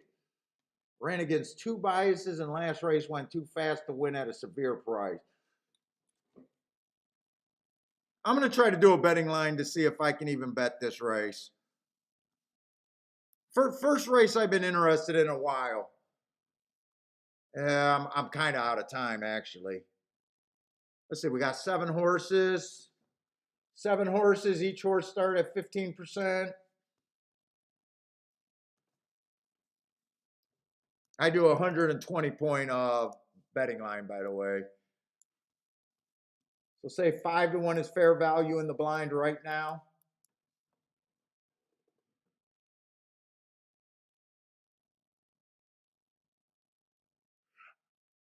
I want to be hard on this 2 because I want this 2 to go on the lead. I don't know if I'm fair for doing that, but it's my betting line. You guys make your own betting line.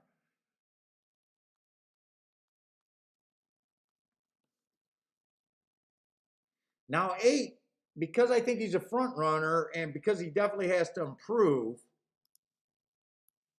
I'm going to be hard on him, but not insanely. If he started with 15 points, I got him at 10 to 1.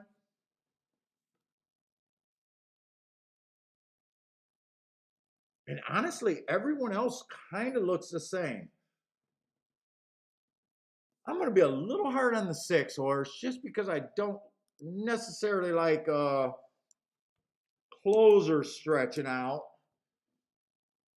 But I'm not being that hard. If random before even starting, they all had 15%, I'm not really being that hard on them, making them a 10% chance to win this race. Let's see, I used 25 points out of 120. 95 points.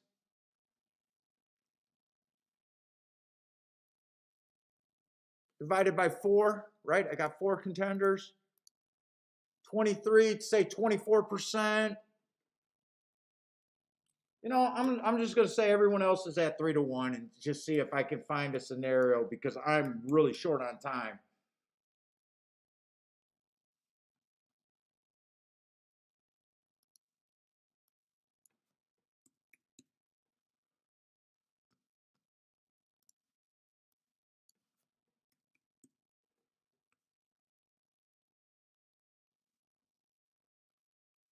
Let's see, 1's over bet. I like the 1, but I don't think there's much difference between the other horses that I have at 3 to 1. Who's an overlay right now?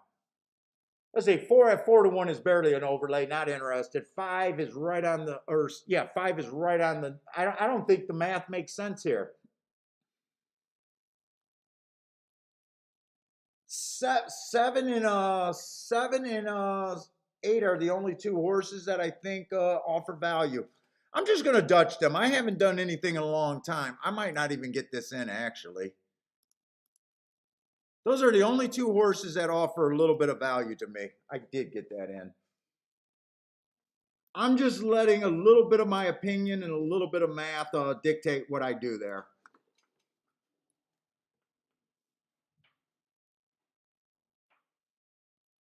And I was going to say, even if I would have accepted 10 to 1, A little bit over 10 to 1 on the 8. I could have bet him the place. I know you're never supposed to bet place horses, but when you do a betting line, you can. Because if you think fair value is 10 to 1, he's going to pay 10 to 1 to place.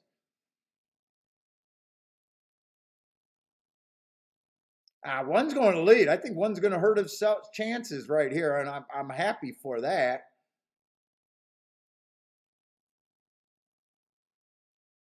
Unless the pace is extreme. Well, he did back off pretty severely. I don't know if he was forced to. And 6 went to the lead. Who's the 6?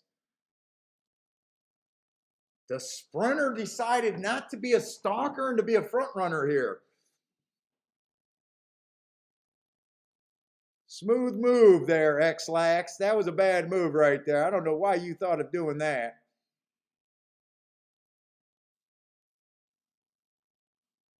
$24-2 paces what I would consider hot over there on the Tapeta. I don't think this 8 can survive going that fast. 7 is in good position with kind of first run other than the 1 horse. Come on, 7.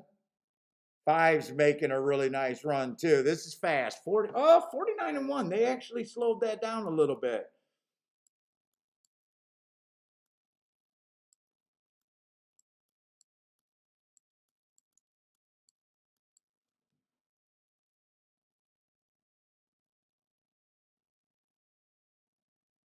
Yeah, 1 was the boss.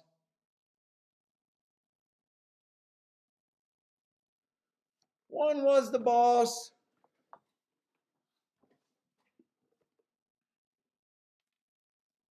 I did bet that race. Did I write that down? Yes, I did write that down.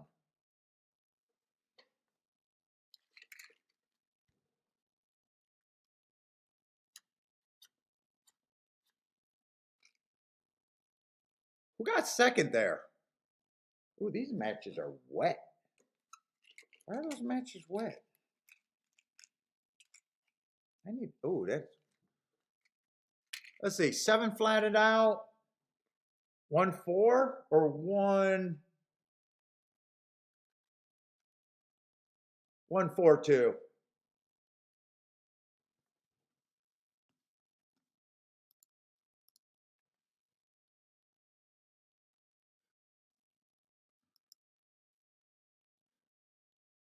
That could have been a try situation right there.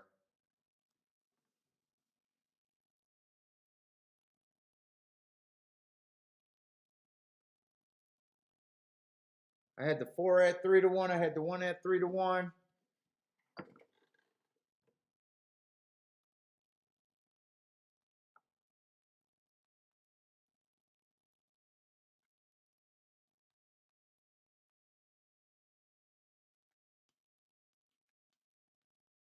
And I had the 5 at 3 to 1.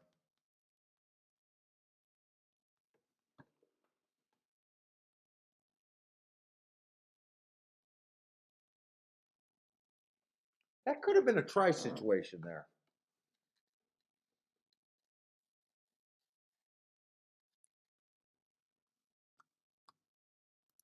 You know you got nothing but chalky tries if it comes in 1, 4, or 5. The third spot, you just got to take any horse well over 10 to 1, and that's the 2, the 6, and the 8. But that probably costs too much. Probably need a stronger opinion about the 1. Would have been 1-4-5, 1-4-5. If any of those exactas come in, they all suck. You don't even got to handicap the last spot. 8 at 35 to 1, yes. 6 at 19 to 1, yes. Wait, 6 at 19 to 1, yes. 2 at 17 to 1. But that one does cost more without having a single. That's 6 times 3. That's an $18 punt. Not impossible, actually. Not impossible there. Cost you $180 to hit a $10 try. Now the problem is if they move the 2 up, that's not the opinion you were playing. You know.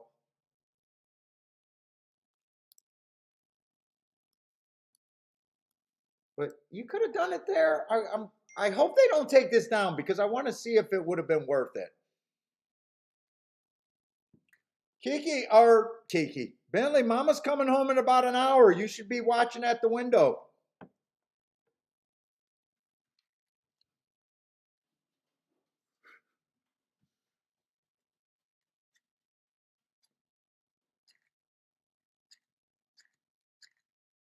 Is it that humid down here? Why are my matches just falling apart?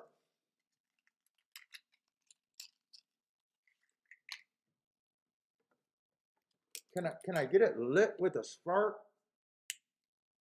Come on.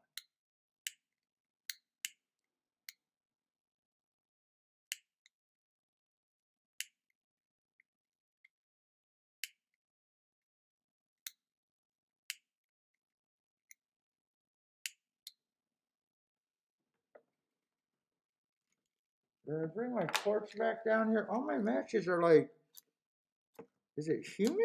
Oh, there we go.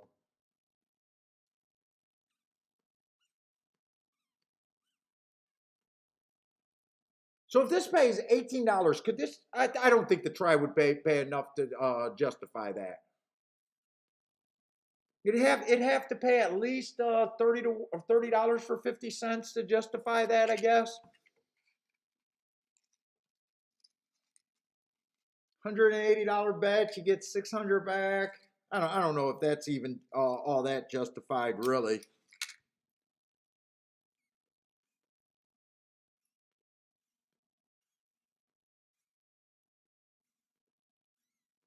Let's see, they're not taking it down, so I am going to be able to see if it could have been justified. I think it has to pay at least $30 for 50 cents to be able to do that. I'm not sure if it would have.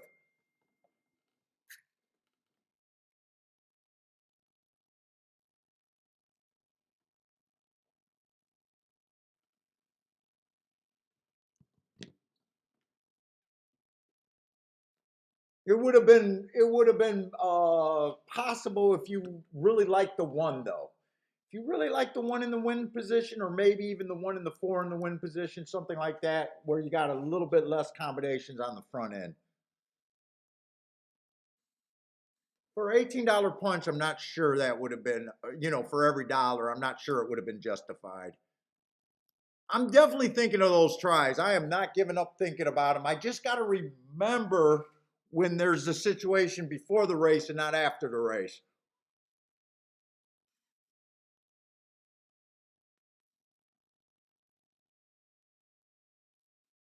Dan thought about the try there. Nice. You hit that for $10. I hope that pays every bit more than 30 to 1.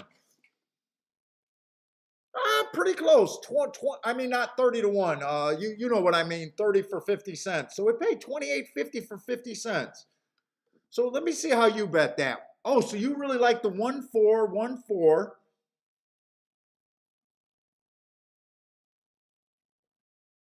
See, that's a good opinion right there. That made that bet really nice. You could have even included the 6 for third, just saying that's the only other horse that would have spiced up that try. Or that bad exacta. I think that's a good bet. So that's 2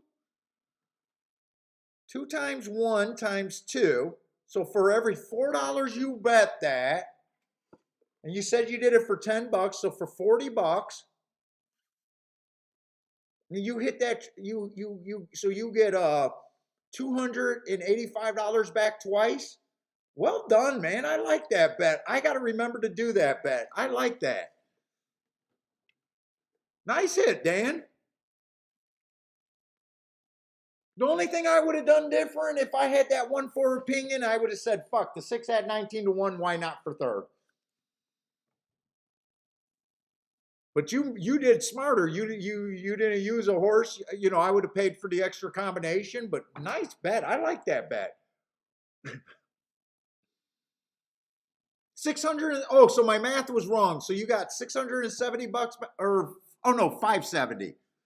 Yeah, I like that bet, man. I keep thinking about it. I keep seeing the spots after the race, but not before the race. I got to see it before the race.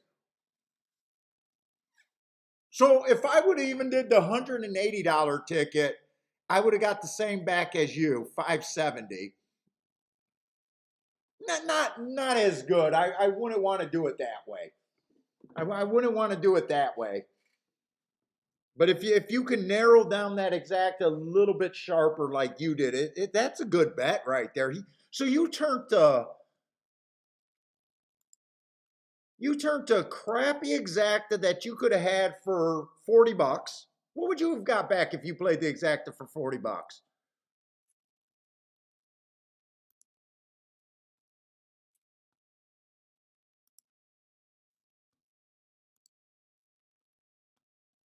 Because your bet cost you 40. Well, you would have boxed it, so it would have cost you $40 to box it for 20 bucks.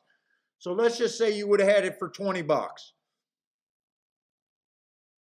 You would have got a little bit over 160, like $175 back for the same price. And all you did was extend that. I'm gonna say, well done, man. I like that. I like what you did there.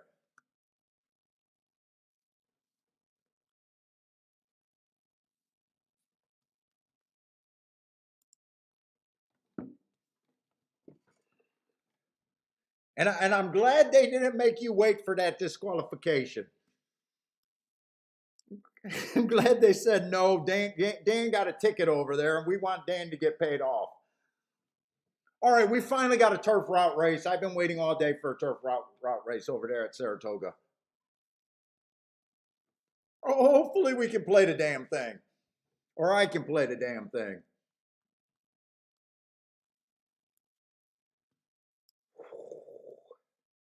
Oh, it tastes so good.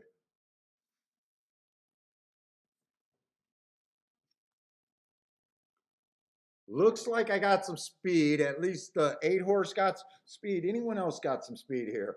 We have not seen a turf route race today, if I'm right about Saratoga. I'm looking for speed and stalkers. And it does look like the 8 and the 9 has some speed where should be able to get a decent pace here.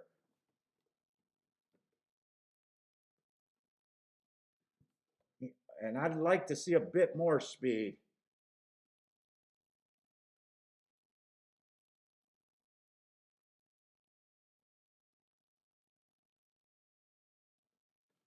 Four has some speed too. Oh yeah, there's a lot of speed. 2 has some speed here too. Okay.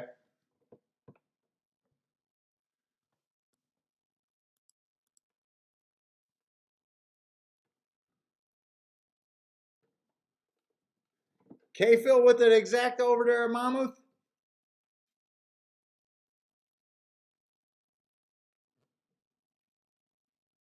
Let's say 1 does fit what I'm looking for. I'm going to have to be fast here. Let's see what we got. 45,000 optional claimers. Mile 16th on the turf. Hasn't been doing a good job. Well, last 2 races hasn't been doing a great job getting in position. Was a little cheap at Parks. I don't know if I trust him on the back end. Right running style for what I'm looking for, though. Let's see. 2 looks like a front runner. 3 races ago, stalking closing day, went too fast to win. Technically, he was a stalker that day. Comes right back and goes wire to wire after that hard at a nice price. Last race at Saratoga, he was stalking, but that's pretty damn close to the pace right there. 1 tick slower than the fastest winner average. Still did a nice job getting in position, but I want to fade front runners. Shit, 3's just confusing. He's off a year, right running style, not really, and he's a short price. Doesn't excite me, especially with the short price, and I hate horses off a year. Four is a sprinter stretching out, so he definitely looks like speed. Been going too fast to win 4 races ago. Ran a nice race, three back. Then he wins, so he won within 3 races after earning the heart. But I think he's at a disadvantage, and he should be on the lead. Five's what I'm looking for. Having a tough time getting in position, but unlike the one, I don't mind those races, and he's a big price. The one what turned me off on the one was those starter allowances over there at Parks.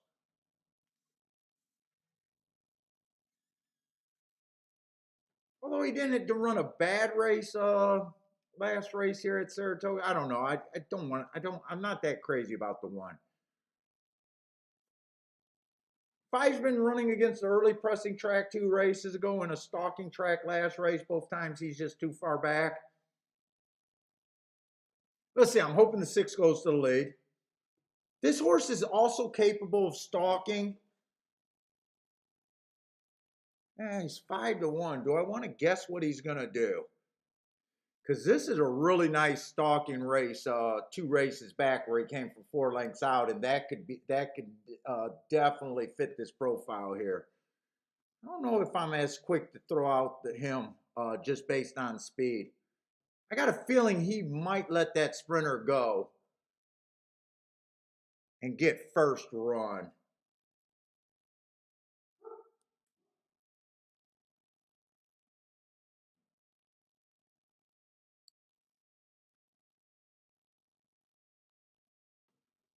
Seven, I really like his close last race for the win.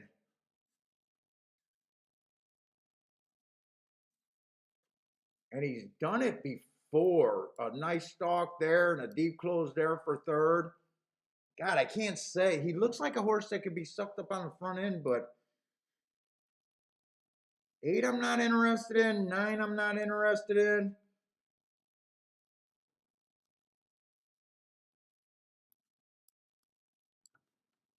Seven, 6. Still like the 5 a little bit.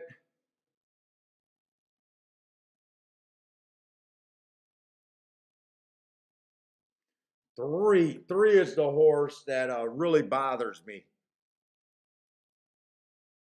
3 is the horse that really bothers me in this race.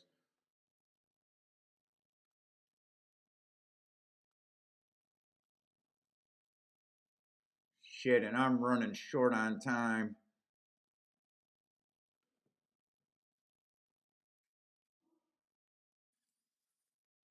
Let's see, 7 and 6 can both lay close enough. I guess I'm going to do this in a playback category. I think I want to box at 765. I don't have to. I know that exact is going to pay if it comes in.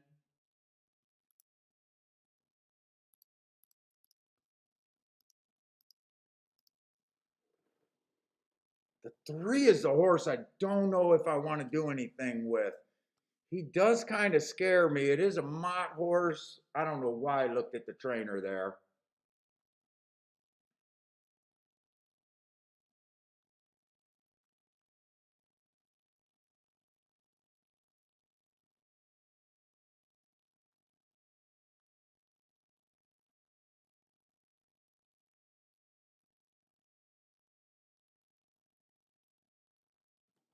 I'm going to do a win Dutch bet too.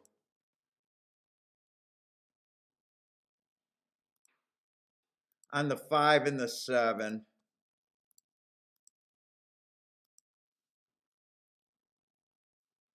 So 765. I got to do this in my play bet because I'm just not.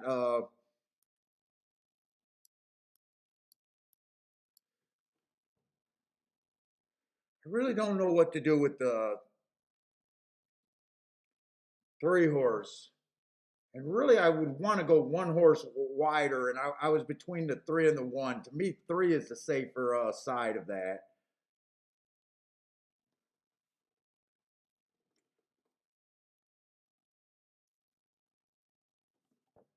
Let's see, does 4 get the lead like I thought? 4 does get the lead. Can we go 22-4 and just make me feel good for the entire race no matter what happens? 23-3. 23-3. 5 is dead last. I got another horse. 7's in really good position here. 3 is going to get first run. I like where the 6 is. But 6 I did not bet to win. The 2 horses that I got to win are a little far back for my likings right now. 47-3 at the half.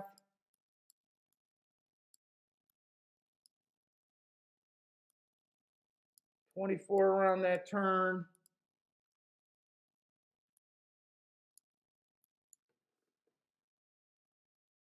Seven, you're too far back. 6, I think I should have used the 3. Come on, 7 just too far back, and so is the 6.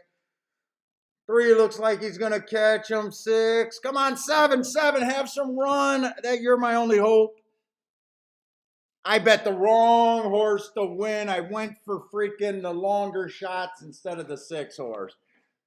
And really, when I get down to 3 horses, I just take the 2 longer shots. God, I probably should have put the win bet on the 6 because if the 5 would have won,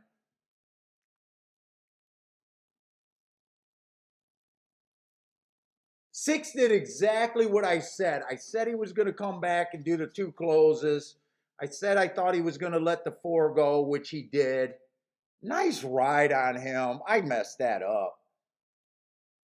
7 was too far back. 6 got first run, and they cannot go wire to wire over there. I feel like I should have at least got a win bet. In the long run, I'd rather do my bets with the highest prices, though, in my long run. But 5, I knew I was reaching a lot farther than the 6 and the 7.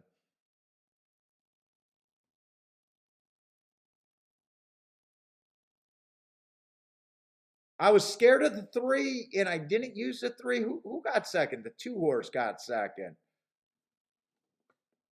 2 horse got second. All right, that's the first turf race. 2 probably stalked there, right? 4 and 8 went to the lead, so 2 had to have stalked to be second, right? Yeah, 7 was just too far back too early, that's all.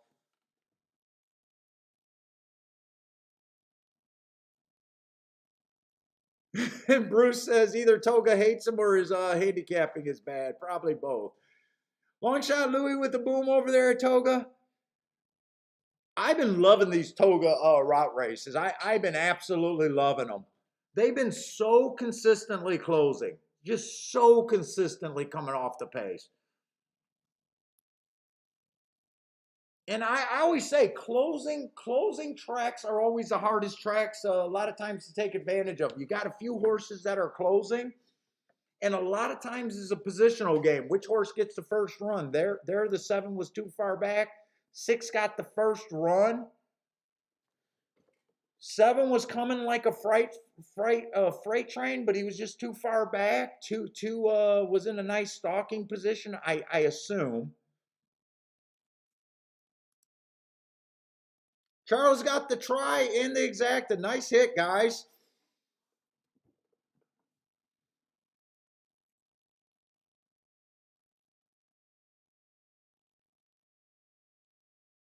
Let's see. Brother Man spotted and said how much best the 2 was. I'll try to watch that replay if I got as long as I don't got super short time over there at Woodbine. Or at Gulfstream. I would like to watch that race again. I am loving the turf routes over there at Saratoga, though. I am absolutely loving them. It's day after day, race after race of horses just coming out and closing day after day.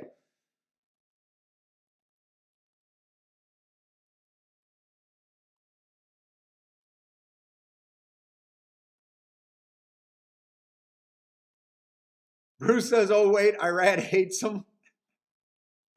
Who are you on, Bruce? Did Bruce have a play that he threw up there?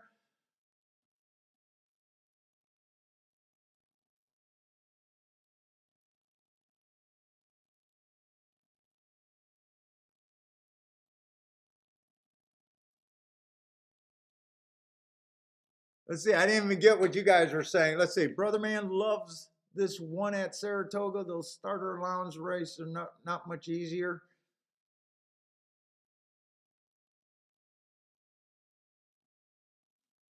Who's the one there? Yeah, I didn't know. I didn't know what to do with the one. I thought he was cheap, and I was going back and forth, and then I kept saying that. Well, that last race at Saratoga wasn't bad in right running style. 3 was the horse that made me keep that a play bet. I wasn't sure what to do with the 3 there. I didn't. I knew I didn't want to include him, and at the same time, he was enough to scare me into not wanting to make that a major play right there for me.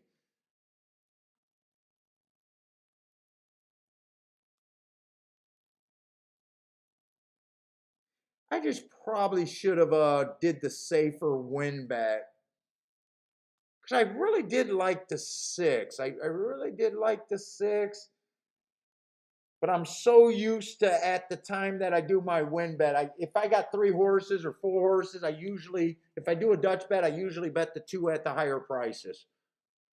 As long as they're at like 5 to 1 or higher, 6 to. So I know why I did it, but.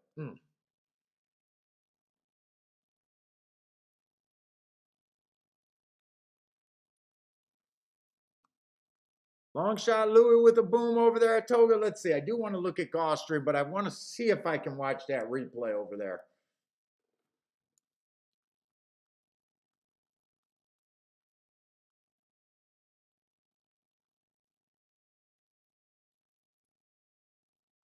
And are we almost at the end of Gulfstream? Let's see. We only got 2 more races. This is a late double over there at Gulfstream.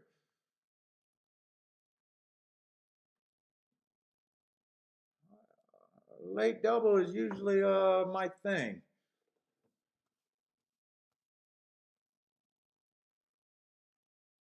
Where did this 2 come from? And I want to see what Brother Mancina. Oh, 2 was up there. But he did relax. He did stalk that. Wow, he was pretty 2 got a pretty nice. Yeah, he was about 2-3 lengths off the lead there. And had a really strong hold on him. Steady.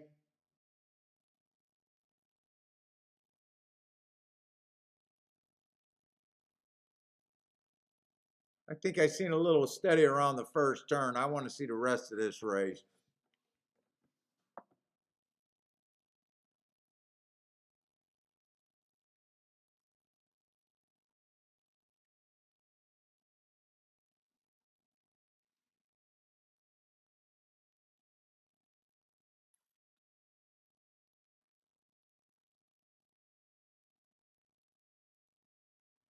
I swear to God, if I was a jockey and I had closers, I would just every race ride like I had to get within 3 lengths at the top of the stretch and let everything sort it out from there.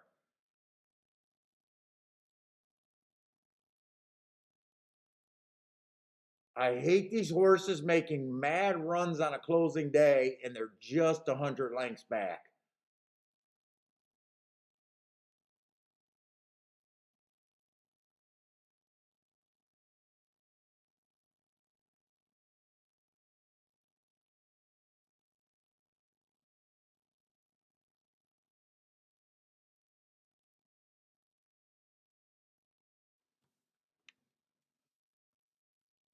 Just too far back.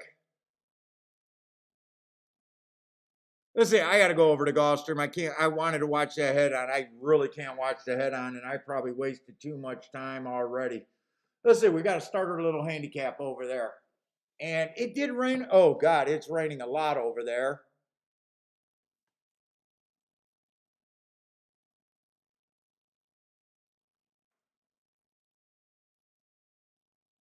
I was thinking that the outside of the track is where I wanted to be all day. Wait a minute, I thought it was just pouring. What did they just show me? Actually, it looks fine out there. I don't know why. I can't trust my eyes one bit. Let's see, I do love the fact that the favorite is on the inside. And the favorite really looks nice.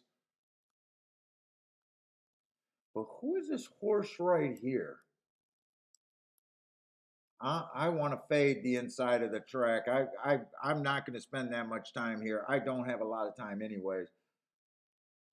Race day speed or something like that. Who the hell is that horse? And tell me he's outside.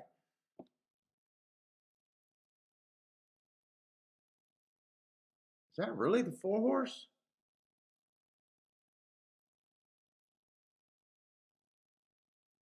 May 21st and April 23rd.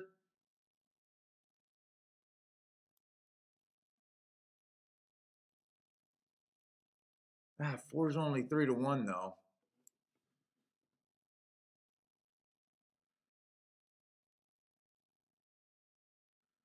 I really don't know what this New York horse is, the 5, but all I know is I want to be outside.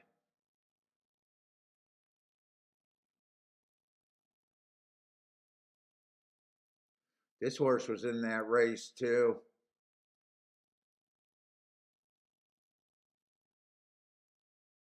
In that race, I had that it was a middle of the track on April 23rd. Middle of the track. He was on the inside.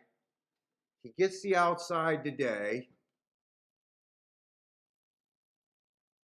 He was kind of on the inside. I still like the 4. And the favorite was in the middle of the track that day. I'm going to try to beat this guy. I don't think I can go that crazy right now just because I'm forced 3-1.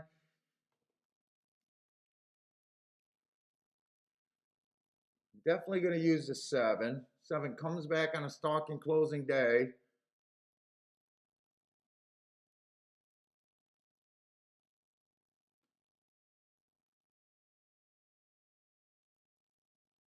Yeah, I almost want to box 4, 5, 6, 7 here.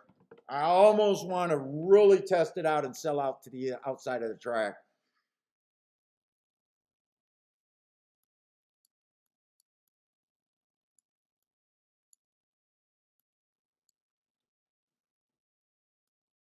I'm going to have to keep it cheap, but I think I am going to do that box, and I think I'm going to bet the 7 right now to win. I just don't have enough time to look at this race close enough and trust myself completely.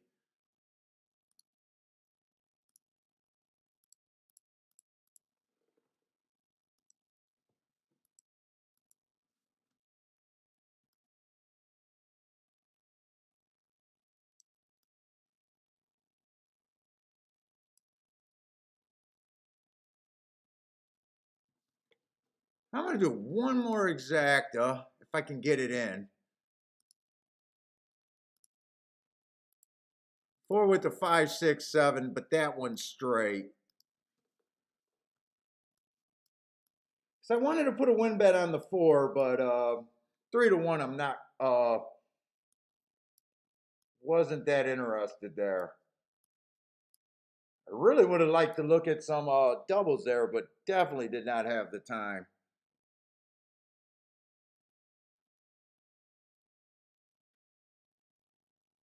Fuck, 2 got off. 2 got well. Look at they're on the back stretch, and the 2's already about 6, 7 wide. Heads up ride there, I think.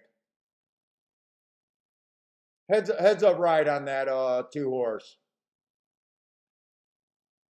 I needed him to be stuck inside. 4 might still win, but I think 2 is going to mess me up, whether he gets first or second.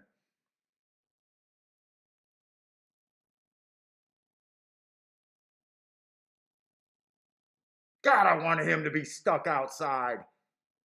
1 circling the track. I think this is going to be 2-7 all day long, unless the 7's flattening out now.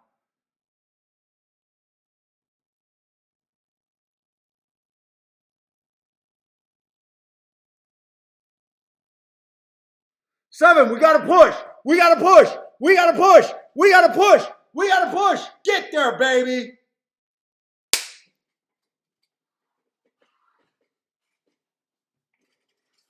Get there, baby. Miss the exactus. I given up on that horse. 6 to 1 it says.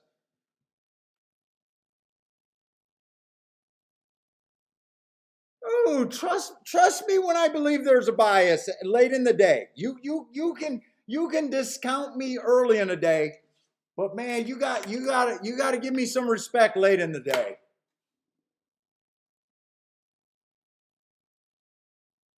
You got to give me some respect on these bias calls late in the day. Not early in the day. You know, early in the day, hit or miss. I'm trying to get in front of something. Late in the day, get the fuck out of here.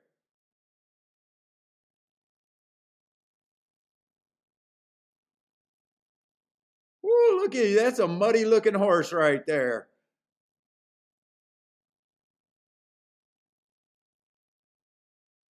Woo.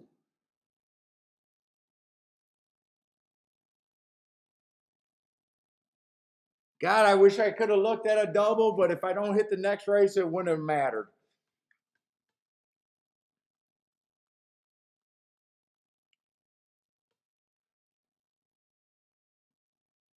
I don't know why my ADW at the one thing says 7 to 1 and the other one says 6 to 1. I'm gonna trust the feed and say he's 6 to 1.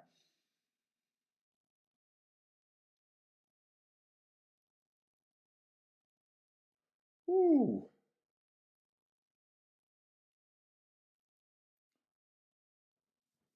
Oh, thank you. I only hit 2 winners today, but both of them were nice. And I think they were both 7 horses. But really, I've been super inactive today. So actually today's nice. Everything's been in the play bet category, including that bet. But not playing a lot of races make your play bets okay. I haven't went for anything all day today, but a lot of no action calls and sitting out a lot of races. So pretty happy with today so far.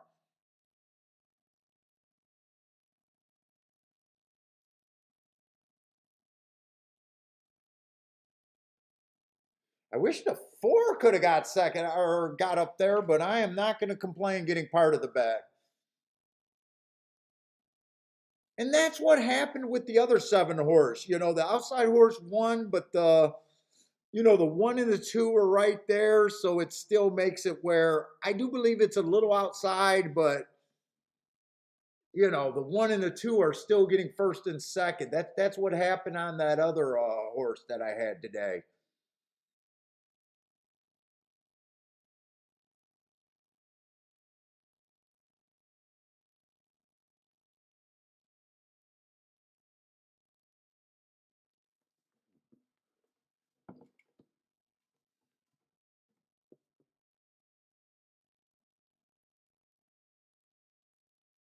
Who's the tall chick in the winner's circle? Is that the trainer? Someone says that's a hot trainer. Is that the trainer, the girl in the skirt?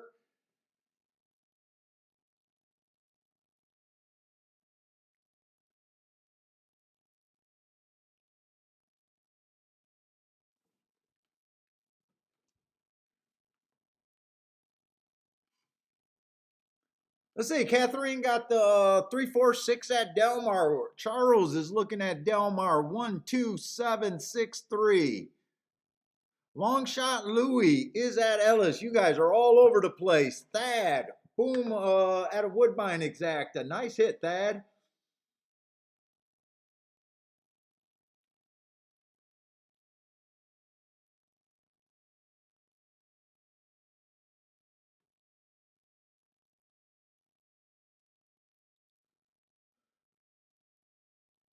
Oh, nice, Thad. 18 to 1 over 5 to 1 over there at Woodbine. Nice hit, man.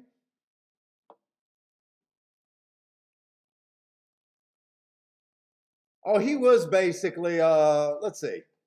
7 to 1 would have paid, yeah. So I got the breakage. So yeah. pretty much got 7-1 on him.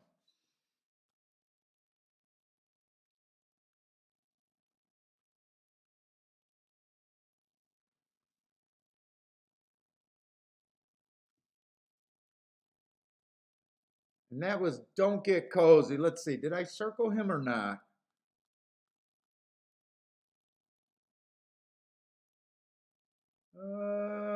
Ninth race.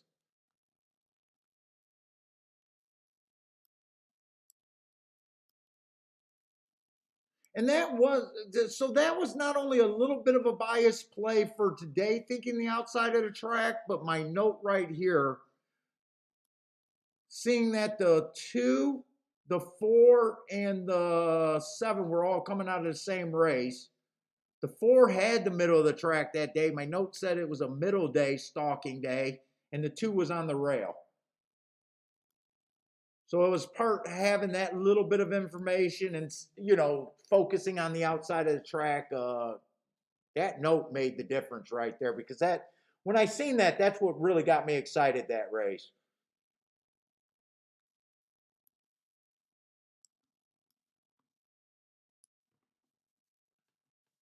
All right, but we got Toga.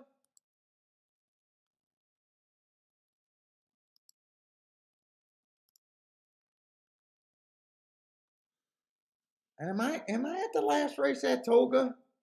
Because I got one more race at Gulfstream.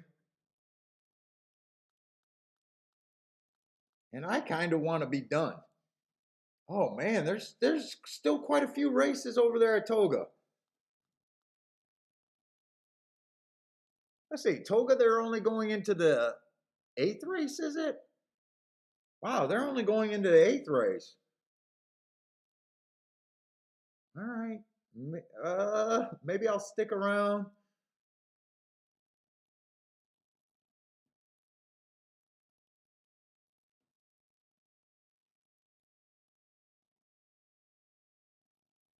Hey Thad, what track has that been working for you at? Thad says since he's been playing the late pace, he's been getting bigger price winners. I imagine that's at Laurel's been helping you a lot there, but is there other tracks? Are you? It sounds like you're probably playing the late pace at tracks that are backing up, hopefully.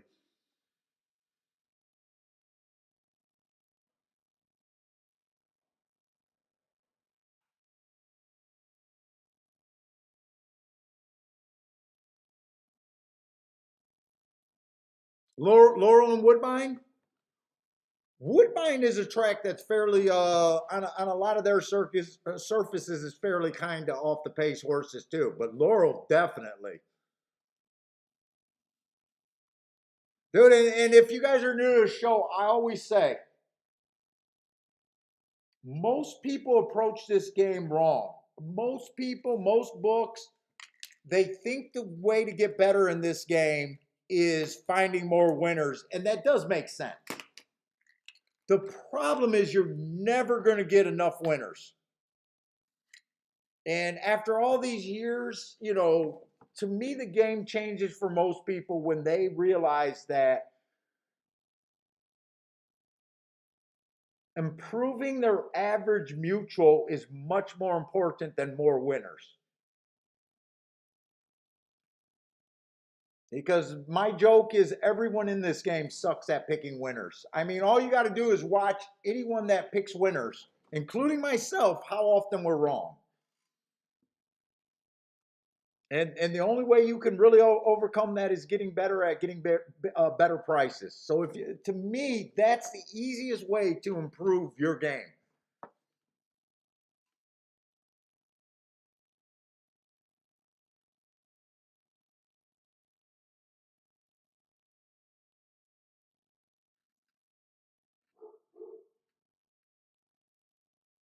And actually it's not that hard to consistently hit bigger winners.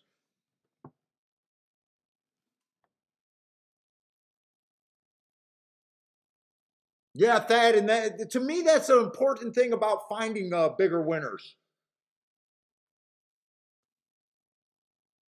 You know, that's basically what I try to do. I build all these track profiles. Right now, I'm not, I do all the work at Monmouth. I got Woodbine, I got Laurel, I got Ellis Park, I got Gulfstream, I got Saratoga, but I can't play them all. You know, I got to try to pick the most popular tracks, but at the same time, I'm trying to pick the best profiles for us. You know, because without the profiles, man, I can't look good. You've seen me when I think I got a fair track. I'm fucking terrible. I'm worse than I am on a, like yesterday. Fuck, if it wasn't for that one big bet, I would have had a bad day yesterday. It's a really hard game, but if you start wrapping your head around the math, what's a reasonable hit rate,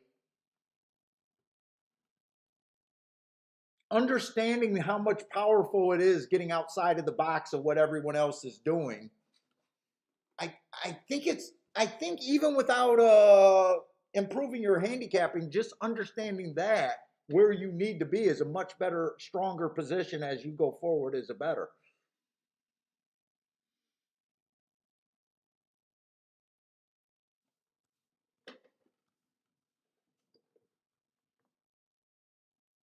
Oh, thanks, Dad. I definitely hope it's been working out for you because that's to me that's always the biggest compliment I can get is people saying they changed their game or they won their first meet, they won their first year. That to me is the biggest compliment out there. Some guys say that since this show, I just made getting back to handicapping fun again for them. Like they've been a long time player and they just weren't having fun.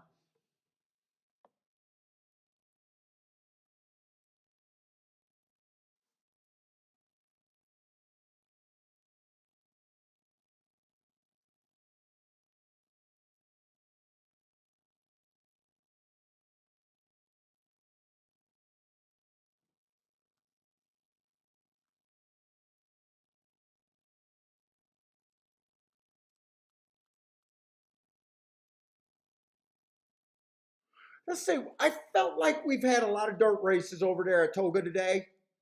And honestly, a lot of times when I do two tracks and I kind of been all over the place, they've kind of been on top of each other. I know I started the day looking for speed and stalkers. I just want to do the tic-tac-toe board with the results real quick just to see if that's where I should have been looking.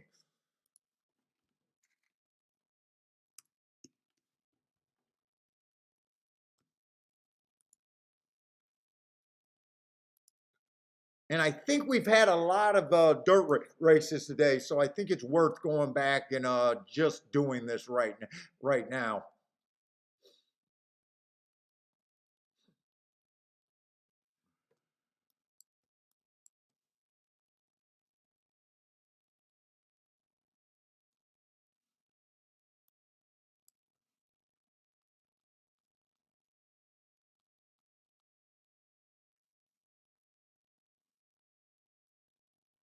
The 8 was in pole 6, so that's not a mistake right there.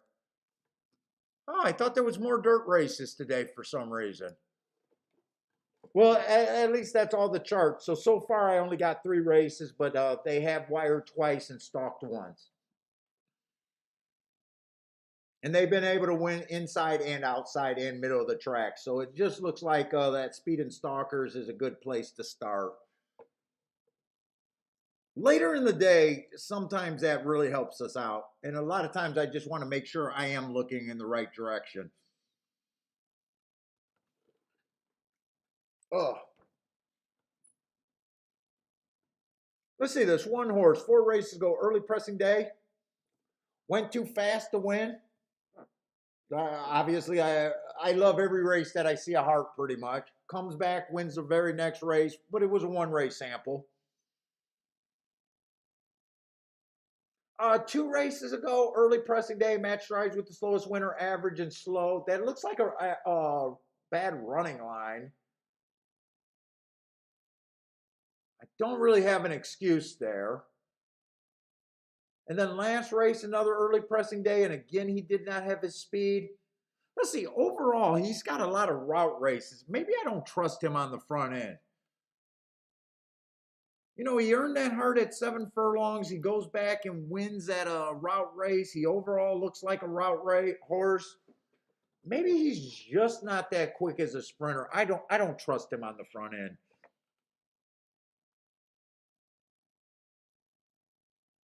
Let's say the 2 overall just looks like he's too far back. He's been getting the same excuse in the last 3 races that it's been an early pressing day. That's what I believe Saratoga has been favoring for the meet, and even today, he just looks like a closer to me. I'd have a hard time backing him. Uh, let's see, the 3 horse. 3 races ago, speed favoring track. He got the lead and handled his business on a day that speed was really good. Average match strides with the fastest winner average. So nice race. Might have been a little bias favoring there. That's second biggest speed figure if you like that. He then goes up to stakes, and that makes him a little bit tricky. 2 races ago, I don't think that was a bad stakes try. He was average, got in position at the top of the stretch, and just ended up being slow at the finish. Just might not be a stakes horse. I was going to say I didn't have an excuse last race, but he broke open the gate and was eased, so he didn't even run there. Ah, so at least he does fit, looking like he's a kind of fast early.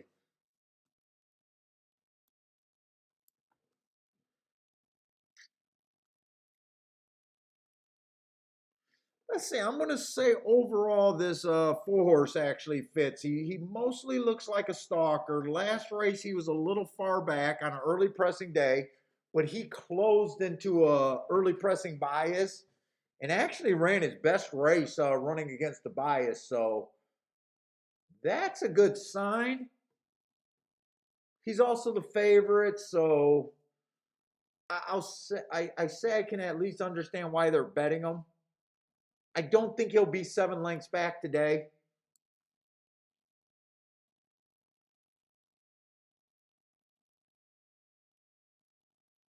Let's say 5 horse got speed, but I got this prejudice where I just don't like route to sprint. I just don't like it. Oh, to me, it's a cadence issue. You know, you get these speed horses at a route that can go wire to wire, and they look really nice. And a lot of people love to overbet speed horses, shortening up on distance. They do win. He's also the favorite, so I want to build reasons why I want to bet against the favorite if I bet this race. But to me, it's a cadence issue. You know, the cadence for a route race is a lot different from a sprint race, and oftentimes you bet these type of horses and they're not capable of getting a lead, and they just don't do what you think of. You know, the short price is also a reason for me not to be interested in him. Last 2 races are really nice. 2 races ago, he runs his best speed figure on an inside day, inside early pressing day. He was the fastest winner of the day. But, to me, since I want to poke holes in the favorite, I want to say that was bias induced. And then last race, fastest winner of the day, again on an early pressing day.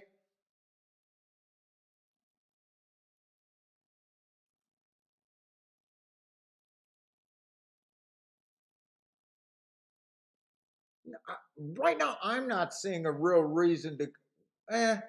No, 7 earned that hurt on a route race. 7's another route to sprint. I just don't like route to sprint.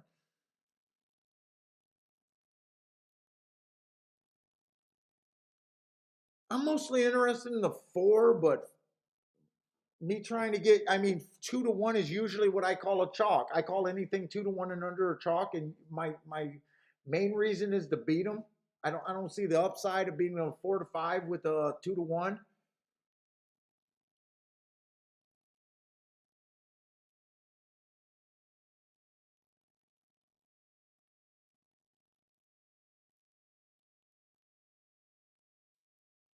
One might be sneaky interesting, and so might wow. Actually, 1 and 3 are huge prices.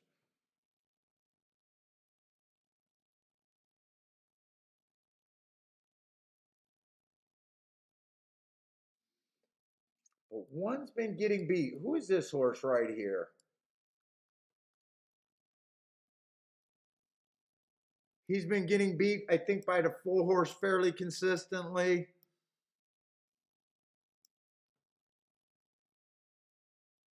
Right? Is that the 4 horse? God, my eyes are getting so bad right now. July 20th and June 23rd.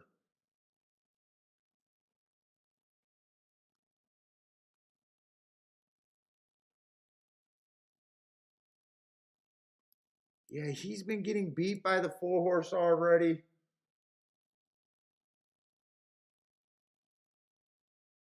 I feel like I'm reaching too far for the one. And one was a horse that I did think that he was much faster at a route, and I I don't maybe they're off, and I don't have a bet. Let's see. I'm thinking 3 might get the lead here. Can 3 get the lead over the 5, or at least kill the 5? No, 5. Okay, so the route horse did get the lead. Oftentimes they can't. This scenario, he was still the fastest horse early.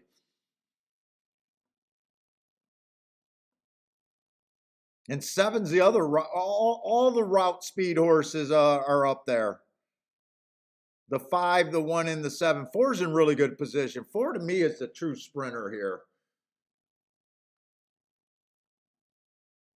I said he was the most interesting to me, but not at 2 to 1.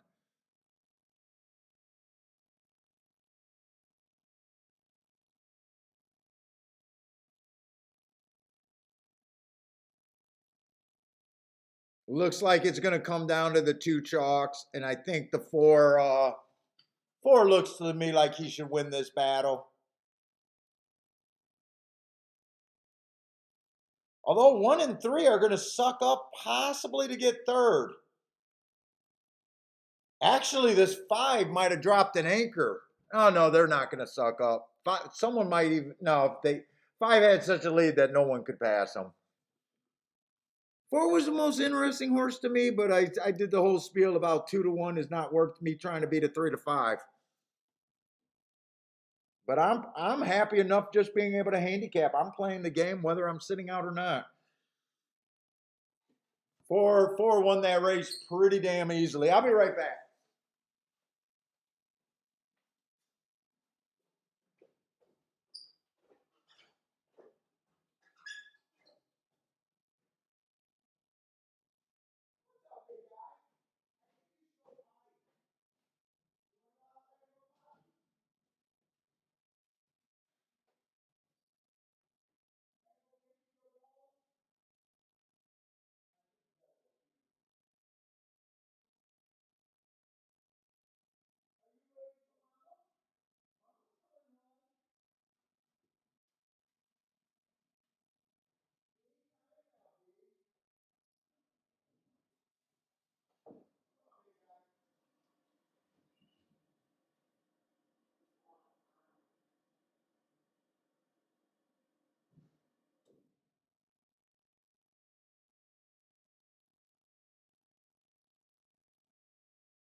Anytime now. I'm not kidding. You think I'm teasing you? I don't tease you about that.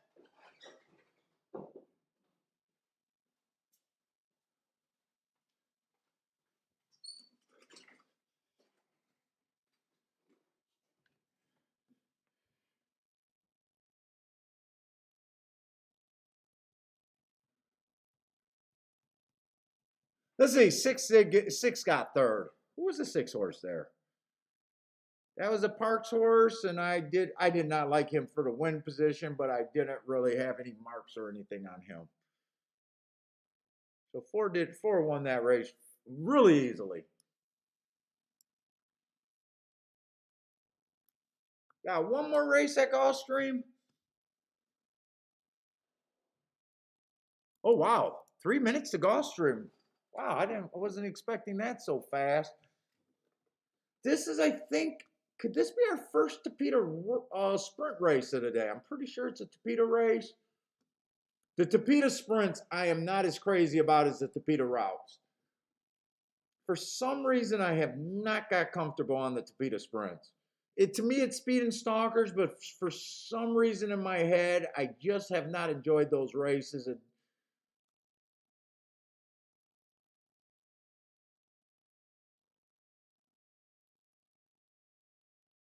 think this is our only Tapeta route race, or I'm sorry, Tapeta sprint race of the day.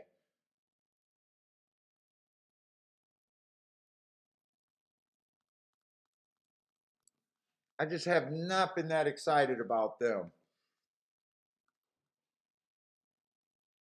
Let's see, 10th race. Although I do love the level, maiden claiming 12.5 is right up my area.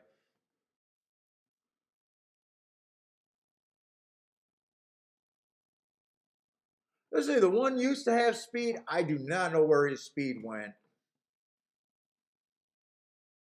Last race ran against the inside stalking closing bias. I gave him an asterisk, slow, slow, slow. 3 races ago, inside of the track was good. Had the 6-hole. Average, average, slow. I just don't know where this horse is. I just don't think he has the same speed anymore.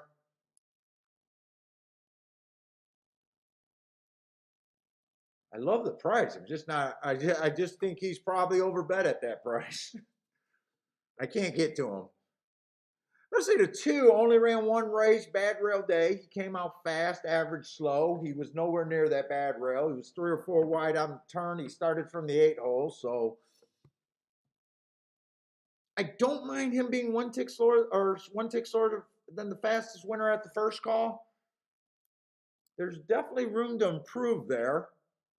I got to look at the rest of the horses to see where I think his price should be. Let's see. 3's a first-time starter. 4 horse. Now, I do have one exception about that route to sprint rule. Horses on the Tapeta routes that went too fast to win while running against the bias have been able to come back and win on sprints.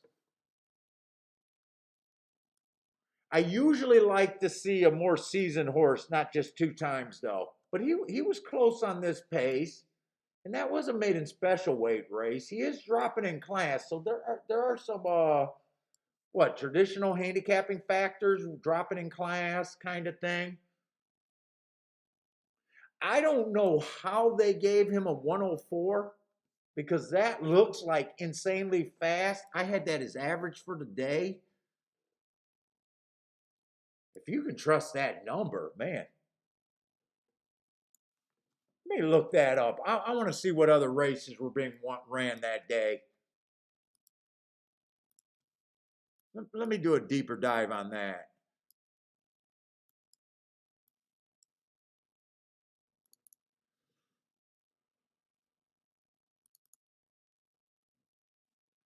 June 30th. There was there was 4 sprint races that day, so there was quite a few. Now this 21-1 looks insane. But when you know what the paces were that day, 22-4 one race, yeah, that's quite a bit slower. 21-3, the other race. 21-4 the other race. 20-4 the other race. So that track was going fast. There was 4 races. One of them went 45 flat. The other 2 went sub 44 or sub 45. So that track was playing pretty fast that day. Which means I don't know whether to be impressed with that or not. He was coming out of the race that went 20-4 that day.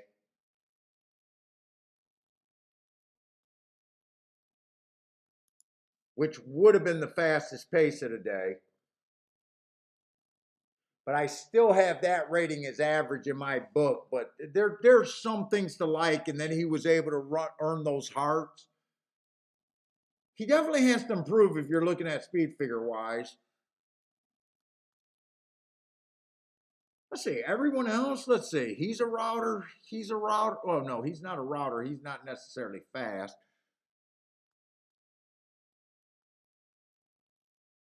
I don't see any other real speed. He might be real speed. You know what? I don't. They're loading in the gate 5-1. I say 5-1 is at least fair for me to do a playback. Let's see. I didn't see that the 7 was scratched. That's the first time starter.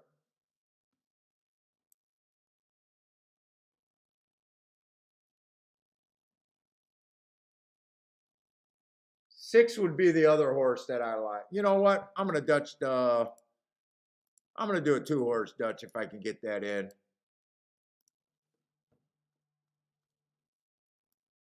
4 and a 6 to win. All I'm doing.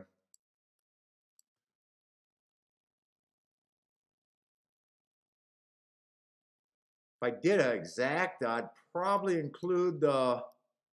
Who is this horse? I'd probably improve the. 9's even money. 9's even money. I don't want to do the exact.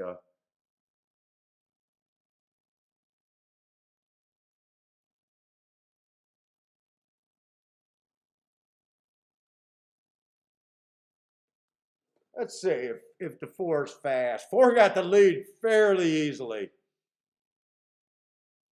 It didn't even look like he was standing straight up in the saddle getting the lead.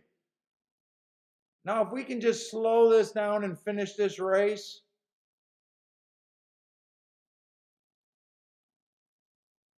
Six is still in good position. 9's there. Oh, well, I don't want you to slow it down and let people catch you.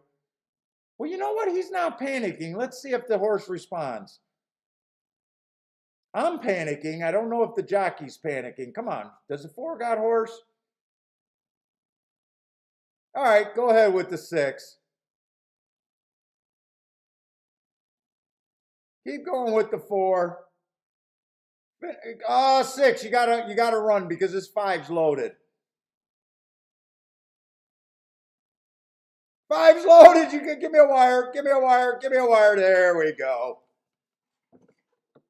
7-2 winner, but okay.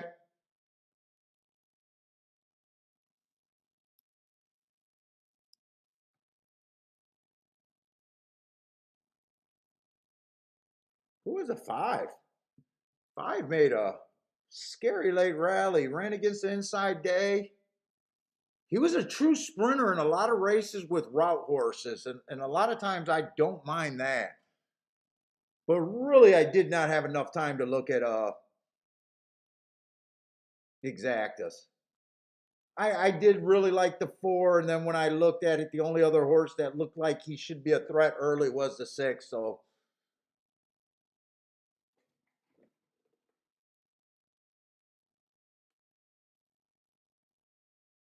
thought the 9 looked interesting, but as soon as I seen him at even money, I was like, yeah, no. Wasn't tempted. Okay, so Gulfstream was a pretty good day for me. Who got third? Let's see. 6-5, definitely going to be that's definitely a useful exact. I'm not even sure who got third. I don't think it was the 9, and I don't think it was the 4. I think the 4 fell out of it. Oh, the 8. The 8 got third.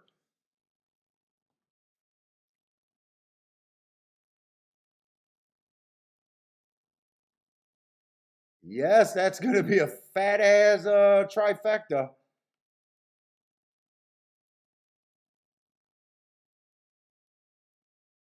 Well, I thought when the 4 got the lead so early, I was kind of hoping that he was going to re-break at the top of the stretch. He tried his ass off, but he wasn't quite as fast as I thought.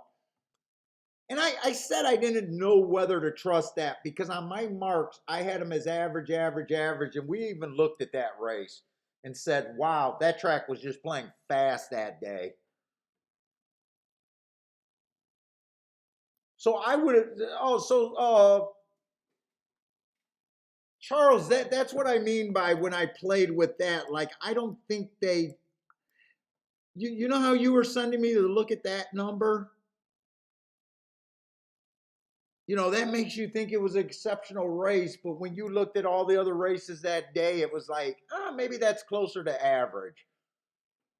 Sometimes that number is super good though in producing front runners, but sometimes it's like it's not as special as it when you compare it to the other times is basically what I was talking to you about that.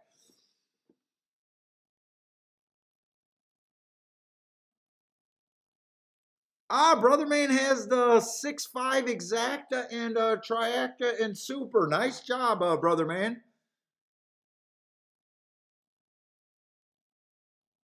Nice job. I wish I was with you on that exacta.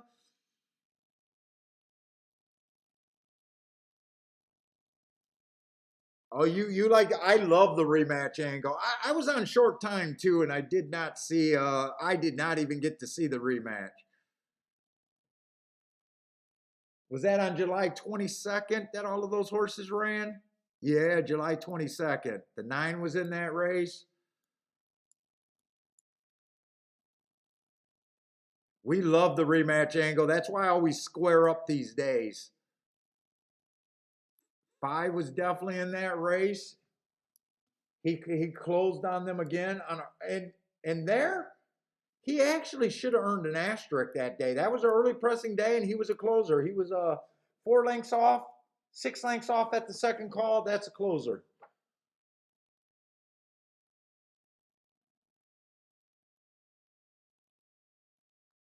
I'm just glad I first I was just going to bet the 4 horse to win. I'm just glad that I do think the exacta was catchable now, especially spotting that rematch. But I'm just grateful for being able to Dutch that bet. But nice hit, man. Yeah, it does depend on the bias that day. But you know when they do that data, I don't think that they do the bias with their marks. I read some things on their speed figures that all they do is times that unlike Bayer and some of the other ones, they don't do adjustments, they don't do anything else. Like I'm not saying that number's terrible. I'm just saying having the little bit extra sometimes it's like that would have looked like a heart, right? That would have looked like a heart right there, the 104. And I'm thinking it was average matching strides with the slowest winner of the day, meaning I'm not that impressed. I still like them because of the Torpedo route race, though. Yeah, I think they do it by times only. Let me save this up. But I know you were sending me, and we were talking a little bit about it, and that time it did catch my eye.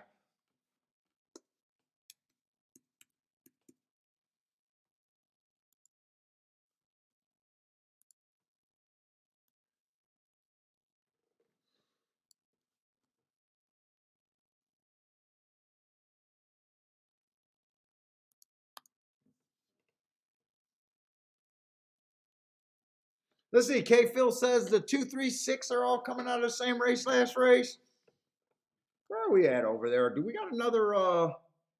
We got a turf sprint. Why am I doing it there? Turf sprint for me. Little stakes race over here. And I got to get the foreign boys right away.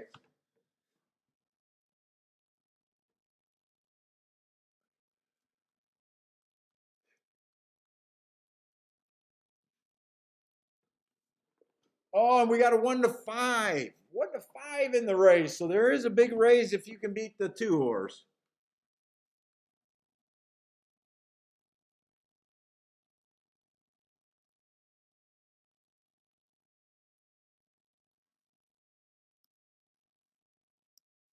July 17th. July 17th.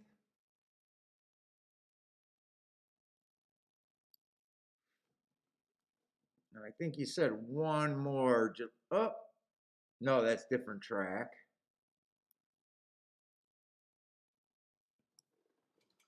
Oh, this race might be a little bit more interesting, except the blinks that I'm going to have in this race are huge. Because a foreign horse I can't look up. I can look up this horse, though. The 7 horse I can definitely look up. I don't have Colonial down, but I do have Laurel and Pimlico. So I am going to want to look up those 2 tracks.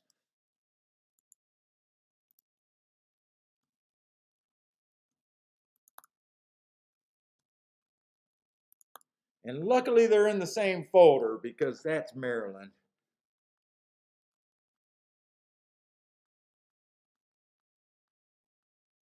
Man, I can't believe how tired I get after these streams. I'm wiped out, man.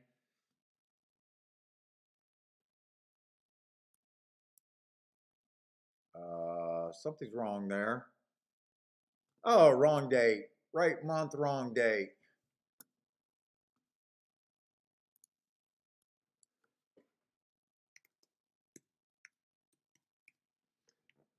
Inside stock and closing, 2 back. That's exactly what he was.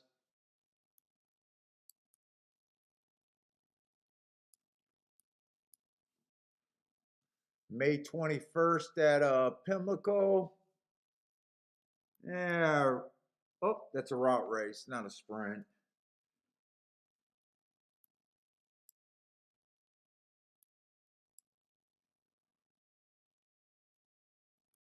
Yeah.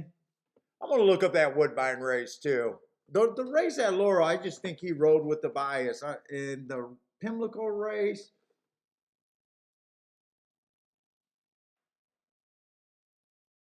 I just think he was average on a slow average that day. I want to look up that Woodbine race too.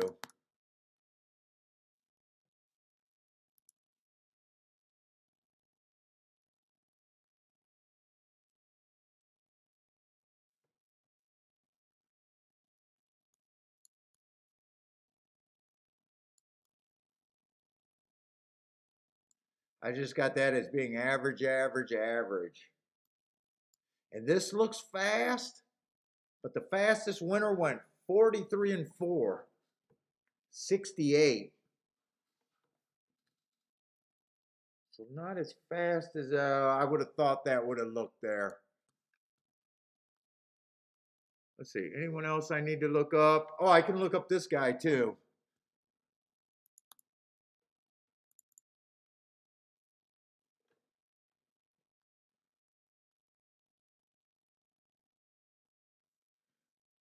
Let's see, this was a speed favoring day. That's exactly what he was, and he handled his business.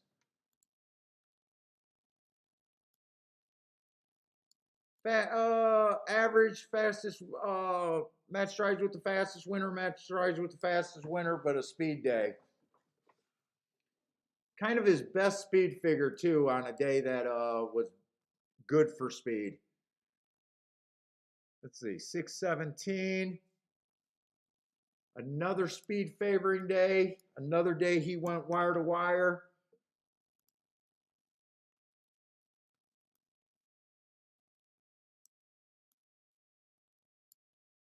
Average, and I'm even going to look at the Pimlico day. Bring out the Laurel again. So I think the only blanks I'm going to have is on a couple foreign horses.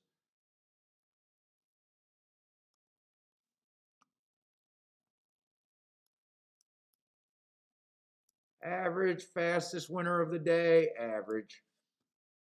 Not bad.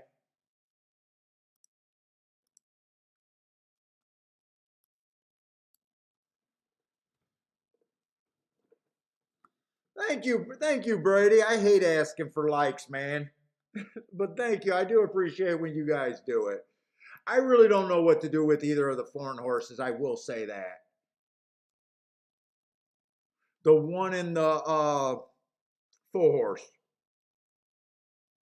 I mean, I know so little about the foreign tracks. I don't even know where they're coming from. I guess he's coming from Ascot. I guess I can see that one.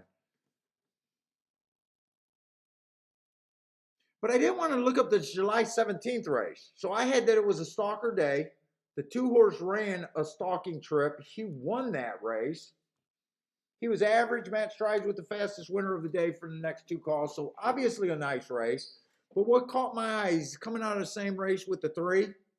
Three was also a stalker day. Same race. He was a little bit faster early. Could have hurt him. I like getting in these situations because I would use this to try to upgrade the three horse and downgrade the two horse. To me, the two horse had the easier trip.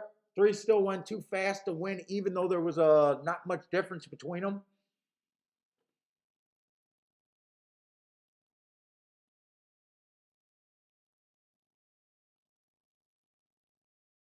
Wait, how did that work out? 21 and 4 and 22. There's a tick different. Is that a rounding? I want to grab that file. I want to dig even a little bit more because there's only a length between them. So I want to know why that was not a triangle.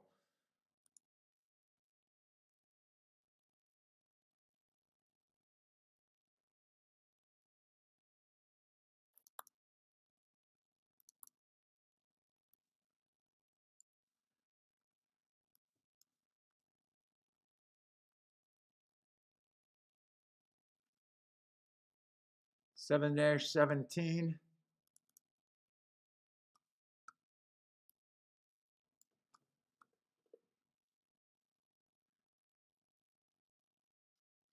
It's actually right. This is wrong. Stalking day.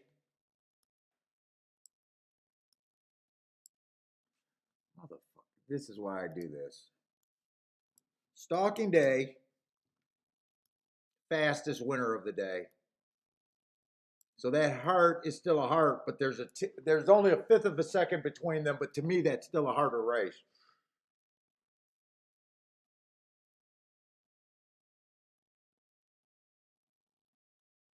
And the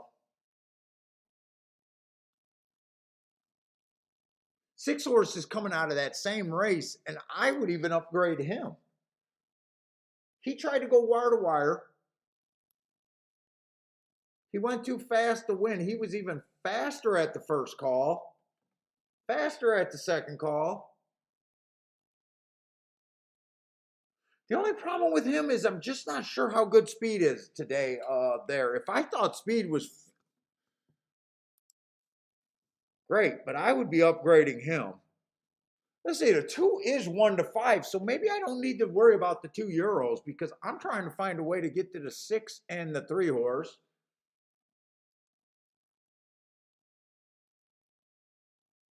I am trying to find a way to get to the six and the three horse. One of them's 12 to 1, the other one's 23 to 1.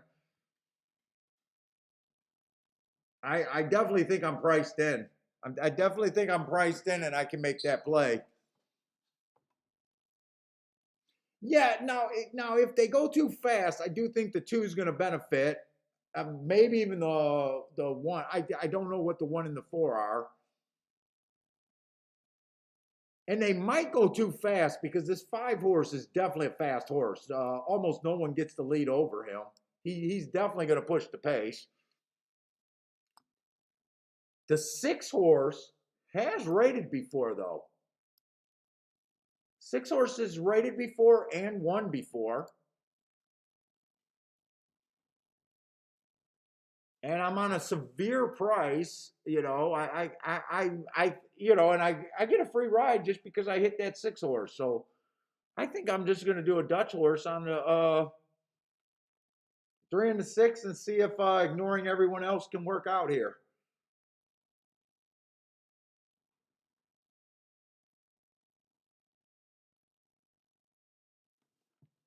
I don't think exact the two over the 3-6 is really worth playing.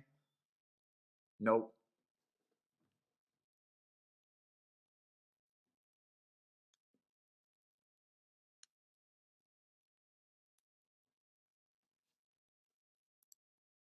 Yeah, if I could get away, except I do believe it's going to be kind of hard to get away with a slow pace.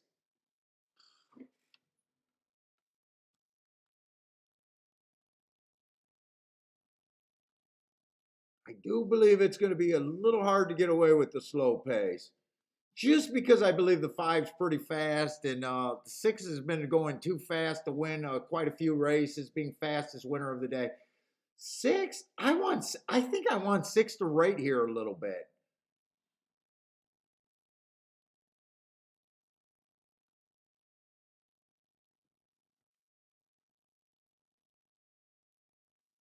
Sungi says, who's not the pace?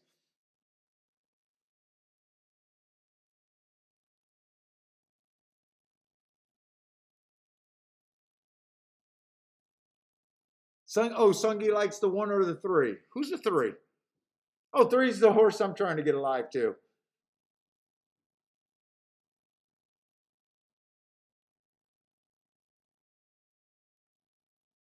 And I mean rematch horses. We see rematch horses beat each other all the time.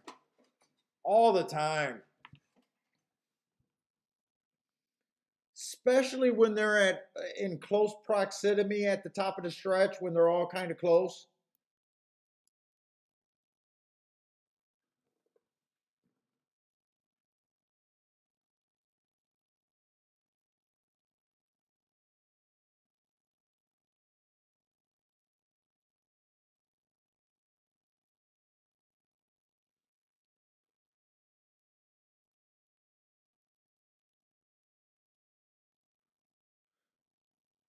Oh boy.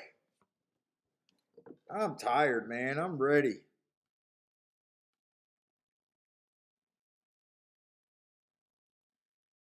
I'm ready to be done.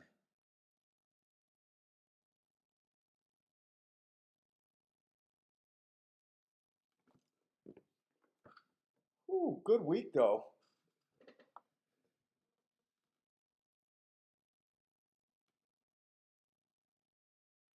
I realized last night what's gonna suck about doing a Sunday show. Sunday, a lot of times when I don't do the show and I'm handicapping on my own, I'm doing the charts and getting a head start because I got to do everything by hand now. And after doing a fucking 6 hour show or whatever it is, I might not feel like doing any charts tonight. So it does make my Monday and Tuesday tough. Let's see. I am doing that Dutch win bet, by the way. I'm not getting too creative here. Just three in the. It was a three in the six, right? Three in the six.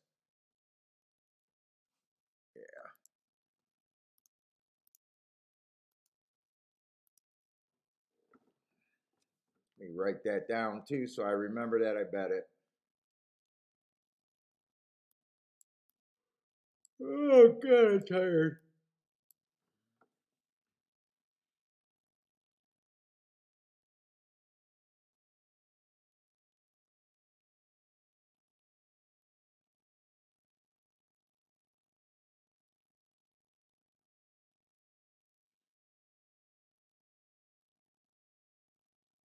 Bruce says, "Keep talking. You don't want me. I don't want to talk about too much."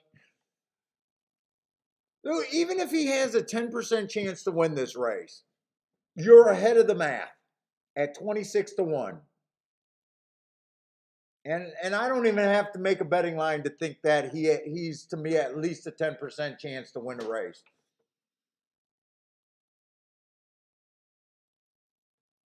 And technically, same with the three. Just not as severe of a markup. And he wasn't that much. He was basically pretty close to the big chalk. They were at the exact same place at the half.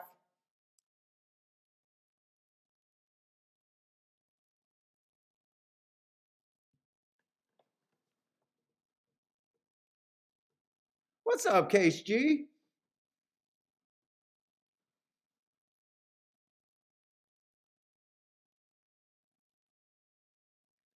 Let's see. What does K feel? Keyed the six in a try box with the 135. I hope he runs well. I hope he at least doesn't embarrass me. Three or the six. If one of them get first or 2nd, I 'd- I'd feel like it was a good job handicapping.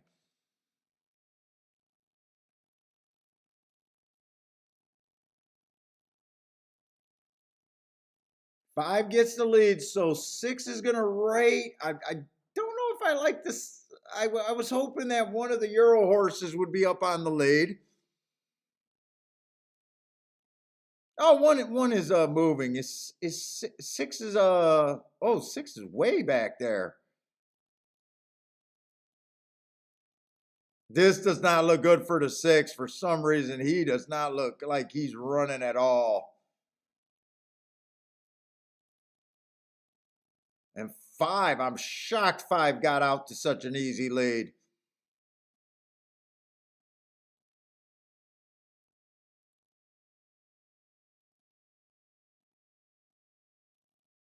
And 2 just looks like he's the best damn horse and deserved to be every bit of that.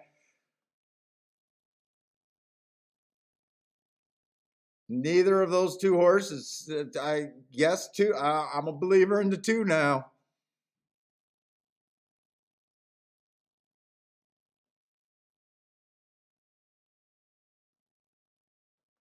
Oh, believer in the 2 now. Okay.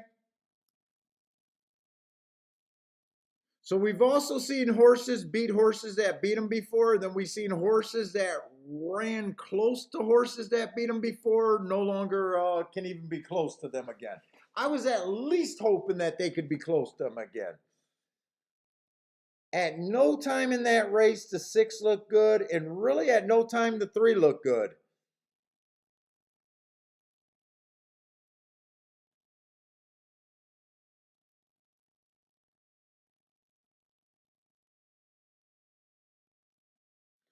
Uh, 2-1, 2-1, 7.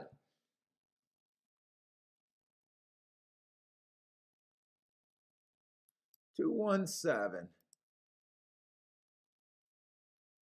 Well, I just wasn't that big of a. I didn't want to believe that the 2 was that much better than the 6 and the 3.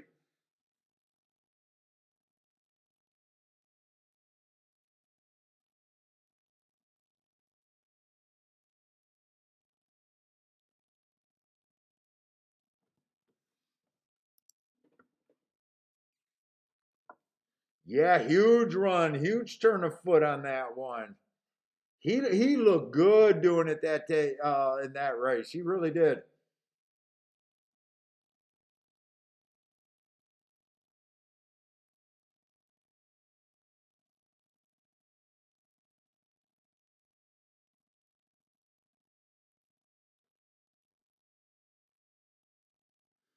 Phil says 2 is a big evasion in his pockets.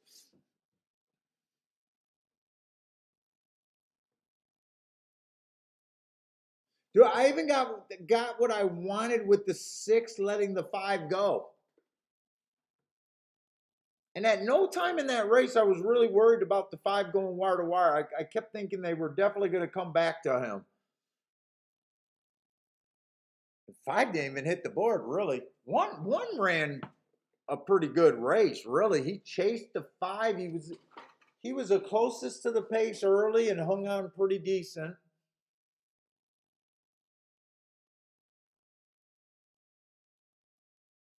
Let's see. Brady has the. Oh, he got some horses closing out of pick 4 and pick 5. I do not want to look at his horses though.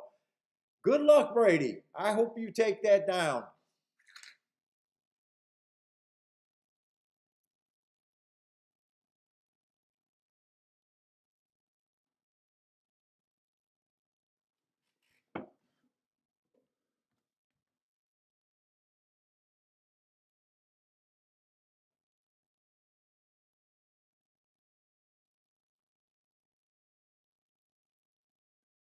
Bruce said he had the 6 in his Grand Slam killed by a rat. I want to watch. Well, I don't have anything else to look at right now. Gulfstream's over. I want to see if there was any excuse early about why the 6 was so far back and the 3 was so far back. I want to see if there was anything there. To me, I would have just thought that they would have been part of the race for a little while and not a non-factor completely. I mean, they just ran with the 2 and they were part of the race with the 2.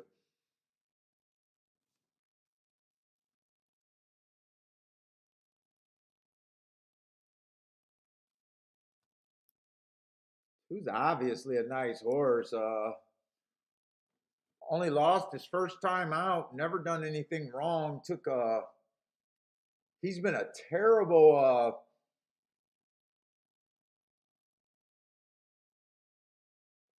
Terrible horse for horse racing math. He keeps winning at short prices. Man, does he win at short prices?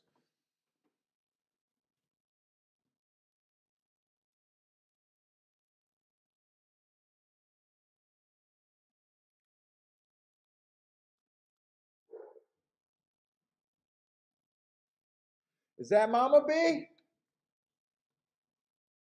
Uh-oh, someone's getting excited.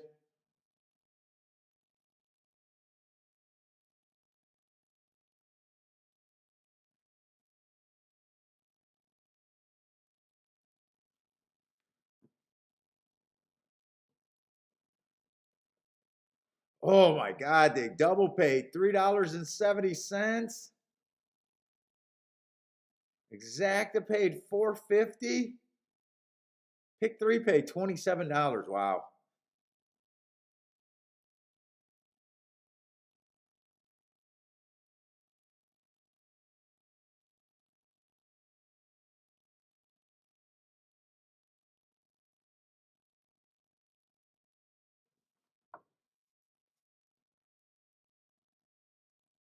We got one more race. I'll stick around for that last race. Why not? It is a turf route race.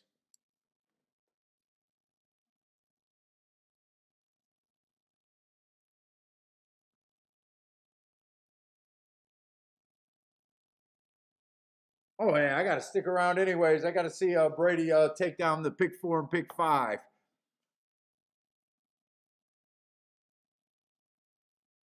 Time is it? Oh, going on six.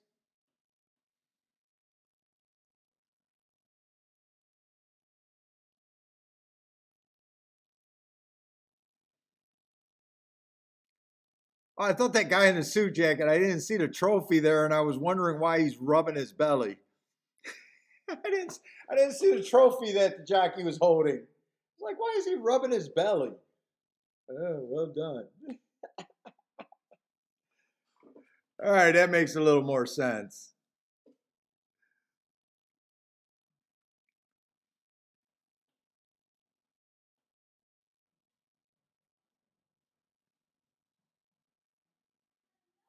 Uh oh, Mama's home. Let me go. Let me go check her out. Got one more race, almost done.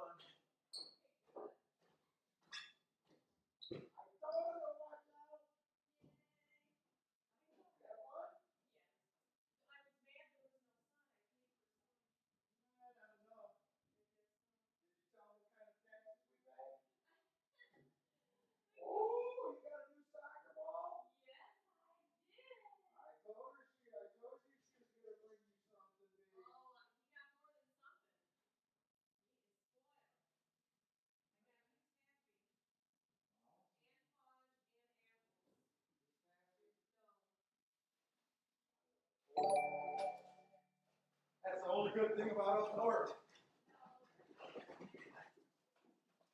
Oh, this is mine. I got me some taffy and fudge. You got your own stuff, man. You don't do taffy. You don't do taffy. You don't do taffy, big guy. Yeah, we're gonna play. We're gonna go for a big walk right after this. This is mine. And I shouldn't even be eating it now. I'm gonna have a sticky mouth. But I love me some saltwater taffy.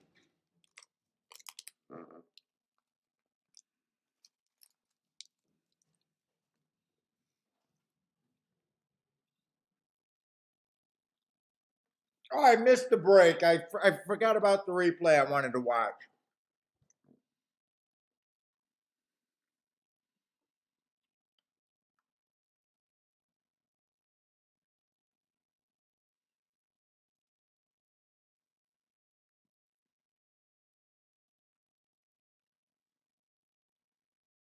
Man, 6 had nothing.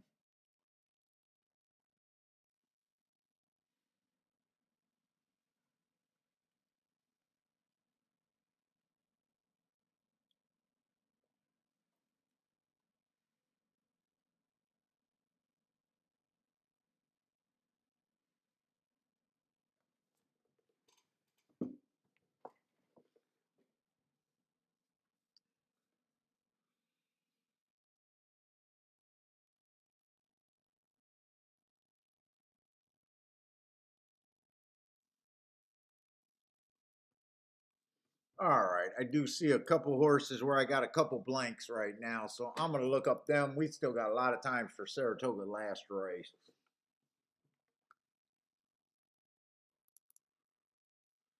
Might as well do that. It is going to be a starter allowance of 50,000 inner turf mile.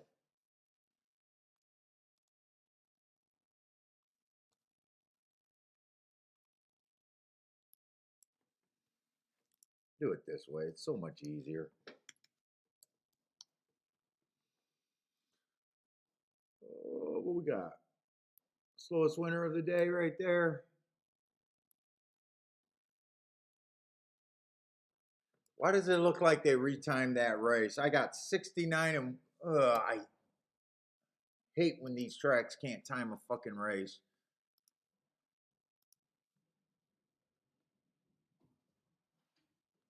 It's more freaking work for me.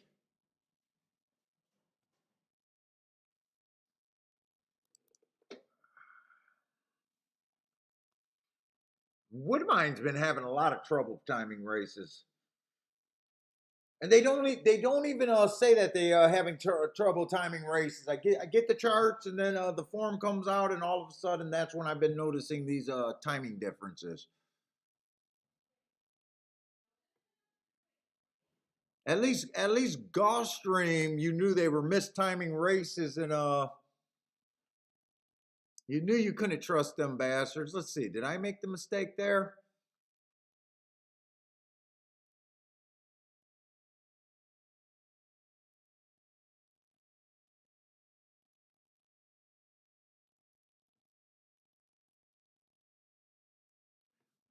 That's the wrong month. Right day, wrong month. 7/17. All right, see if this one makes more sense. 7/17. Let's see, coming out of fourth race, what did they say you did before?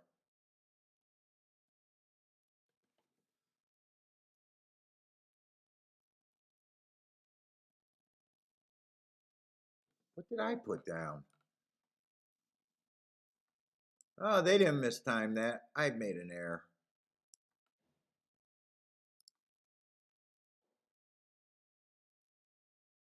No, I didn't make an error. Let me fix that.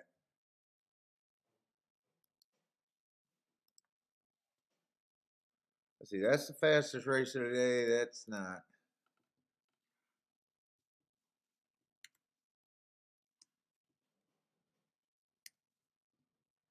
All right, that one's on me.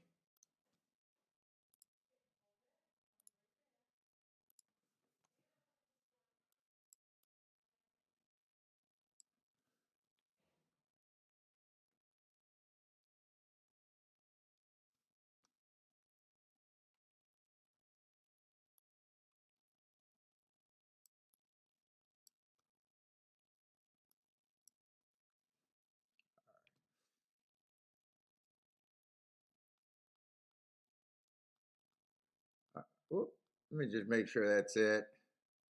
Before I put it away.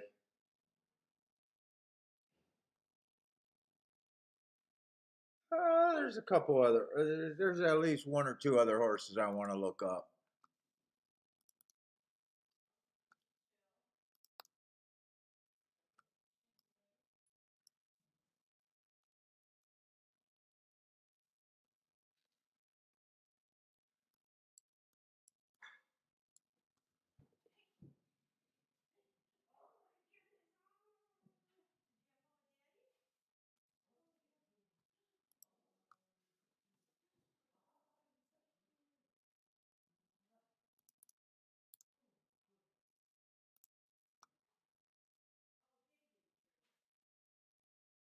Oh yeah, I said you were gonna give him a good cookie as soon as you got home. A good cookie. The real bakery stuff.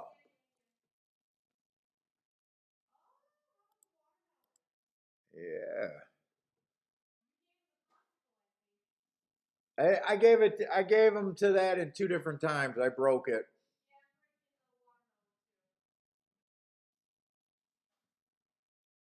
And it won the taste test.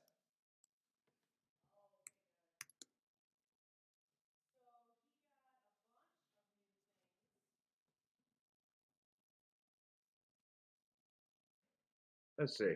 My eyes are losing focus right now. Let me see where I'm at. Wow, that race was actually okay, going 49 at the half. Wow. Or at least average. And wait a minute. God, I can't focus when I get tired. It's a sign of old people's disease. All right, that's the race. So ran against the bias there. And then February 5th. All right. Bad rail early pressing day, so that day was okay.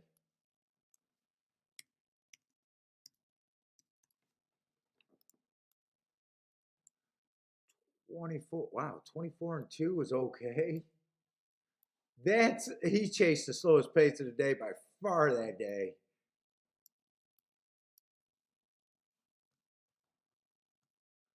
All right, what we got here?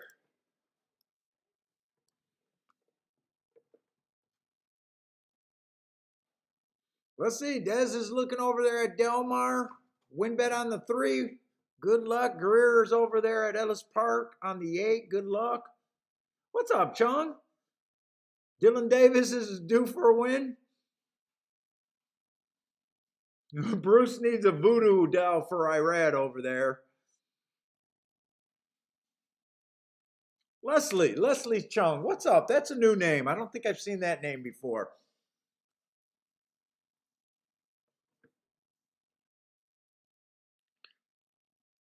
Let's see. And I did just glancing at this race, I thought there was a ton of speed in this race. And I do not believe that speed is good on the turf today at Saratoga or for the meet. I don't want to look up one more race. I still think I got tons of time here to kill.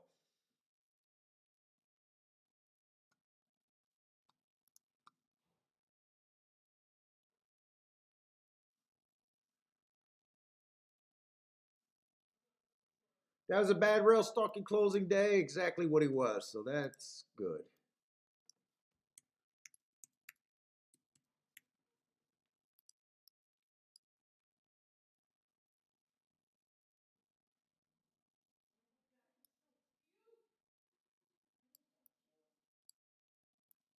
All right, I got everything I think I need.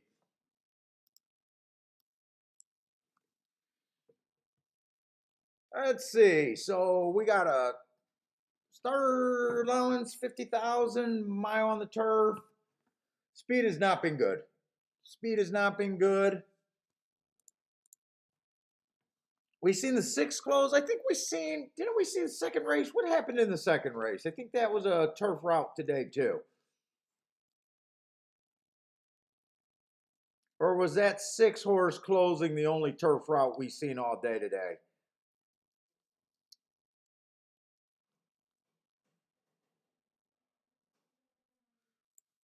No, we did see the second race. Who won that race? I want to see what happened that race real quick. The 8 horse won that race. Definitely closed.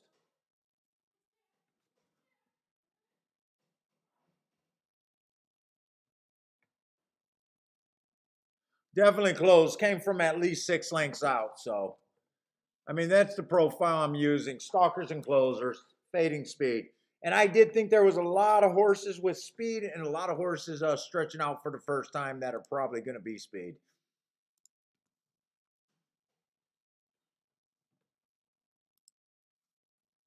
Let's see. So let's just get started. Well, I got to get back to the right race now.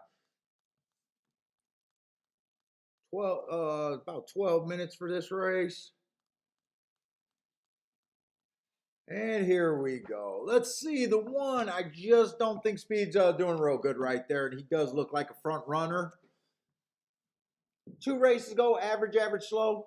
Last race, early pressing day, fastest winner, or I'm sorry, slowest winner of the day. Did stalk that race, but he was only 1 length off the lead there. We got 2 races where he was definitely trying to get the lead. I'm just not buying it that he's gonna come from behind here, and I really just believe that's what you want to do right now over there. 2 looks like another front runner. I think the front runners just eliminate themselves right now. He does have a couple races where he has been able to stalk. Maybe if the jockey, in my opinion, makes the right call and come from off the pace.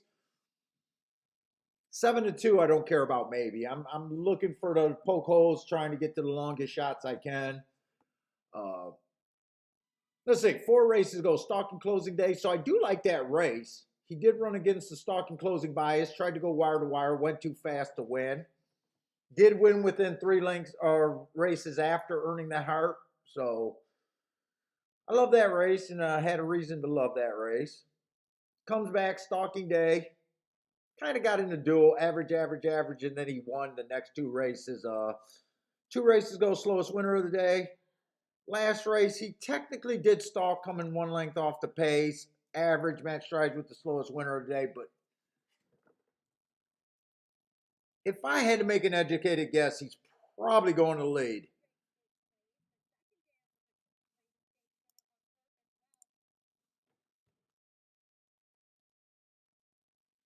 3's kind of what I'm looking for.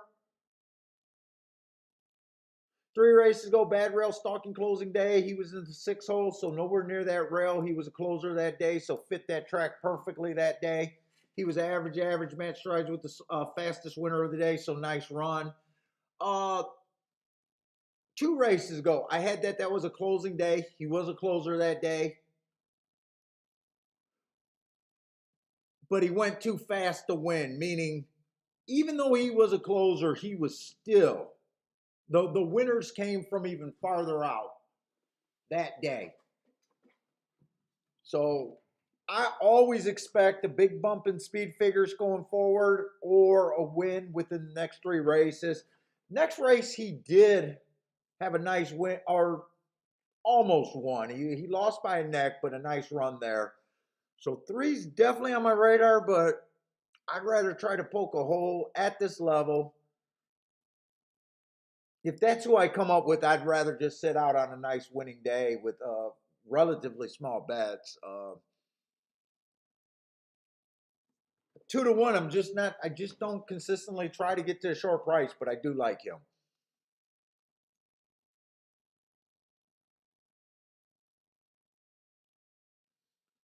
4's interesting. 4's been close to the pace, but never technically been on the pace. He hasn't really closed. But I like this race 2 back, where he went too fast to win while stalking. He does feel a little bit cheap, though. He does feel a little bit cheap. 17-1. I mean, that's obviously the price ranges that I look for.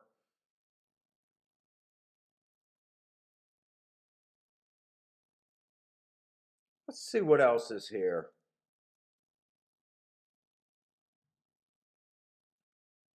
5's last race. Rail was bad. It was early pressing day, a rare early press. Oh, no, that was on the dirt. It was a bad rail, early pressing day on the dirt. Went too fast to win. Nice race. We got, well, the races that he's come from behind has been sprints. I don't know. Looks like he could rate there. I got mixed singles on him. If he rates, I think he's possible used at a decent number, but I'm still not sure. I got to go see what else I think.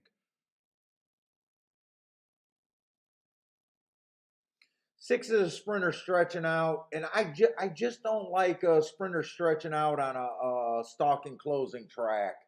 He's also trying turf for the second time. I see that one race on the turf. It was a stalking day. I gave him an asterisk, but I'm not sure if he liked it or not. I'm not sure what he was. He won sprinting. He's won two races sprinting. I'm just not sure what he is.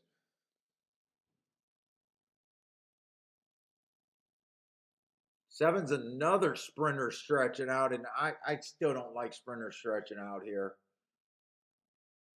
Five to me is still the horse that just fits this race perfectly.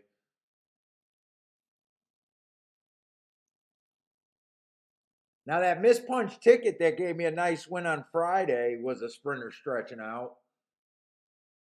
Let's see, eight's another sprinter stretching out, but he looks like he could be on the front end. So I'm not interested in him. He definitely coming off some nice races.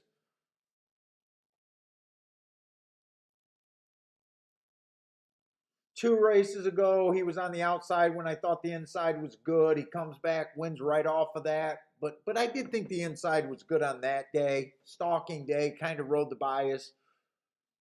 Fastest winner of the day, but I don't think you want to be fastest anything right now on the turf. Lots of speed in this race. I'm seeing so many horses that I think could get the lead. Nine's another one.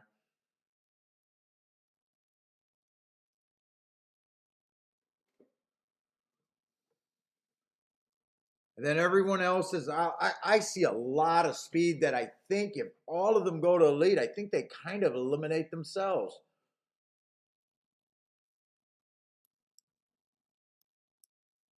I just think this three horse fits this race to a T to me.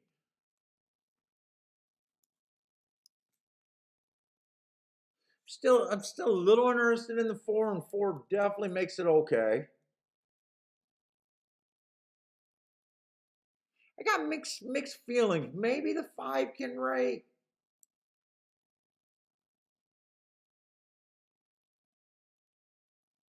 Maybe he can rate.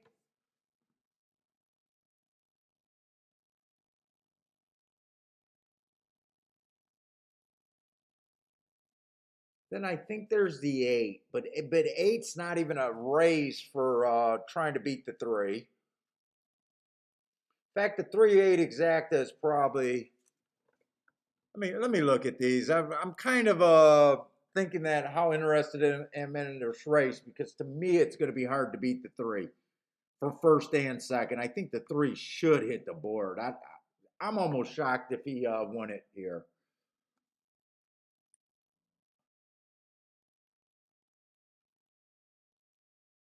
Let's see, 3-8 is paying $13, so that's definitely in the range that I don't want to be at. Three with the five and the eight are actually okay. I wouldn't mind that. Right now. I'm just writing down what I'm considering. I right now I don't even know how bad I want to play this race. Let's see. If I looked at that 3-8 exacta, this is almost one of those plays where the exacta is a shitty exacta that I do like, meaning the payoff 13-1 I consider shitty.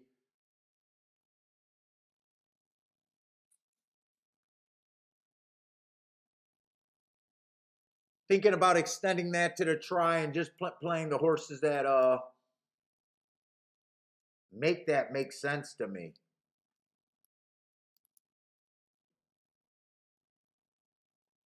Probably anything over 10-1.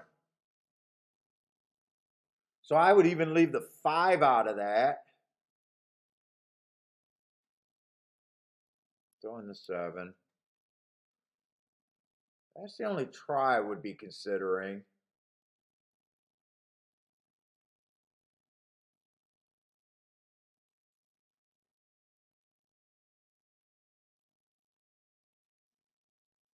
let's see, if you included the 10 to 1s, 10 to 1s probably would beef that up enough, right? 10 to 1s would probably beef that up enough. But I'm not even handicapping that third spot. I'm just saying, hey, if I get a shitty try, or if I get a shitty exact, I need something in the try to bump that up. So yeah, the 2 can bust me out, but if you get a 3-8-2, what's that a try going to pay? Nothing. 3-8-5 is probably not even going to be a big enough bump.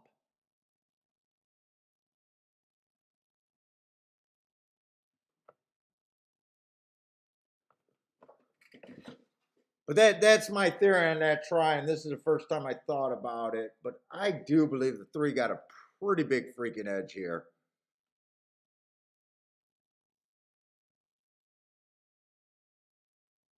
Why do I got the 5-6 down in the 4 here? I got a miss punch. I got not a miss punch, but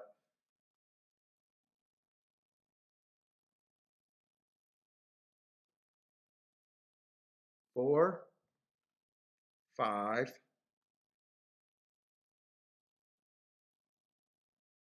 6. Hold up, let me look at something. I do see some upside in the 4, 5, 6. Wait a minute. 3, 4, 5. So that's even an extra horse that I kind of like. 3, 4 got to be a decent exacta. Yeah, 3, 4 is a decent exacta. That would be there too.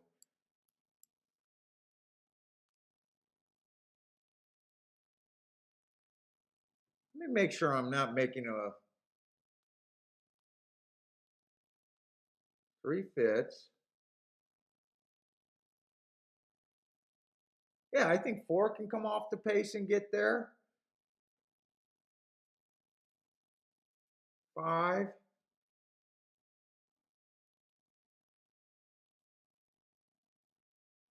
Six being a sprinter stretching out, I'm not sure if I really like the 6. I got a feeling I really like 3 with the 4, 5, and not so much the 6.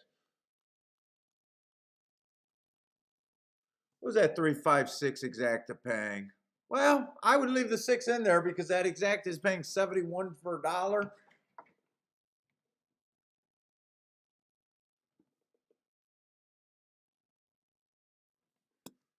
Let's see, they're getting to the gate, and I'm still not sure if I even want to do this bet.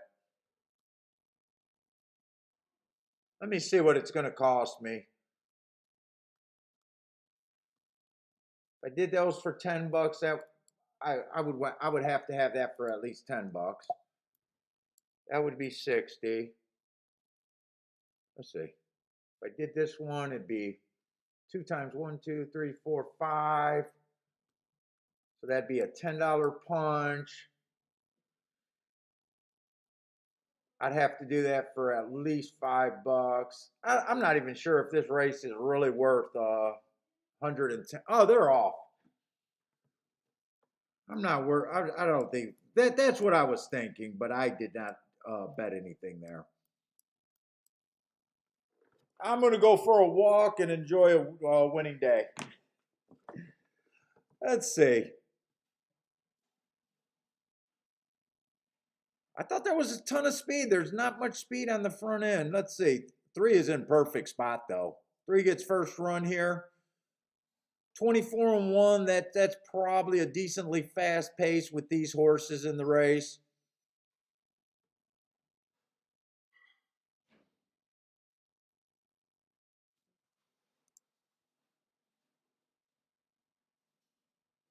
Oh, by the good way, good luck on that pick 4 and pick 5. I forgot who said they had that.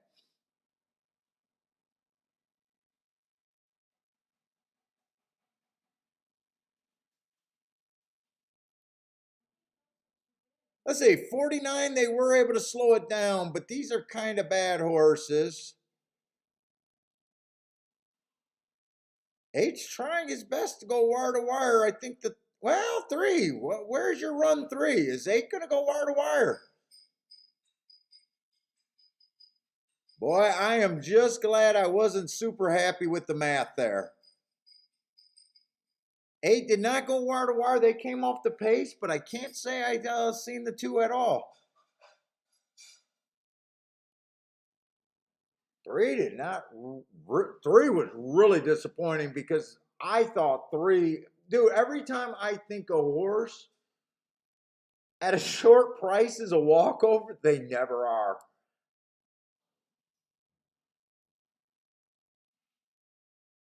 2 horse rated and won that race.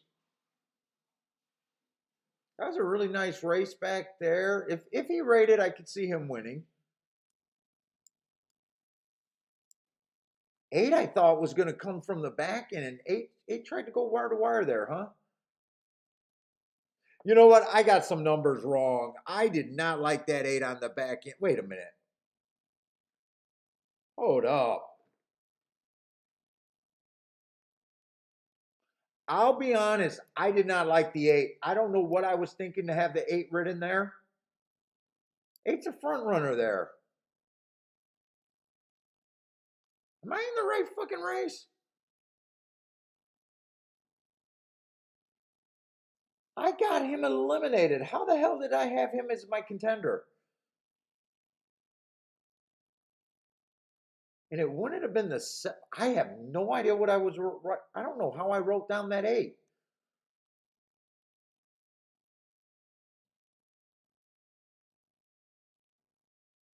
I bet I like the 3, 4, 6. Wrote the 8. Oh man, when I get tired, I can't think.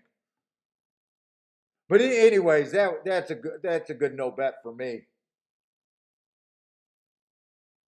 No matter how much I like a short price horse, I do. It's never a good thing when I just think that's the horse.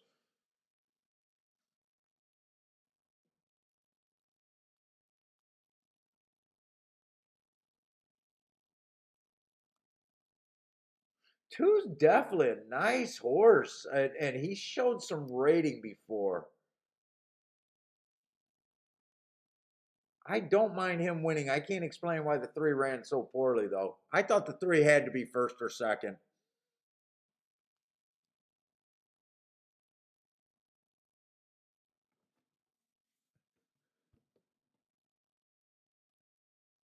Let's see, Brady, did you hit your pick 4 and pick 5? Looks $80 for the pick 4, $310 for the pick 5. So looks like you hit it with the 2. Nice job.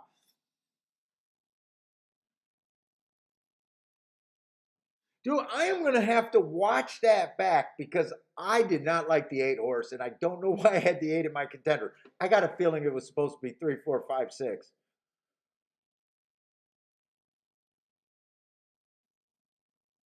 I know I overliked that 3. All right, guys, I am dead tired. I am done. 4 days of streaming, I think, is getting to be too much for me. But anyways, thanks for hanging out with me. Hopefully everyone had a good time. Hopefully you guys cashed some tickets. I'm done with the Wednesday show too. I don't like doing just Wednesday Saratoga and then doing Thursday at only Saratoga too. So I'll be back Thursday. When I do the Thursday show and not the Wednesday, it's easier for me to at least do one weekend day. But thanks everyone for watching. Good luck if you guys are playing the other tracks this night. Good luck over the early part of the week if you guys are still betting. Hope to see everyone Thursday. Probably just Saratoga because I think every other track is I think Saratoga is the only track that's a decent track that's running on Thursday. So a slower show on Thursday. Uh, but good luck. Stay safe until then. Hope to see everyone then, guys and gals. Take it easy, everyone.